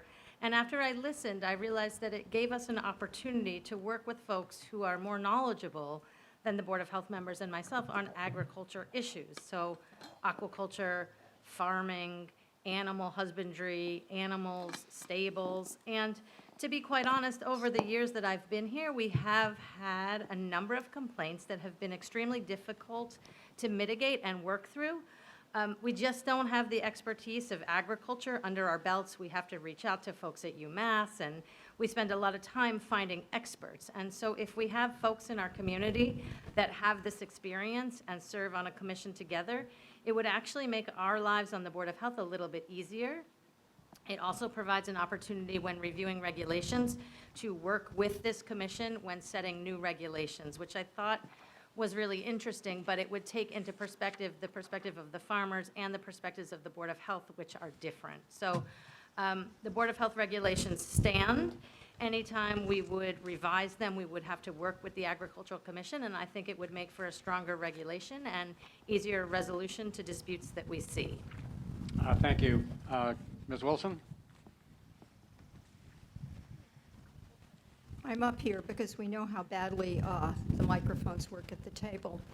Speaking as one member of the Select Board, we thought about this very carefully, and I feel that it would add an extra layer of bureaucracy. I was one of the nay votes.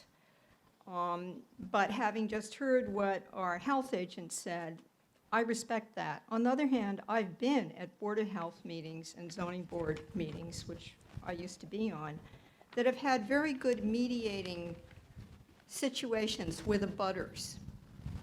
And the extra layer of bureaucracy problem is that this commission would hear grievances, but they can't make any kind of vote that makes a decision. So what this means is, if, let's say, the Board of Health, makes a decision, the person is aggrieved, they go to the commission, that means the Board of Health, if they're doing due diligence, also should listen to what the commission does. And I want to double down on what David Mead Fox said. Some of our regulatory boards have a really hard time even getting a quorum. People don't show up. And this commission would have to have yet another set of people. And if they were going to be addressing grievances, my take on that is they wouldn't be able to have somebody from the Board of Health on there, you see, because that would be a conflict of a sort. So yes, there's more expertise, but that expertise can show up at a Board of Health hearing about something or a ZBA hearing about something. And we have, in our zoning board, zoning bylaws and Board of Health regs, we have very good protections for people who farm. And the last thing I want to say is I agree with Ryan. The Shellfish Advisory Committee that I was on for 9 years is really the agricultural committee in this town, most of whose agriculture is shellfishing, and that is how the government defines aquaculture. Thank you. Yes, Mr. DeVasto for the second time, and then Ms. Yeah. Carlson for the second time. So just to Briefly. address some of the concerns, I've already had several people reach out to me requesting to serve on this agriculture mission, mostly land-based people who practice agriculture. The issue is here that they do not serve the same function as the Shellfish Advisory Board that advises the Select Board.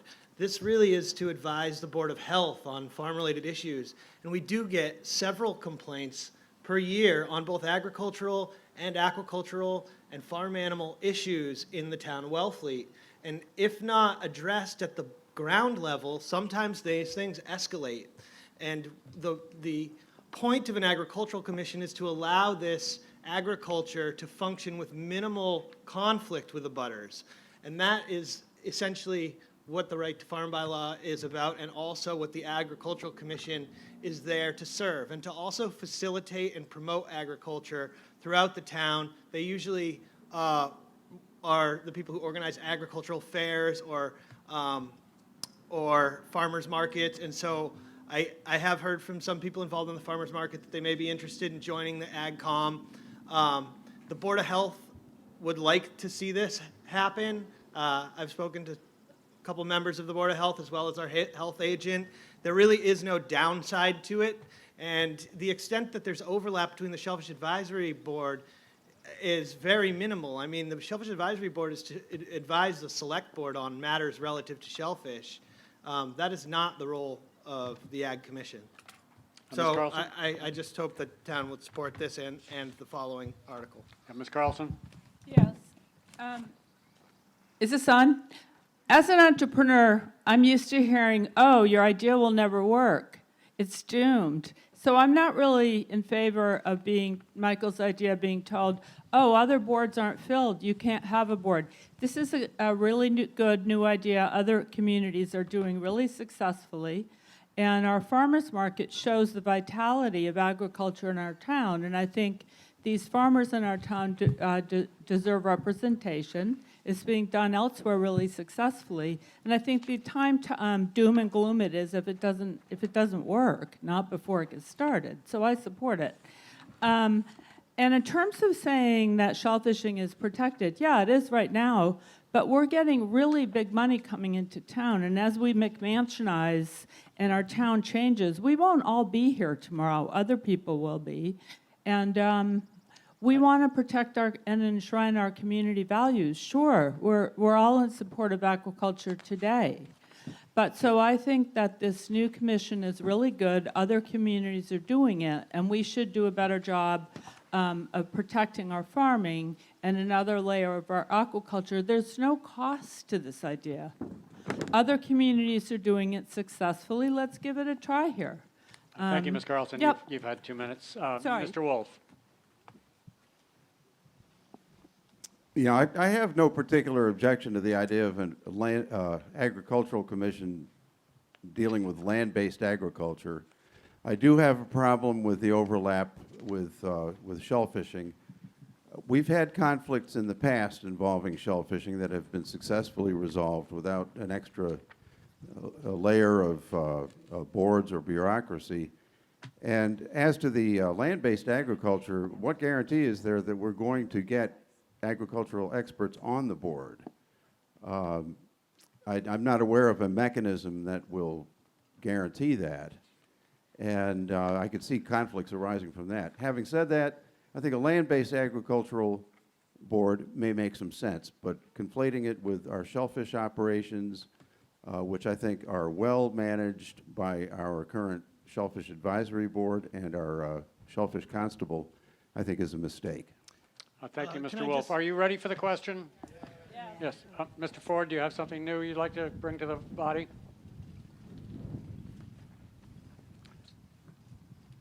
The right to farm bill is a bad idea for all of This you. is not We're the right to farm bill. Sorry. Mr. DeVasto, please. This is going to Mr. impact you. Mr. Ford, we're talking about the commission, Article 40, Article 39, not about the right to farm bill. Okay. The Agricultural Commission, if you'd like to wait with your remarks. Are you ready for the question? Mr. Polovchik, briefly. Okay, why don't we just enhance the Shellfish Advisory Board to include land-based aquaculture? You've already got a board in place, and just do that. I mean, the last thing this town needs is yet another committee. Can I Thank you, just Mr. respond Polovchik. Are to you ready that for the question? Can I just Yes. respond to the question, Mr. Okay, Moderator? to respond to the question, very briefly, please. Yeah, it's just that the Shellfish Advisory Board does not do mediation dispute between abutters. This is really serving a purpose that's quite different than that. And that's all I have to say. All right. It's not the same. Yeah, Ms. Trivetta. And I will just say that while I support the right to farm, I don't support the Agricultural Commission for the same reasons that Ryan stated. And I am concerned mostly with the juxtaposition of the wild fishery and the farmers. And it's my job to make sure that both succeed. And I worry about another oversight body on the farmers, and that becoming too strong, and perhaps some loss of the wild fishery because of demands from the farming operations. And thank you for listening. Thank you, Ms. Trivetta. Are you ready for the vote? The motion before you is the motion made under 39, Article 39, to accept and adopt Article 39 with the wording of the motion to be as printed in the motions booklet. This would establish the Agricultural Commission. Those in favor of the motion, please hold up your voter cards. Those opposed? The motion fails. Article 40, may I have a motion, please? Mr. DeVasto. Yeah, I move to, let me just find this. I move to accept and adopt Article 40 with the wording of the motion to be printed in the motions booklet. Is there a second? Second. It's been moved and seconded to accept and adopt Article 40 with the wording of the motion to be as printed in the motions booklet. Mr. DeVasto. Yeah, so just to clarify, the right to farm is a general bylaw that is a declaration of values. The bylaw encourages the pursuit of agriculture, promotes agricultural-based economic opportunities, and protects farmlands that already exist. The bylaw does not change any existing town, national seashore, zoning, rules, or regulations, and all such regulations continue to exist in full force. It doesn't permit anything that's not already permitted. But in April 1987 town meeting, the town of Wellfleet voted its intent to remain a rural town in its Board of Health regulations. And essentially what Right to Farm bylaw does, and this is a bylaw that's been accepted throughout Cape Cod, Orleans has it, and Harwich, Dennis, Falmouth. Essentially what it does, it codifies that into our general bylaws to put people on notice that this is an agricultural community. People don't think about the fact that aquaculture is viewed as agriculture by the state, and a lot of that happens land-based. And so it's important that people who are buying homes here for $700,000, $800,000, $1 million, $1.5 million understand that agriculture takes place. What this bylaw does is put that on notice in the general bylaws. That's basically it. It's a declaration of values, so I hope the town supports it.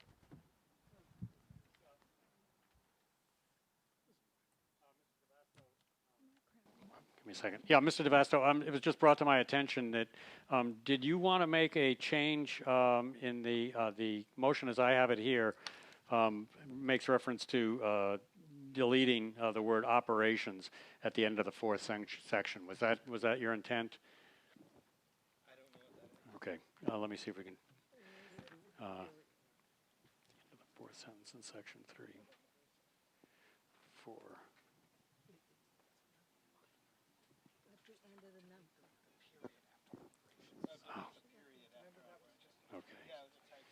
Okay.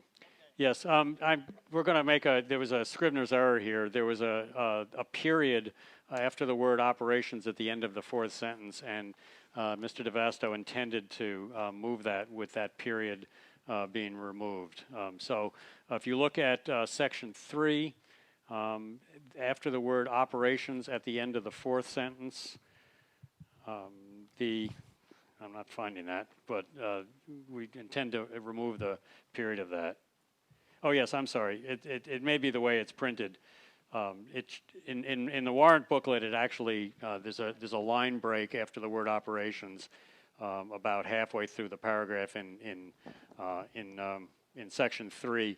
The intent is to remove that period so that it would read, the benefits and protections of this bylaw are intended to apply exclusively to those commercial and agricultural and farming operations and activities conducted in accordance with generally accepted agricultural practices. Is everyone clear on that? My apologies, we missed that one. That was intended to be a single sentence. Further debate on the motion. Mr. Elkin, I know I cut you off a little bit earlier. Asked that you wait until we're debating this one.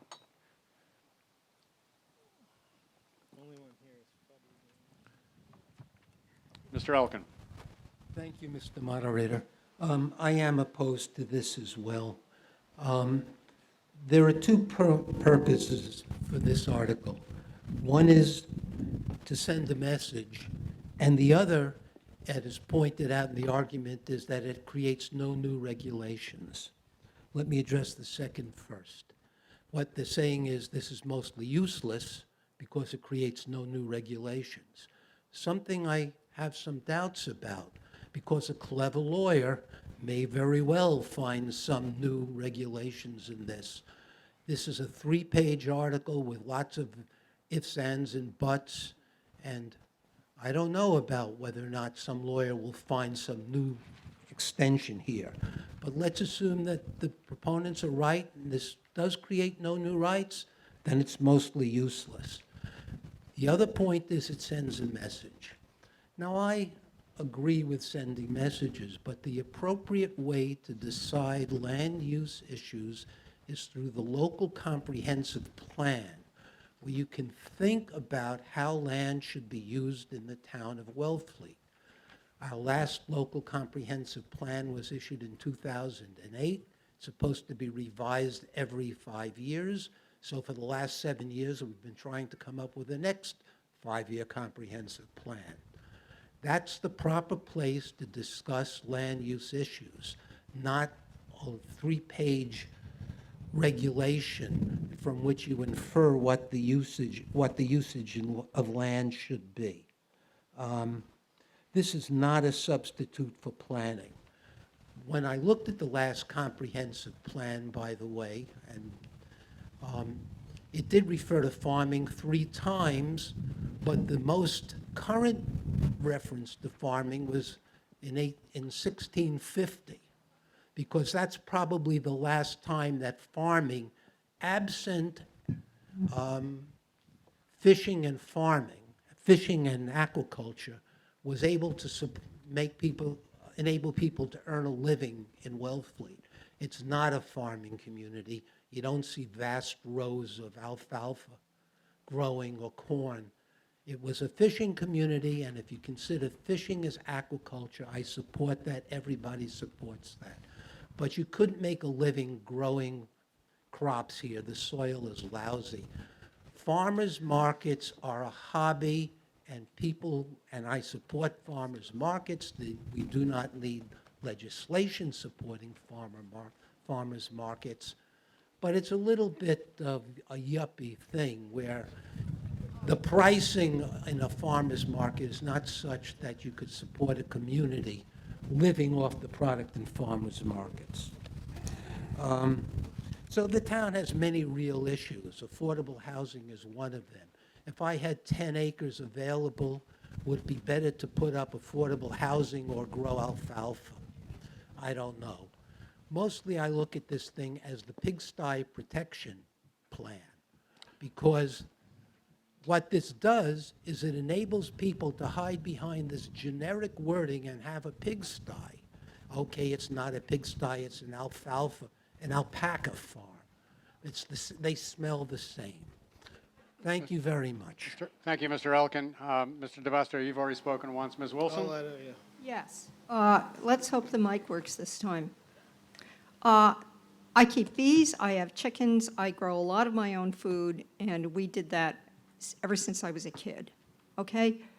And as some of us know, there may be people who are as supportive of aquaculture as I am, but there is nobody more supportive. I believe in farming, not just as a hobby, but as a way of life and a way to get you through times when you don't have the ability to go to Stop and Shop and buy anything you want, which I can now do, thank goodness. However, this proposed general bylaw, those are pretty binding things, is not the appropriate place for, I believe, this kind of support and commitment to this being part of our rural life. And when it first came up, guess what? I said, I think the appropriate place for this is in our comprehensive plan, where there is some mention about us being rural community, which includes this. But we need to beef it up because more people are growing things. And this shouldn't just be for people who do it commercially, it's for people who do it as subsistence, you know, food growing. That's not a hobby. That's like part of the way in which you pay for your life, is with that kind of work. But this commission, my main reason for voting against it is in the language, which again and again implies something which isn't true. It's the verb allowed, which is kind of an open-ended verb, but in zoning bylaws, it's pretty clear. And it says again and again, these things are allowed. And then at the end, there's a section that says, but hey, guess what? None of the above can supersede what's on your zoning bylaws or your Board of Health regulations or your CONSCOM regulations. And yet, the document sets up an adversarial situation by implying that just because we have this as a bylaw, we can do something. And we can in a lot of places in the town, but not in all the districts, and only as permitted and allowed by our regulations and bylaws, zoning bylaws. Thank you. Thank you, Ms. Wilson. Mr. Curley, and then Ms. Pecoraro. Mr. Wood, did you want to speak? Okay, Mr. Curley first. I move to amend Section 5A. 1, 2, 3, 4, 5. The fifth line down, where it reads, forward a copy of the grievance to the Agricultural Commission or its agent, to strike the Agricultural Commission in the word or. So it will read, forward a copy to its agent, and it's referring to the zoning enforcement officer of the select board. And again, in B, the second line, where it says, again, reads, a copy of the grievance to the Agricultural Commission or its agent, to strike the Agricultural Commission in the word or. Is there a second? Second. It's been moved and seconded to amend the wording of Article 40 that And this would be on page 32 in the warrant under Section 5, Resolution of Disputes. In Section A, about 3/4 of the way down, following the word grievance, to strike the words the Agricultural Commission or, and in the next paragraph, to strike that same wording, so that in both sentences makes reference to or its agent solely. Debate is in order on the amendment. Mr. Curley? Yes, this is because the Agricultural Commission was not approved. That it should be removed from right to farm declaration so that there's not confusion as to where the grievance may go or the existence of an agricultural commission thereof. Further debate on the amendment? If not, are you ready for the vote on the amendment? This is a vote on the amendment only. That's to make the wording change suggested by Mr. Curley. All those in favor of the amendment, hold up your voter cards. Those opposed to the amendment carries on a majority vote. We're back to the main motion. Further debate on the main motion. I believe Ms. Pecoraro is next.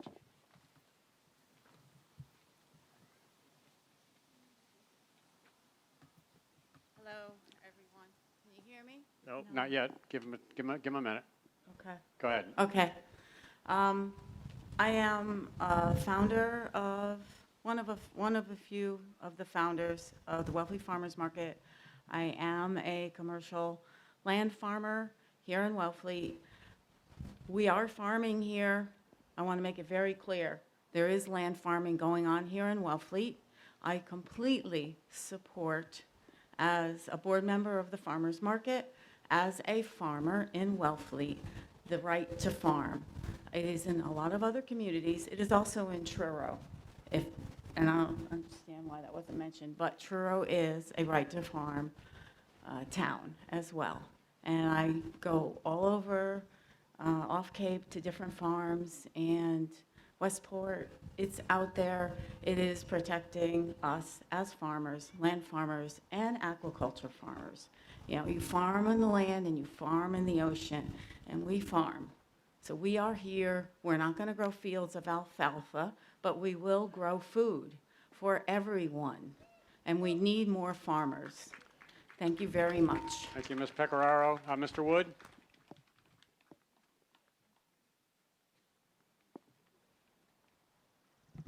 It seems to me that the difference between a farm and the garden that you may have in your backyard is if you're good at it.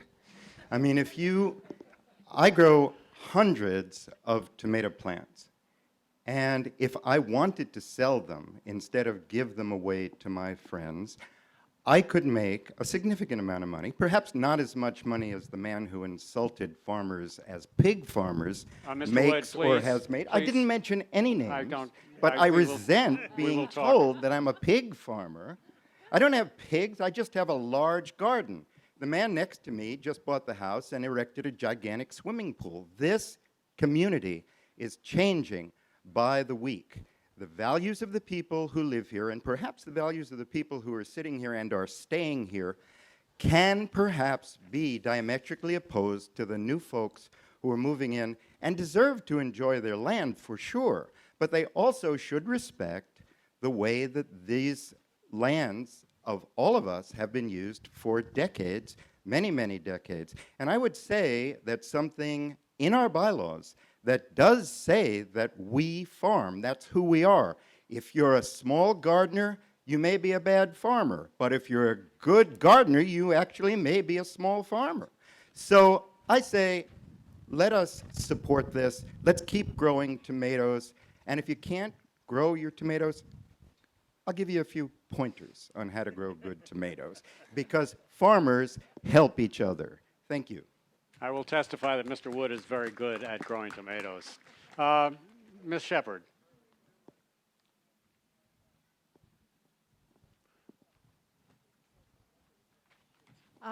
Yes, I'm not sure if this is a question or a comment. In general, when this was presented to the planning board, and I believe we did approve it, it was clear that it didn't set up any new regulations or any new permitted uses.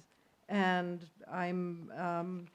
but I do wonder, or I take issue with some of the wording here that related to, on top of page 31, to control of pests and then application of manure and fertilizers. Because we've been talking a lot about our water table and the quality of our water table and the quality of our water.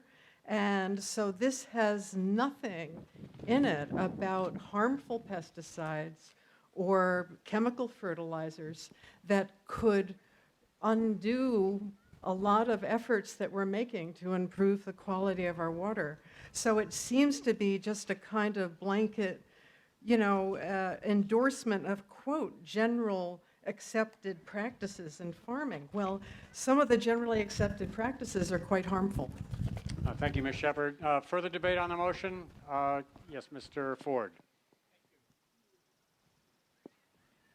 Thank you, Mr. Moderator. This is a bad idea for everybody because most of us live on small lots, about a half an acre more or less. If you start getting into farming of any kind, including dairying, production and growing of agricultural other stuff, raising of livestock, including horses, and et cetera, poultry, cattle, you, on a half acre lot, you are going to impede the water, kill the water table. Your water will be undrinkable, totally undrinkable. The value of your house is going to be nothing if you can't drink the water. We all live, only a small, very small section of the homes in Wellfleet live and are serviced by a public water system. You are going to destroy it. This whole article should be completely dismissed because of what it entails. It allows you to have cattle, pigs, horses, chickens, whatever you want on there. This is a bad idea for Wellfleet and a bad idea for your property rights as an abutter or anything else, because you can't fix the groundwater. You cannot fix it because of manure runoff from another person who has a half an acre site right next to you growing cattle or horses or pigs or goats. It doesn't matter. It's all going to go down to the water table. So I implore you to not approve this, make this, delete this. This is a bad, bad, bad idea for Wellfleet. Thank you, Mr. Ford. Mr. Wolf, did you wish to speak? Before I moved to Wellfleet, about 12 years ago, I lived in Missouri, outside of St. Louis, and I was aware of a number of instances where people moved from the city out to St. Charles County, a very bucolic, beautiful area across the Missouri River, and they bought nice, large properties out there. And then one day the wind shifted, and they discovered that there was a pig farm up the road. Here we go with the pig farms again. But my point is, they didn't do their due diligence. They didn't check this stuff out first, and then when they did discover what they were next to, they filed lawsuits, which ultimately they lost. This article is a way of just serving notice that this is what people do here. And you need to do your due diligence when you buy a piece of property. You might be buying next to a farmer. You might be buying next to somebody who uses a tractor or who has chickens that wake up early. I fully support this bill, so I hope we will vote for it. Thank you.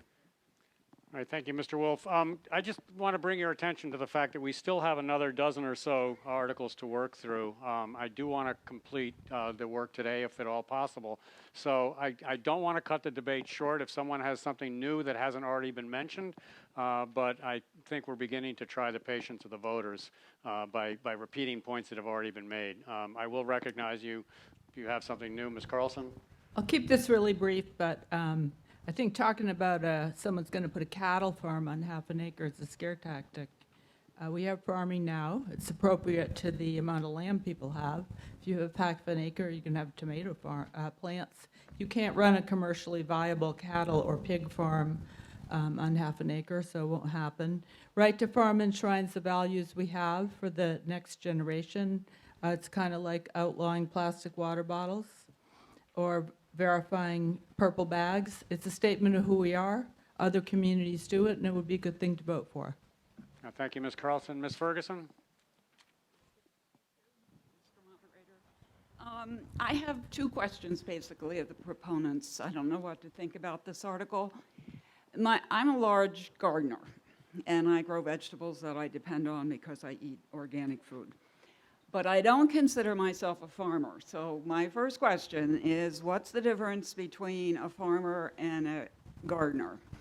And my understanding, and I stand to be corrected, is that on a state level, the right to farm laws pertain to farms that were existing to protect them from encroachment, and to farms that enterprises that were 5 acres or more. I didn't do any research, and I could easily be corrected.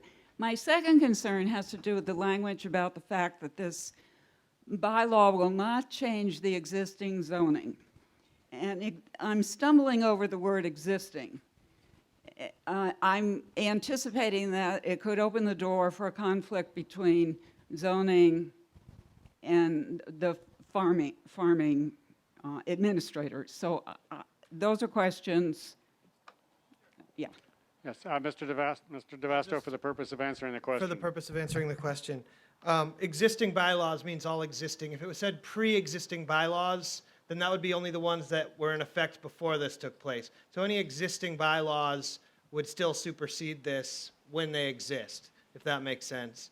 So, and then the other thing about the right to farm bylaw from the state is to protect larger farms. That actually has teeth. This really is to put people on notice who are buying these large properties. And one of the key points here is that agriculture is happening in this community at a larger level than it's happened in over 100 years. You're just not seeing it because it's happening in the water. But aquaculture is 50% practiced on land. When people bring stuff back onto land and process stuff there, all that stuff comes into play. And so when we have families, like I think there's 180 participants or so that are actual commercial aquaculture farmers, plus all of our farmers that are land-based farmers, which there are quite a few. People who own horses, people who are homesteading, which is also in that bylaw, which addresses your other question. Homesteading is in the right to farm as self-sustenance. So basically this doesn't change anything that's already existing. It states right in there. You cannot have farm animals on a half acre in the town of Wellfleet. This doesn't change that. So the scare tactics and the boisterous language doesn't change what's actually in the bylaw. And the reason why it belongs in a bylaw is to put people on notice. So people understand that this is a rural community. We have an intent to remain a rural community. And no matter how much you buy your house for, agriculture still exists here, and the community would like to see that continue into the future. And that is the point of the bylaw. And that's all really I have to say about it. Thank you, Mr. DeVasto. Again, I'm trying to move the debate along. Briefly, Ms. Ferguson. Actually, for Michael, why can't this be done within the framework of our zoning bylaws? Because zoning bylaws change land use. This doesn't change any land use. It doesn't impact any land use. Further debate, Mr. Mead Fox, briefly. I'll be really quick. I still don't like the fact that it mixes aquaculture with land-based agriculture. I don't think that's necessary. And proponents have said several times, which is great, we're here already. Farmers are already here. Great. I'm happy about that. So if farming is already happening, why do we need a right to farm bylaw? It's already happening. Nobody's being prevented from farming where it's allowed by our existing bylaws. So it's happening. Thank you, Mr. Mead Fox. Mr. Curley. For so. the second time, yes. Yeah, well, the first time was for amendment. You're so. right. So I fully support this article as amended. Wellfleet has always had a strong agricultural tradition. You know, I know people that are growing mushrooms in commercial quantities in their backyards. There's a lot of different types of farming. It's not necessarily only animal husbandry that's farming. Something that a lot of people probably don't know is that I used to split a fairly large garden with Fred Bell when I was little, and we would sell melons.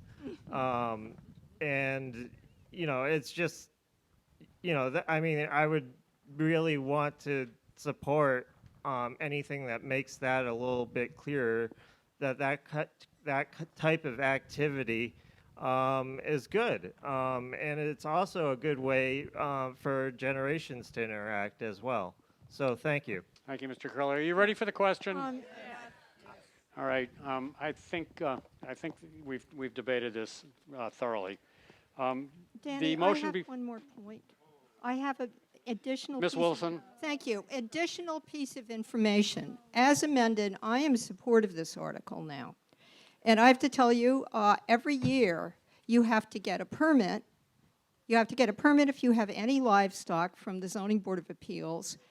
The animal control officer comes around. You have to submit to the Board of the Health Department a manure management plan, and this is something that nobody has said. In other words, the town makes very sure that whatever farming happens isn't going to hurt anybody else. Thank you. Thank you, Ms. Wilson. The motion before you is the motion made by Mr. DeVasto to accept and adopt, I'm sorry, the motion as amended is to accept and adopt Article 40 with the wording of the motion to be as printed in the motions booklet with the change that in Section 5A and Section 5B, the words "the Agricultural Commission" or have been stricken. All those in favor of the motion, please hold up your voter cards.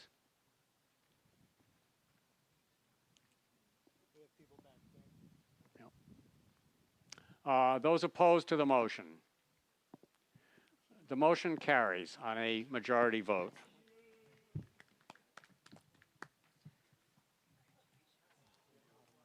That one should have come first.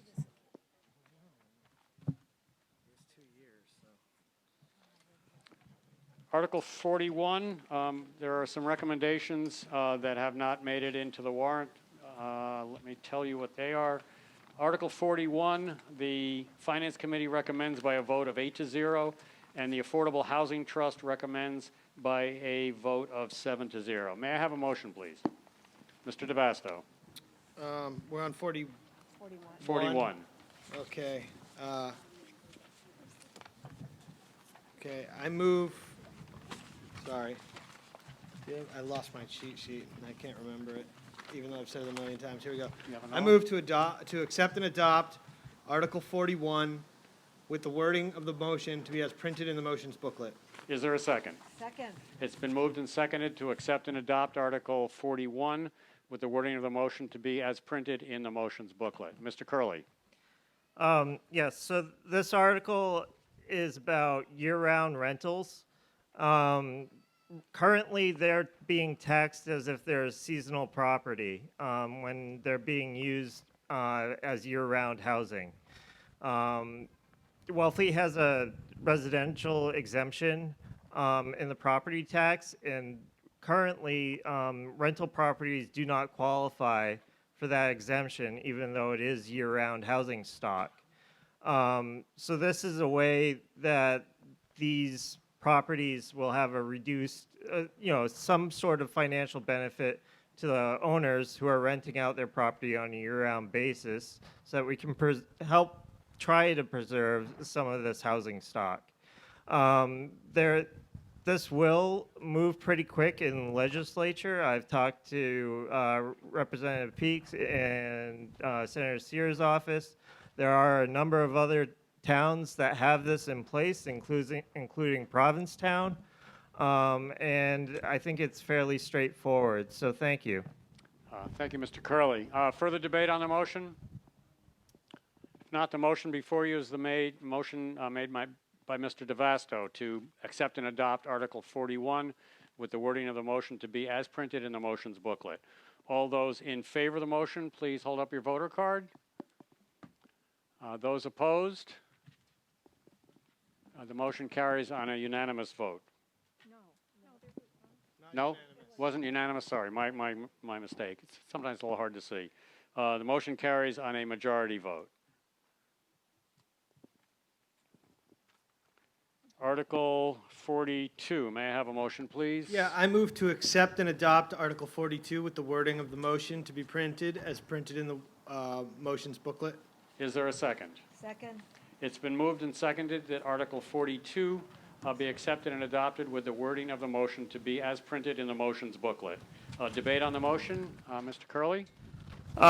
Yes, so this, I know it's a complicated title, but essentially this would allow the state to grant Richard Blakely an easement for the access to his property and his HAPEC facility, which I probably just said wrong. HACCP, there we go. But when the DCR came in and did the started their construction project, they found out that Richard found out that they were going to permanently block his access that he had been using off of the parking lot there, and there's no other feasible way to really access that side of the property with vehicles besides that because of wetland setbacks and the location of his septic system in Leachfield. So this was drafted in conjunction with Senator Sears' office. They're hopeful that they will be able to secure an easement, but it's not guaranteed. And so, yeah, that's it. Thank you. Thank you, Mr. Curley. Further debate on the motion? If not, the motion before you is the motion made to accept and adopt Article 42 with the wording of the motion to be as printed in the motion's booklet. Those in favor of the motion, please hold up your voter card. Anyone opposed? A motion carries on a unanimous vote. Article 43, may I have a motion, please? No, it's okay. I move to accept and adopt Article 42. No, 43. 43. With the wording of the motion to be as printed in the motion's booklet. Is there a second? Second. It's been moved and seconded to accept and adopt Article 43 with the wording of the motion to be as printed in the motion's booklet. Debate on the motion? Seeing none, all those in favor, please hold up your voter card. Anyone opposed? That motion carries on a unanimous vote. Article 44, may I have a motion, please? Mr. Turkanian. Thank you. I move that the town adopt the bylaws set forth in Article 44 with the following corrections, and there are 3 of them, and they all relate to typos I made. In Chapter 1, purposes, in the first sentence after Affordable Housing Trust, delete the word fund. The name of the body is the Affordable Housing Trust. In Chapter 3, meetings of the trust, in the first sentence after the word meetings, replace the word if with of. And in Chapter 44, powers of the trustees, in the first line, after the word carried, replace on with out. So it reads carried out, not carried on. Is there a second? Second. It's been moved and seconded that the town will vote to accept and adopt Article 44 as printed in the warrant, but with the corrections that Mr. Turkanian made. I think we can forgive him some typos given the amount of typing that he had to do to put this warrant together. Mr. Tukanian. Unfortunately, those were not the only ones. I didn't say they were. This past September, the town created an affordable housing trust, and they accepted the state statute that authorized housing trusts. That state statute included a set of default powers that housing trusts have. One of the purposes of this bylaw is to restate those powers so that they are contained in a town bylaw so that they are readily accessible to all of you. There are two changes that the Housing Trust proposes. One of them is to allow the trust, in addition to creating and maintaining housing, to support affordable housing. That would enable us to include things like educational programs for first-time home buyers and the like. And the second, which is perhaps more significant, is it expands the trust's authority to creation of housing for people making up to 120% of the area median income. Most state housing support disappears, financial support disappears at around 80% to 100% of area median income. And it is an unfortunate fact of the place we live in that many people that make over affordable, whose income is over the area median income still do not make enough money to afford affordable housing in Wellfleet. So this would expand the scope of the trust's authority a little bit so that we can provide help for our working families that are outside the thresholds for programs the state supports but are still in desperate need of housing. Thank you. Thank you, Mr. Tukanian. I neglected to inform you a couple of votes on recommendations on this article. The Finance Committee recommends by a vote of 9-0. The Housing Authority recommends by a vote of 4-0. And the Affordable Housing Trust recommends by a vote of 7-0. Further debate on the motion? Seeing none, the motion before you is to accept and adopt Article 44 as printed, with the wording of the motion to be as printed in the warrant with the following changes. Under Chapter 1 Purposes, in the first sentence, delete the word fund after the word Affordable Housing Trust Fund so that it reads just Affordable Housing Trust. On page 37, Chapter 3, the first sentence said there shall be quarterly meetings of the trust. And on that same page, under Chapter 4, the powers and duties of the trustees, the word at the end of the sentence should be out, not on. So with those changes as printed in the warrant, all those in favor of the motion, please hold up your voter cards. All those opposed? The motion carries on a unanimous vote. Article 45, may I have a motion, please? Yeah, I move to accept and adopt Article 45 with the wording of the motion to be as printed in the motion's booklet. Is there a second? Second. And It's been moved and seconded to accept and adopt Article 45 with the wording of the motion to be as printed in the motion's booklet. I'd like Mr. a chance to present the article prior to. Yeah, well, first, before you present it, first I have to ask Mr. Parent, did the planning board hold a hearing on this article? Yes, Mr. Moderator. The planning board did advertise 2 weeks prior to the date of the hearing. The hearing was opened on May 19th, continued to June 8th.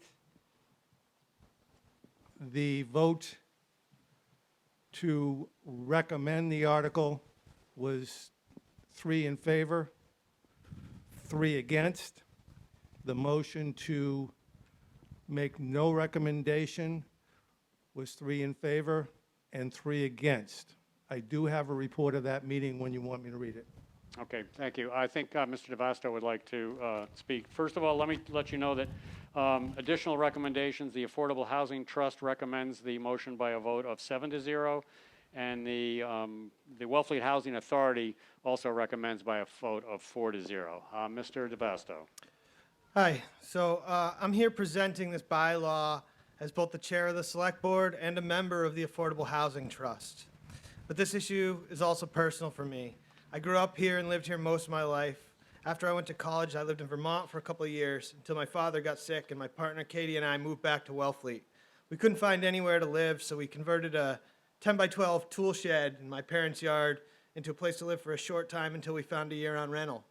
5 years later, we were still in the uninsulated shed from May to November, every year, bouncing back and forth from winter rentals.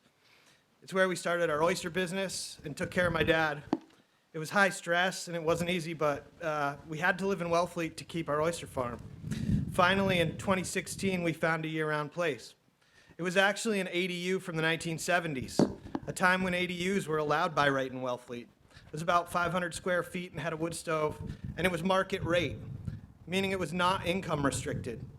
We paid $850 a month, and we actually had a stove and an oven. The important thing for us as a young family with a new baby and a business was that it was not income restricted. We worked really hard.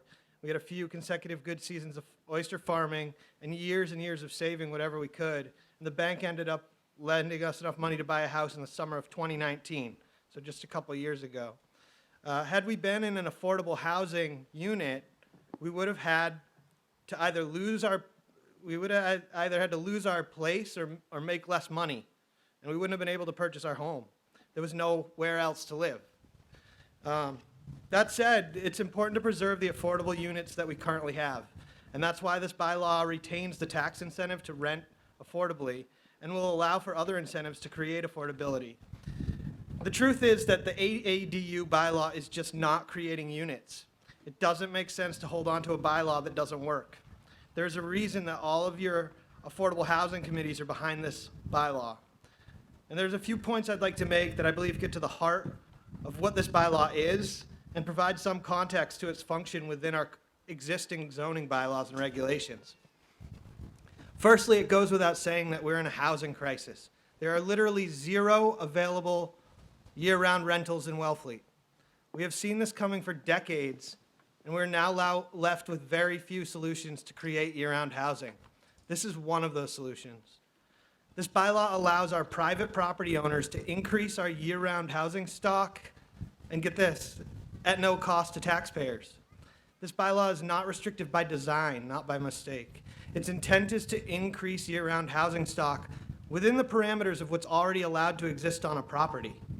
It's based on the model bylaw from the Cape Cod Commission, and 8 other towns on the Cape have passed a similar bylaw. We have seen the results, and the fact is, bylaws like this one that are closest to the model bylaw are creating year-round units. Under this bylaw, you're still restricted by a maximum lot coverage of 15% and the allowed septic capacity on your property. In other words, it does not allow any more people or bedrooms than are already allowed on a lot. People don't often realize that 15% lot coverage means that 85% of your lot must remain open space. That doesn't change under this bylaw. What we're talking about here is allowed use. So let's talk about that.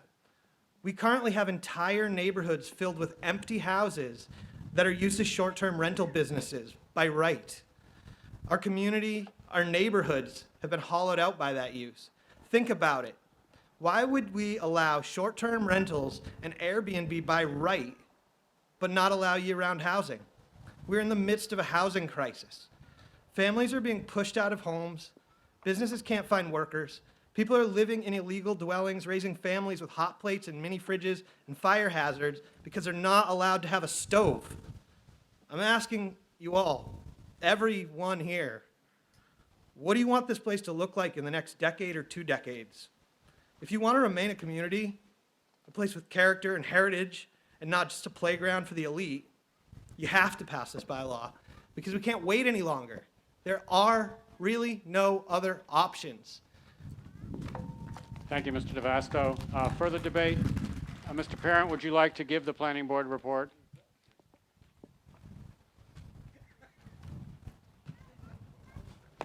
Yes, Mr. Moray. That's tough to follow. You, in your motion packet, were found, or should have found, a report that I'm going to refer to by the planning board.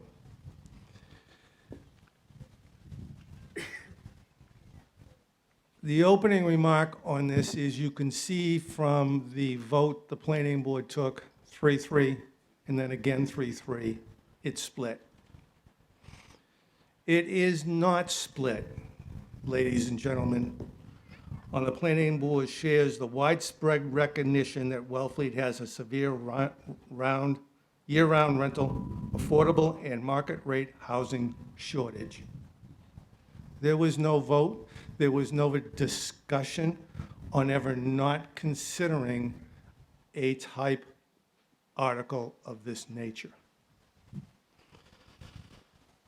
What the problems are, when this started out with discussing an ADU bylaw with the planning board, was enforcement of the bylaws that we have at present on the books. We have had, I would think, relatively good success with the AADU bylaw since we put it into existence in the mid-'80s. It was the mid-'80s that the planning board took away the use of accessory dwellings or second dwellings on the properties in Wellfleet because of the problems we have with septic and well and pollution.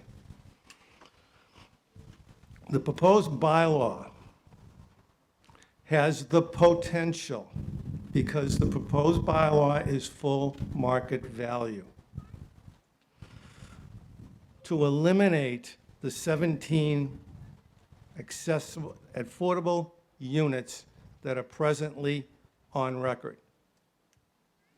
They are restricted, yes, by income of the individuals that can use it, and they are restricted by income. Because trying to find a two-bedroom house in Wellfleet for a family at $900 or $1,000 is virtually impossible, and it has been that way for years on end. But the AADU bylaw was doing that. When we go to a full, and that is by special permit, the maximum number is 3. To my knowledge, nobody has used that number. The problem the planning board has is that when you can go buy and build an ADU unit by right, no special permit, at full market value, every individual, now, I will preface that, I'm sorry, not every individual, not every one of the 17 individuals that have got a special permit from the Board of Appeals for an AADU will change, but the majority of them will, given money. What they will have is the ability to walk into the Board of Appeals, ask them to rescind their special permit, walk out the door,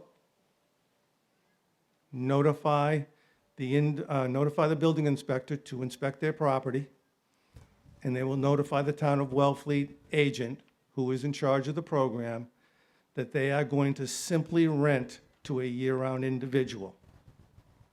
And then they'll notify the tenant that they have to leave because they're going to rent that property for $100, $1,500, $1,600 market value. Okay, I'll make it, no, I got 2 more, Danny, Mr. Moderator, and I'll make them quick then. Yeah, That's the first problem. Second problem is that the planning board would like to see this article by special permit. Third situation is it should not have an unlimited number. It should be restricted to either 1 unit as an addition to the house and 1 freestanding. That would be something that additional venting of this bylaw would produce.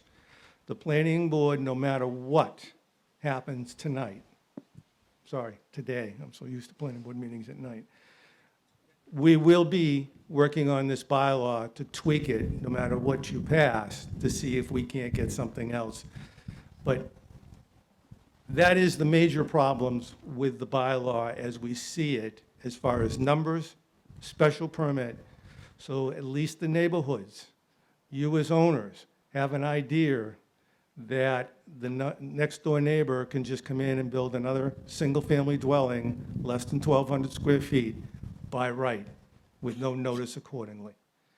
There's financial benefits that we can work with, but this has been a long day in the sun for everybody, so I will turn it back to the moderator. Thank you very much. Thank you, Mr. Parent. Ms. Agar, would you like to speak, or, oh, I'm sorry.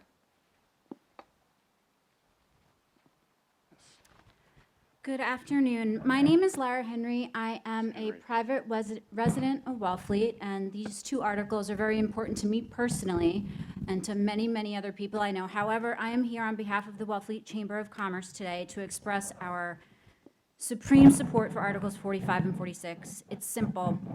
Wellfleet does not have nearly enough year-round rental housing. We need to support our year-round workers by increasing the inventory of year-round rentals, and modifying the ADU bylaw could spur the creation of new units. We've all heard how scarce and quite scary it can be to try and find a rental here on the Outer Cape. What happens if your landlord decides to sell or convert the property into a short-term rental, or perhaps they want to make the house available for their own use? None of these occurrences are unreasonable or rare, and they can happen really at any time. However, what are the chances that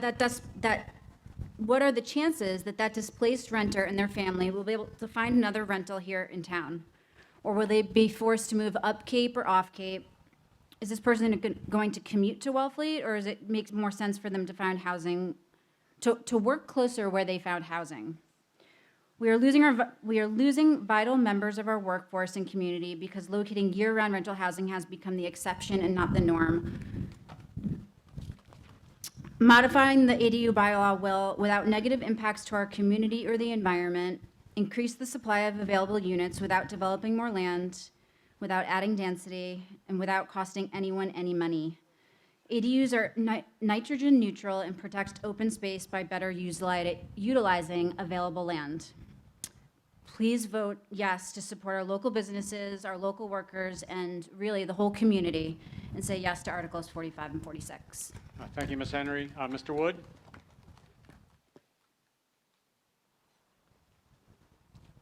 I'll be sure, not that I have a lot of choice about that. These, in the 21st century, are called accessory dwelling units, but they used to be called granny apartments. And I am looking at it here, I'm seeing a lot of grannies and a lot of grandpies.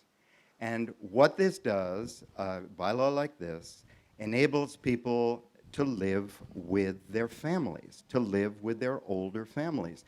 You can have your mom live on your property if you want to, I mean, but it also means that you can move out of your big house, live in your smaller house, and have lots of choices at the end of your life. So I don't know about you, I could not afford the house that I live in now. And what this means to me is a lot of choices as I get older. Thank you. Thank you, Mr. Wood. Further debate on the motion? Are you ready for the vote? No, Ms. Agar. Ms. Agar Rule, is it correctly? Rule Agar, Rule whatever. Agar, sorry. So I just want to address a little bit about the loss of the potential loss of AADUs.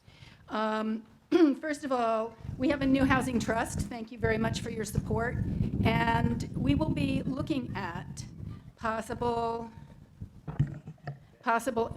incentive programs and ways to support people so that they don't have to move out of their AADU. Secondly, when Jerry says they can't afford, I'm sorry, I wasn't supposed to mention any names, that they can't afford $1,600, that's already the affordable limit. So the limits on the affordability are actually quite high. And it's very unlikely that someone who is living and working year-round in Wellfleet is going to be able to afford much more than that, and maybe not even that. And but there are a few people. We have municipal employees. We have even the best paid municipal employees can't find a place to rent because there aren't any. So we really need to increase the stock of year-round housing opportunities for so many reasons. And I'm going to just cut it short, and I hope you'll support this. Thank you, Mr. Rolagger. Mr. Plavchik?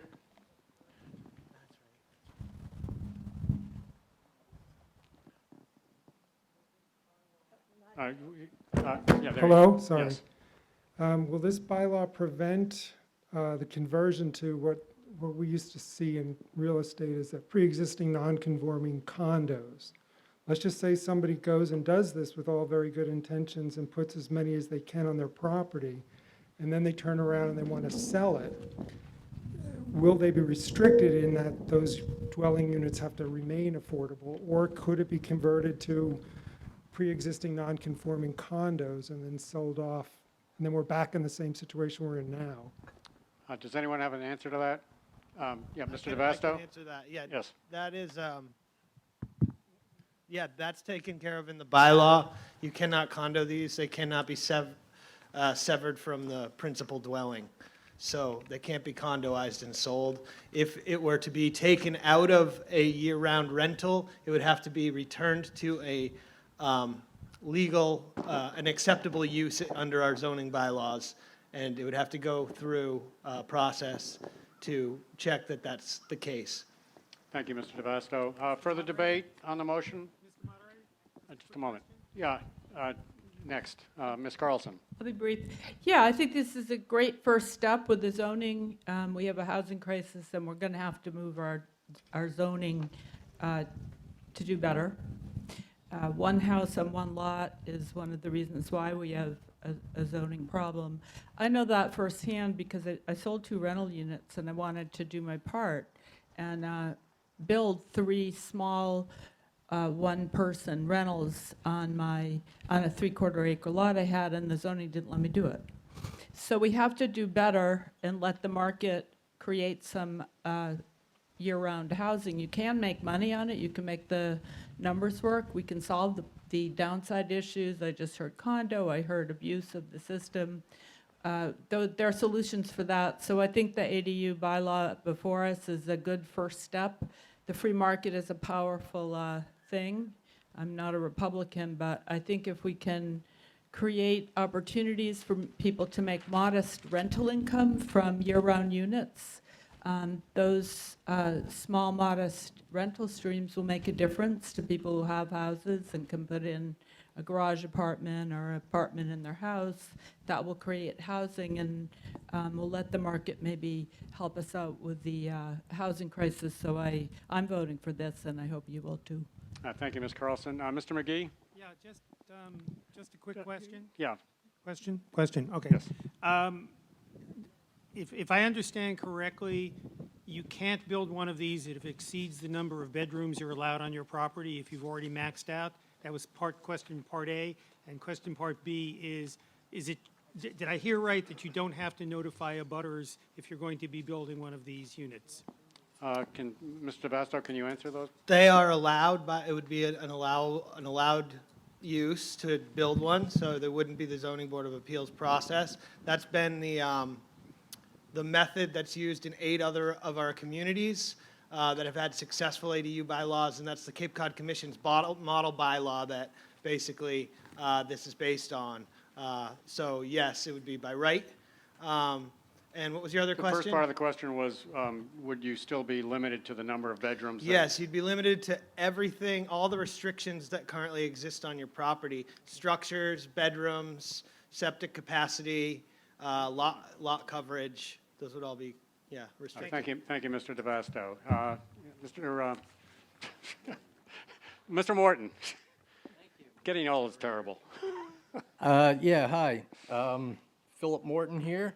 I've had an affordable apartment for 12 years, and I can say personally that the red tape that's involved in having one of the AADU apartments is really I mean, the red tape is really formidable, but as a person who is just not going to let anything get in front of them, I've been holding on for 12 years, but I almost dropped out 1 year because of a snafu where I wasn't notified about something.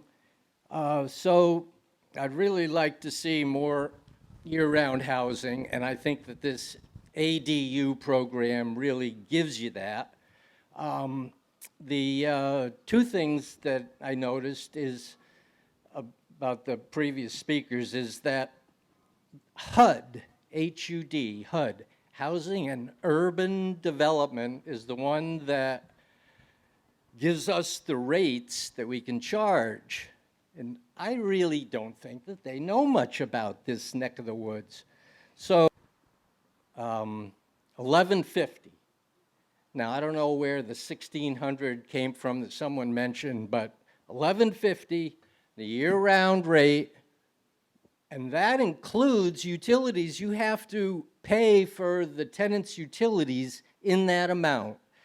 So with this little bit of extra that you could maybe get as a market rate would be a great thing. And I don't know, as far as the strain on the water system, like the speakers before me said, I had to get rid of a bedroom so I could add a bedroom in that apartment. And in your lease, you can just say, no guests, no extra cars would arrive that way. So there would really be no strain on the water system, in my experience. So thank you. Thank you, Mr. Martin. Are you ready for the question? Mr. DeVasto, briefly, if you will. Yeah, I'd just like to point out that market rate housing is just not necessarily more expensive than affordable housing. My rental was $850. That's below what HUD allows you to charge. That was not an affordable unit. And the other thing I'd like to raise is that the planning board's had 2 years to take this up, and they haven't done so. And they're split on it. So when we hear from the planning board the concerns, it's only 50% of the planning board's concerns, not necessarily all of the planning board's concerns. The other thing that I would just like to point out is that everyone in the town of Wellfleet has the right to maximize their lot coverage and septic use. You can do that. You can put, and you can use it for a short-term rental. You can put a swimming pool. All those things are by right. You can maximize that. Every person has that right. This bylaw basically doesn't add any more bedrooms or people than are already allowed on a property. Thank you, Mr. DeVasto. Are you ready for the vote? I have a question. Ms. Wilson, you have a question? Yes, I want to be sure that we're going to be using the motion from the amended motions Yes. handout, because there was one amendment. Yes, well, Okay. the motions booklet, for those of you, I believe your motions booklet under Article 45, it shows strike-throughs in the table use regulation, section 5.3. The words dwelling, affordable accessory, and all the zeros or A's or I guess it's O or A in the use tables Yeah. are stricken. Yeah. That is the motions booklet. That's the way Mr. DeVasto moved it as printed in Thank the you. motions booklet. Thank you, Ms. Wilson. The motion before you is the motion made by Mr. DeVasto to move and accept and adopt Article 45 with the wording of the motion to be as printed in the motions booklet. This is a zoning bylaw amendment, and as such, it requires a 2/3 majority vote. All those in favor of the motion, please hold up your voter cards.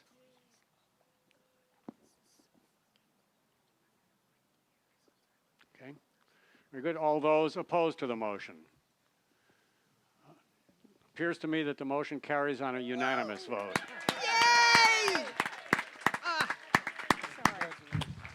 Thank you. Article 46, and I know we're near the end. If I could just ask people to be patient for a little while longer so that we can complete our business. I think most of the rest of the article should move fairly quickly. At least that's my optimistic take. Article 46, may I have a motion, please? Yeah.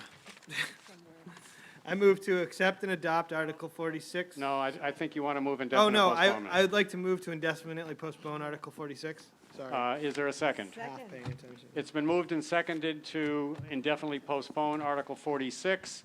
For those who might be wondering, Article 46 was a petitioned article because the advocates of this proposal couldn't be sure that the Select Board would be willing to sponsor it, and the deadline for petitioned articles was before the Select Board had a chance to consider this. So that's why you see the two similar articles. On indefinite postponement, Mr. Turkanian. I think the appropriate motion is to refer it back to the planning board to avoid the provision in the zoning act that prevents consideration by town meeting for 2 years of a similar bylaw. You may be correct. Perhaps the mover could withdraw his motion with the consent of the body, and I'll make the appropriate motion. Without objection, if there's a unanimous consent to allow the mover to withdraw his motion, and we'll make the correct motion? Yes. Just as Mr. Turkanian said, there's a provision in state law that prohibits a bylaw from coming back for 2 years if it's been acted on negatively, and I guess the courts look at indefinite postponement as negative action, whereas referring it back to the planning board is considered a non-final action, so that it can be brought back if changes need to be made sooner than the 2 years. Mr. Turkanian, would you make the motion, I please? move that the town refer Article 46 to the planning board for further study. Is there a second? Second. It's been moved and seconded that Article 45 be referred to the planning board for further study. We're very lucky to have 46. I'm sorry.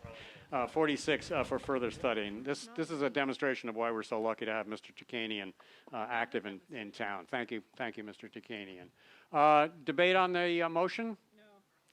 No. If not, the motion before you is to refer Article 46 to the planning board. All those in favor of the motion, please signify by raising your cards. Anyone opposed? The motion to refer back to the planning board is passed on a unanimous vote.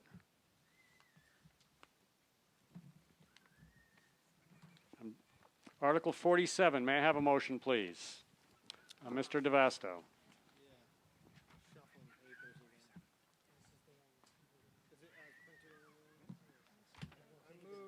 Okay. I move to adopt and accept Article 47 as printed in the motions booklet. Is there a second? Second. It's been moved and seconded to accept and adopt Article 47 as printed, I'm sorry, with the wording of the motion to be as printed in the motions booklet. Debate on the motion? Yes, Mr. Moderator. Yes, Ms. Wilson. Through you, I'd like to ask if our animal control officer, Officer Keogh, is here. If not, I'll do some presenting. Yes. And while he's coming to the podium, if I may. Yes. This was brought to the town's attention in that the state has, in the last years, definitely improved animal control statutes. And this is to bring it up more into compliance with what the state has. What you have in your warrant includes revisions made because of that. The select board debated over fees, and they were duly adjusted. But most of it is already in our general bylaws and has to do with animal control. And in my opinion, having worked closely with Officer Keogh over a number of weeks, it is greatly improved. Thank you. Thank you, Ms. Wilson. Mr. Keogh. I don't know if anybody's got any questions. I'm looking around. I recognize everybody. I've been to a lot of your houses with animal calls. One of the things is I work for you. You're my boss. And I get a lot of calls to come out to barking dogs or poop being left behind on the streets, on the pier, and the salt flats and the oyster beds. I felt so helpless when I go, and my job is to help you, to represent you, and to help you, and to tell you that I don't have the two tools that I need. And one of them was a violation for not picking up poop, and also a barking dog violation. I've gone to people's homes. They're homesick from work. Some people might be getting treatment for different sicknesses.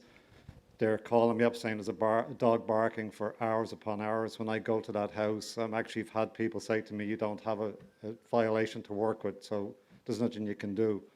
A lot of the issues with the dog poop, people I've seen where they will get off the exit, come down to the harbour, they take a bathroom break themselves, they walk the dogs, they don't pick up after them. We get multiple calls for barking dogs. I've had 4 already this week, and there's nothing I can do.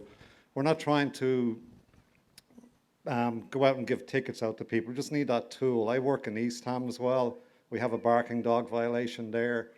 I haven't even given a ticket for in the past year, but by going up to the home and telling them, look, I've a violation here, I can give you a ticket, and 99% of the time it works. And that's what we're looking for today, mainly with these regulations, is the poop violation and the barking dog violation. Some of the other regulations are state regulated. I work under state regulations, and most of the rest of them in here are state regulated. We do have a leash law already in town. Eastham we don't, it's voice control.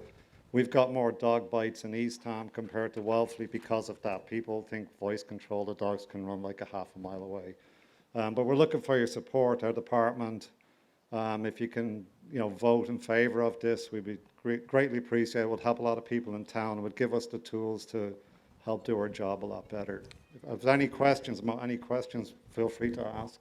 Thank you, Mr. Keogh. Mr. Felix?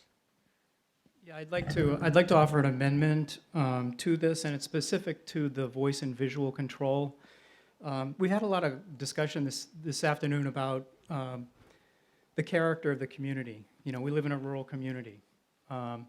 And the amendment that I'd like to offer is under the leash law, and effectively change it to under verbal and visual control during the off-season. Basically, control between September 1 and June 1 would be verbal and visual, but during the peak season, the summer season, it's leash only. Yeah. Mr. Felix, if you could make the amendment before we debate it, yes. Yeah, the amendment would be after, in section 15.4, dogs must be leashed. In the second sentence, after the word owners, we would insert or under verbal and visual control between September 1 and June 1. Is there a second? Second.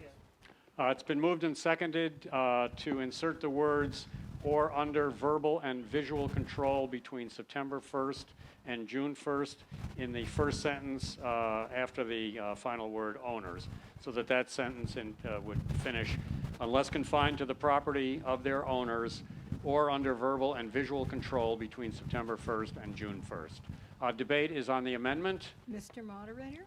Ms. Wilson. Yes, one of the things I forgot to add is that we have a number of different regulations that apply to dogs in Wellfleet. A lot of Wellfleet is in the National Seashore. And one of the things that Officer Keogh and I paid attention to was not to have different stuff in our general bylaw than what the National Park Service had. And also, our beach regulations are very important for the shellfishing area around, the harbor and stuff, and they have to do with dogs in part. And we all know that dogs would be off-leash sometimes, but after listening in even greater detail to Officer Keogh and hearing from friends who have been bitten by dogs off-leash, and their dogs have been bitten by dogs off-leash, I have to say that we should just keep the leash at all times on the books, but mainly because it's what the National Park Service has. Thank you. Thank you, Ms. Wilson. Further debate on the motion? Mr. Ford? I'm sorry, on the amendment. We're speaking to the amendment offered by Mr. Felix. Mr. Ford? Yes. Yeah, okay. Not on the amendment. Anyone wish to speak to the amendment? Yes, Is it Mr. possible DeVasta? to amend the amendment? No, I'm not going to let you Okay. do that. Sorry. If you want to make a second amendment later on, yes, but try to keep track of where we are. Mr. Curley? Yes, so this came up in our select board meeting where we were trying to draft this article. I strongly support this amendment. I do think it's kind of ridiculous to base our regulations off of whatever the Park Service dictates, because there's a whole lot of stuff that's allowable in Massachusetts or in this town that is not allowable on federal property, including a number of criminal dispositions, which are no longer criminal in Massachusetts. So thank you. Thank you, Mr. Curley. Mr. Keough, would you like to address the amendment? This is off again. I would have no problems working if it was, most of the dog bites we get are in the summer months where people visit and, you know, they just let their dogs run loose. If the amendment did pass where it would be September the 1st to June, I'd have no issues with that. I also work for the National Park. I do a lot of their calls. So when I'm at the National Park, I've got one set of rules. When I cross the town line into Eastham, I work with a different set of rules. So I'm actually used to doing that. So if I had to adjust to September to June in the town of Wellfleet, I would have no issues, and it would not affect my job and how I perform my job. Thank you, sir. Further debate on the amendment? Ms. Letourneau? I just want to say I'm against the amendment, and because I have been a victim of poor voice control on people's dogs. There was one time when I'm sitting on my own deck in my own yard, and this huge dog came running up, barking at me, very threatening. Luckily, I didn't get bitten, but I don't think we should have a different rule for summer visitors, that they have to leash their dogs, and for those of us who live here all year long, that we don't have to. Dogs are dogs. And it's hard to control a dog when they get it in their mind to run after a rabbit or something, or a person. So I would strongly object to this. Thank you. Further debate on the amendment? Yes. Yeah, I feel the same I'm way. I'm blanking on your name, Oh, Brent. Mr. Harold. I'm Brent sorry. Harold. I tell people I have a photographic memory. It takes an hour to develop. The problem is if I say that to anybody under 30, they have no idea what developing a picture means. So it's kind of a meaningless phrase. But I know what it means. yes, you know what it means. Good. Mr. Harold. Well said. Yeah, the amendment would be really great for dogs, not so good for people. The idea that a dog is, by saying that the dog has to be under voice control, we know it will always be, is just wishful thinking. And although there are a lot of dog owners and a lot of lovely dogs, there are even more non-dog owners. So I'm against the amendment. Are you ready for the amendment? Yes, okay. The motion before you is the amendment offered by Mr. Felix, which essentially would enable visual or verbal control between the dates September 1st and June 1st. We're voting on that amendment only. Those in favor of the amendment, please hold up your voter cards. Those opposed? The amendment fails. We now move back to the main motion. Is there further debate on the main motion, or have we talked about this enough? Mr. Wolf.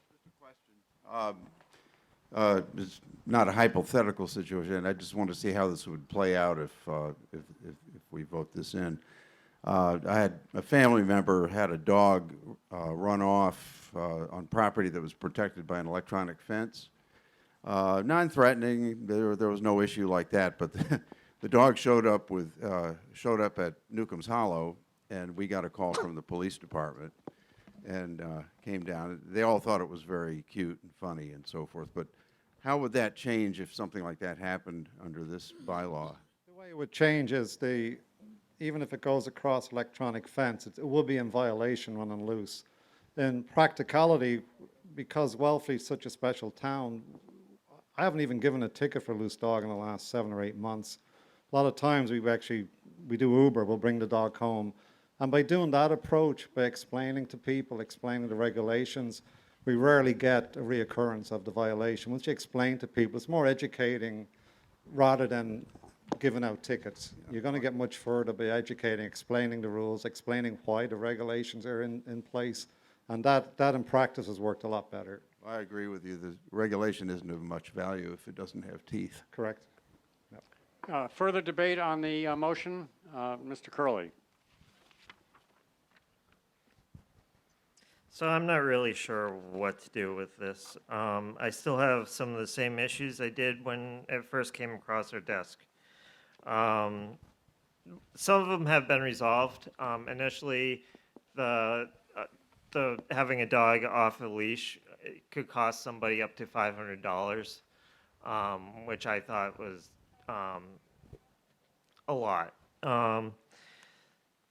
not in the law, right? Yeah, no, it's not in the law. So don't think that everything in here is just taking it up to what the current state laws are. They went, as drafted, it goes much further than what the state requires. The remaining issue that I have on it, besides that, I wish that, you could have your dogs in the off season.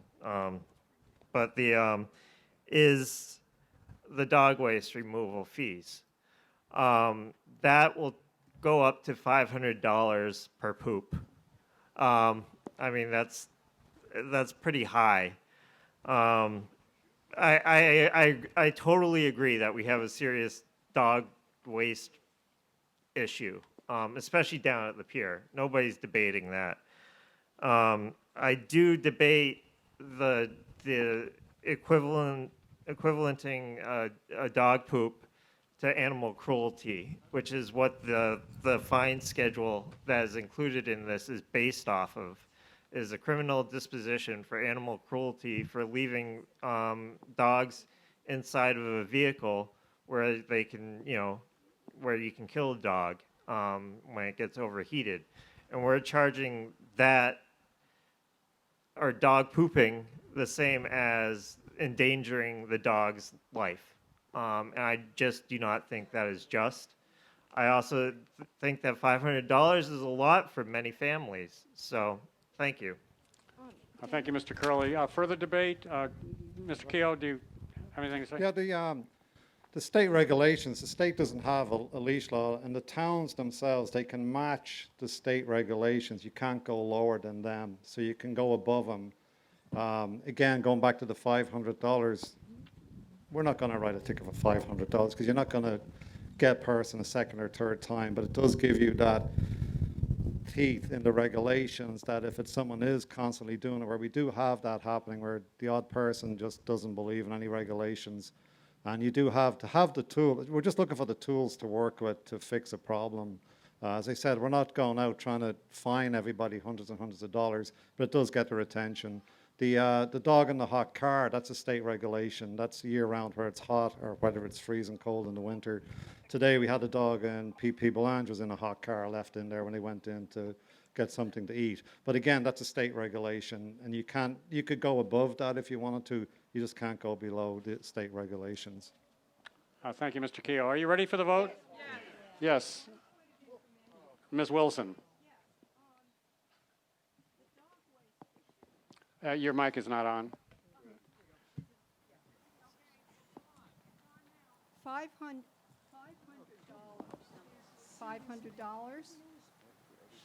Just wait a minute. Go ahead.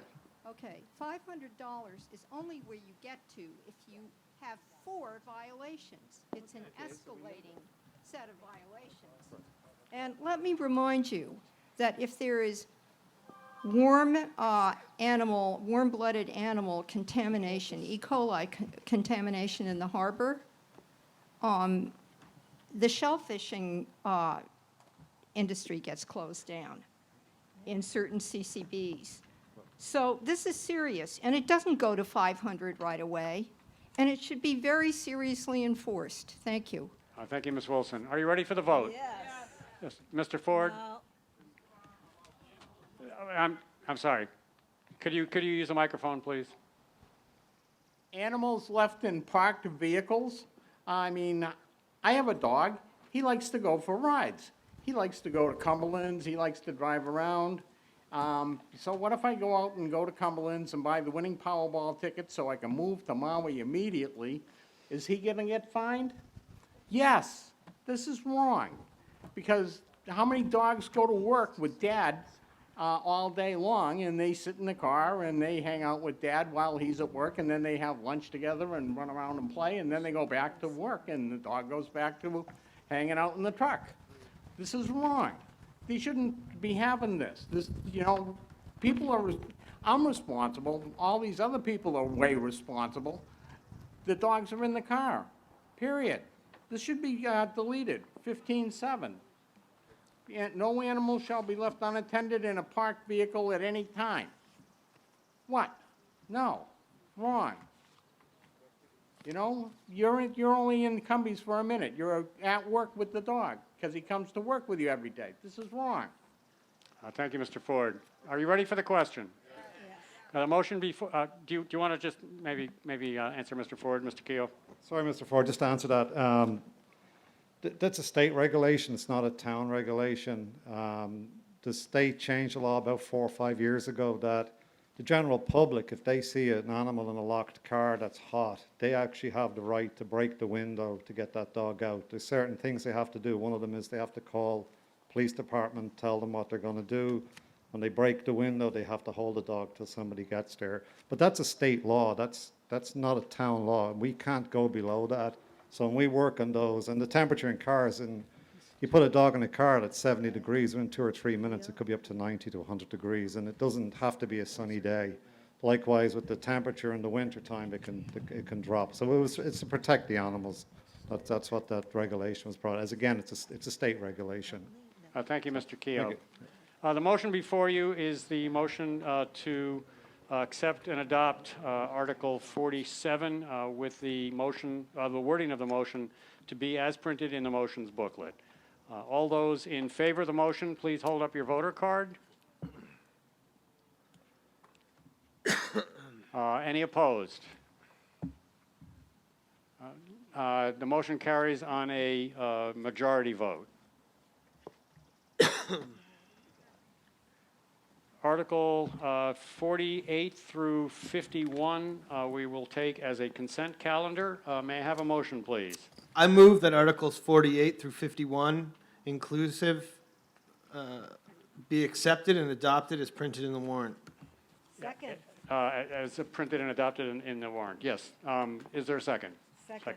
It's been moved that Articles 48 through 51 inclusive be accepted and adopted as printed in the warrant. These are standard annual articles. They allow the town administrator to dispose of excess personal property. They allow the town collector to use the same means that the town treasurer can use to collect taxes, and it allows the town to have work done by the state, I believe it's DEP. We have to indemnify them if we're going to allow them to do work.